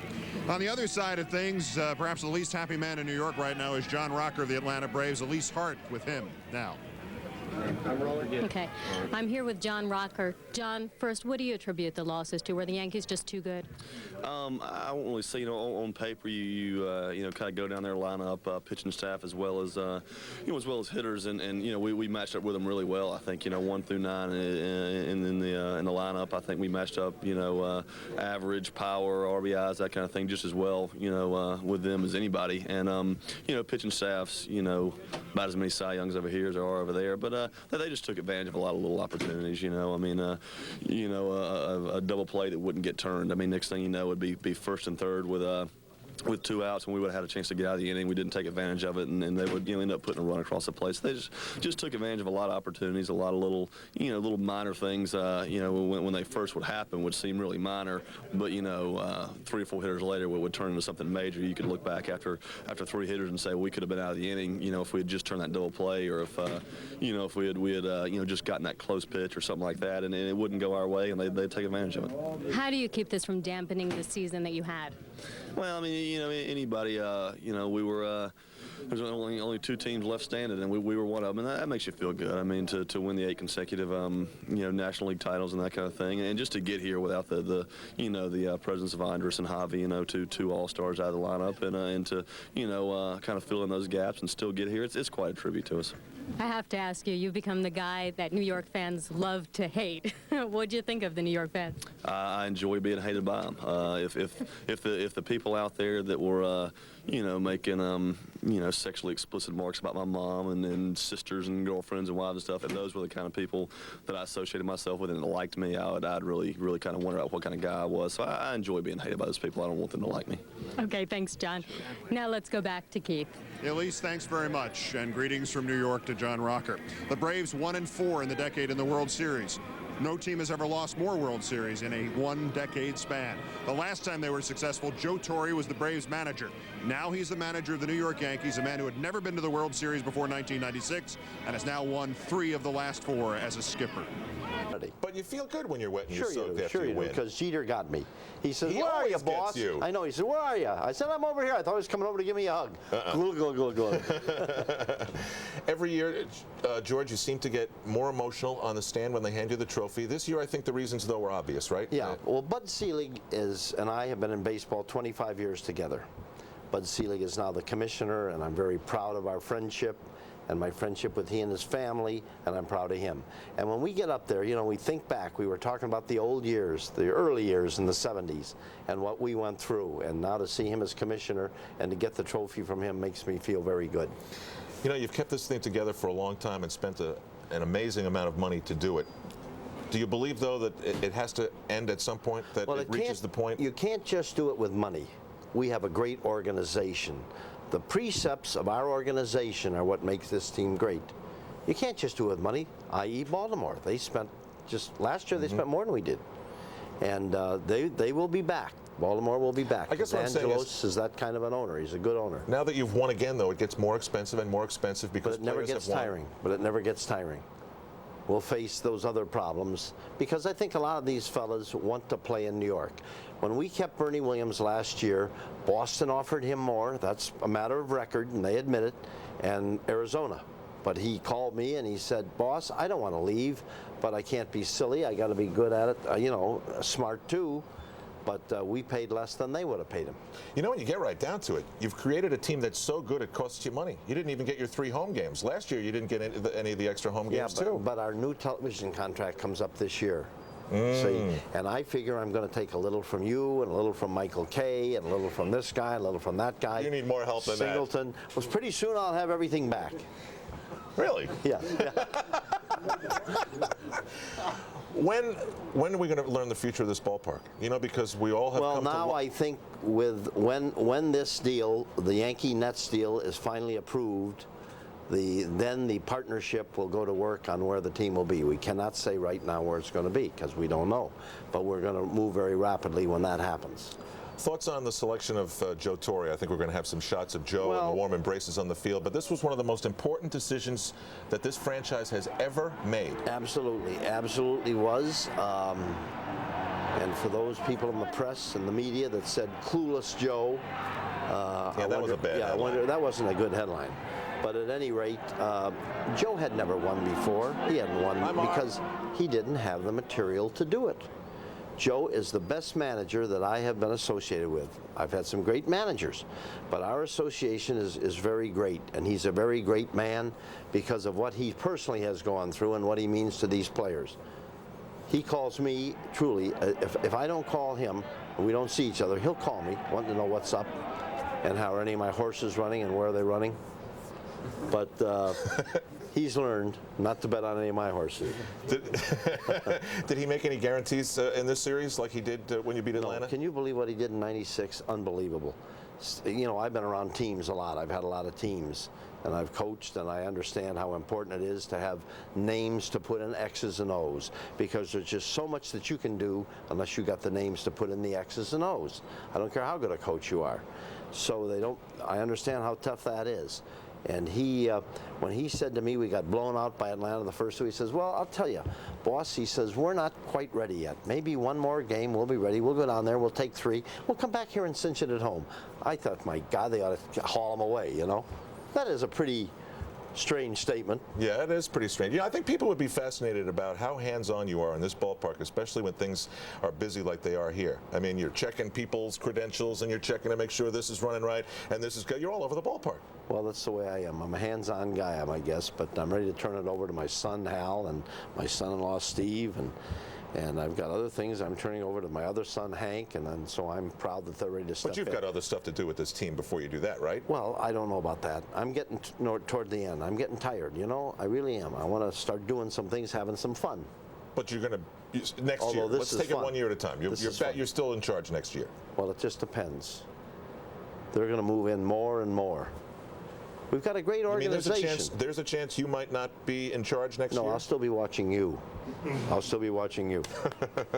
All right. Emotional year for you as well. Yes, very emotional. You patch up that friendship with Yogi Berra. Yes. He comes back and is a fixture. He was here tonight. He's been great. He's been almost a good luck charm. The applause he gets, and he comes over to me, he says, don't worry, we're going to get this guy. I said, how the hell do you know that, Yogi? He says, I know by the way they can pitch him. You got to give a lot of credit to what happens with this team, to what goes on with our organization. Our scouts did a tremendous job. Tremendous job. Gene Michael and the scouts, we put more people, watching more people. People think that's silly. Well, maybe it is, but we had some pretty good lines and some very good ball players. You know, you're a sports fan. We've watched your reactions during games, even tough spots in that Boston series, you know, when you were frustrated like Yankee fans. Who did you doubt for a moment this year that came back to prove you?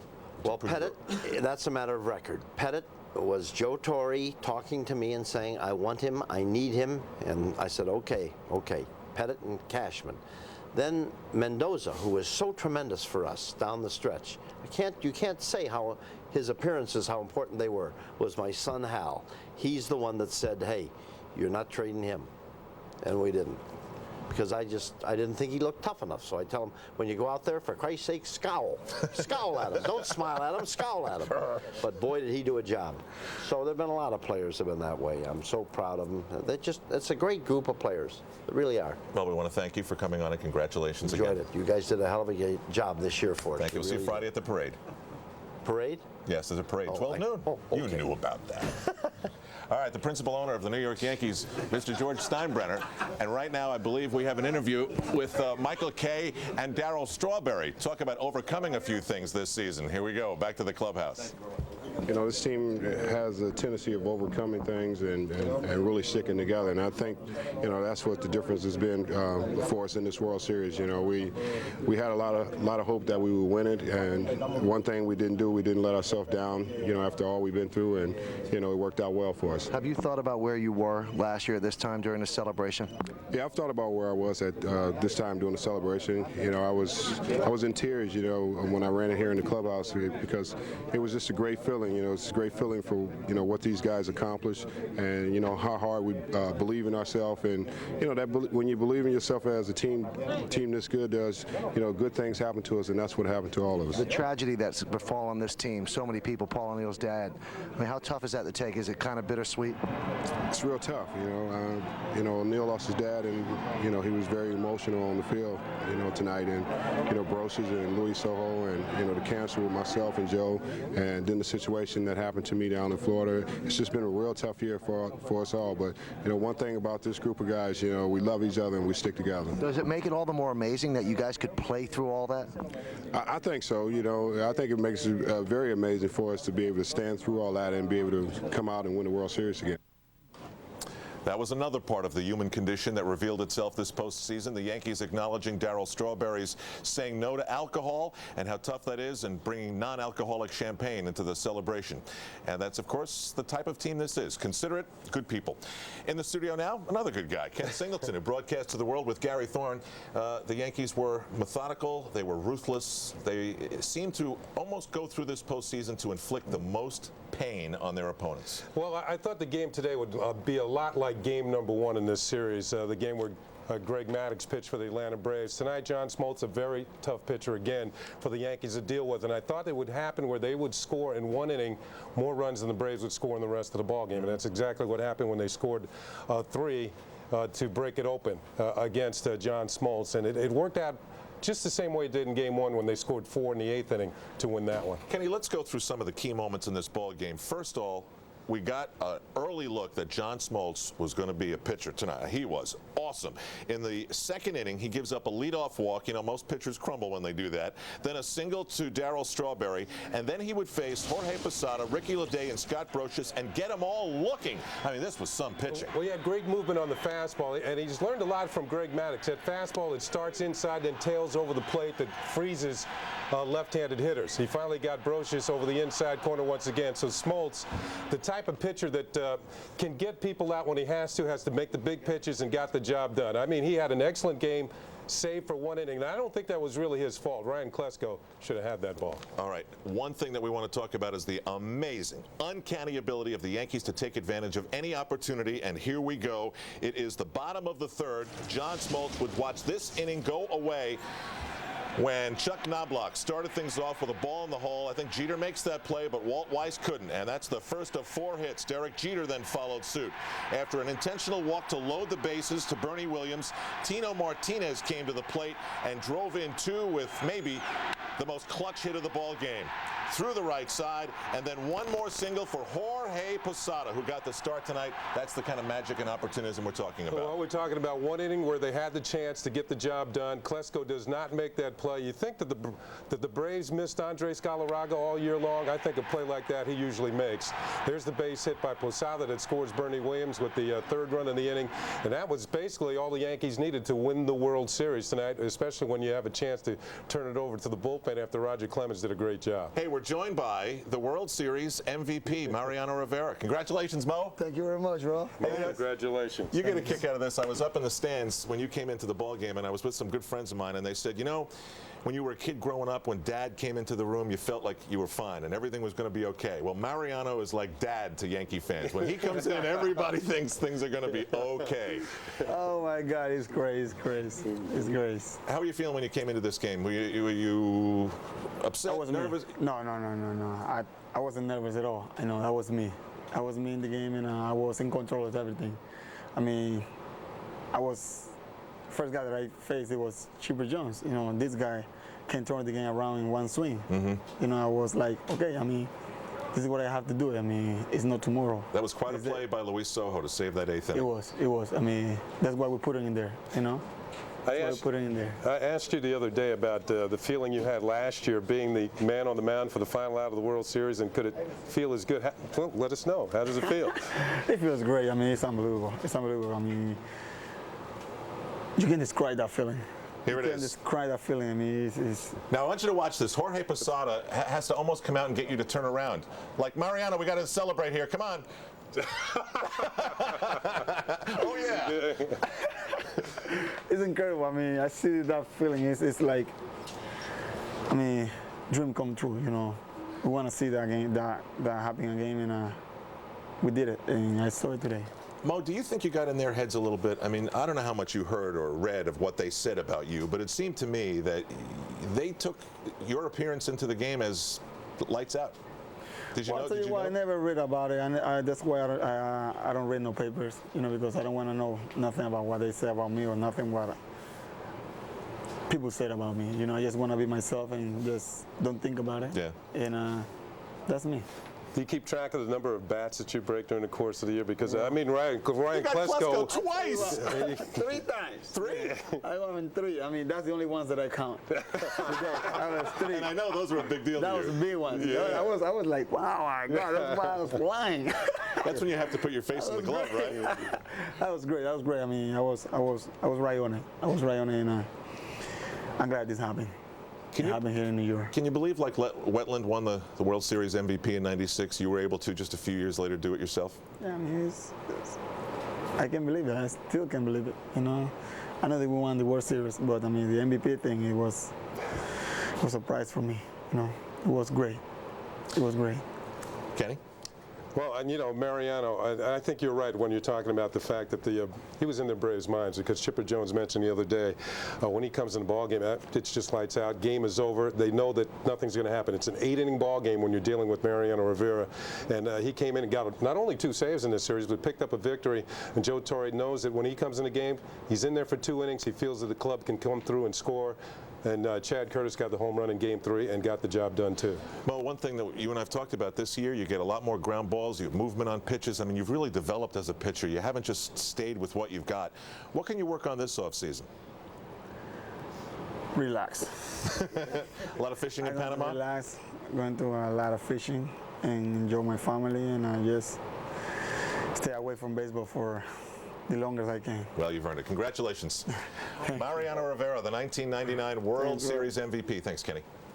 Ken Singleton, he'll be playing golf by tomorrow somewhere in Maryland. And we've got Jimmy Leyritz in the studio, who was amazing again, as we'll go back to Marv Albert and then hear about that dramatic 8th inning home run. All right, thank you, Al. Busy studio up in the Bronx. Yankees do it for the 3rd time. They win consecutive World Series sweeps. The run began with the Murderers Row back in 1927 against the Pirates, 28 against the Cardinals, and 38 and 39. They do it against the Cubs, and the Reds capped off last year against the Padres, and the sweep completed tonight against the Braves as they beat the Braves by the score of 4-1. When we come back, as Al mentioned, we'll hear from the Yankees' latest Mr. October. Yes, Jimmy Leyritz did it again with a home run to extend to the 4-1 lead, and a superb performance tonight by the Rocket. Roger Clemens goes 7 2/3, gives up a run, 4 hits, struck out 4, walked 2, and picks up his first ever World Series victory. We'll be right back.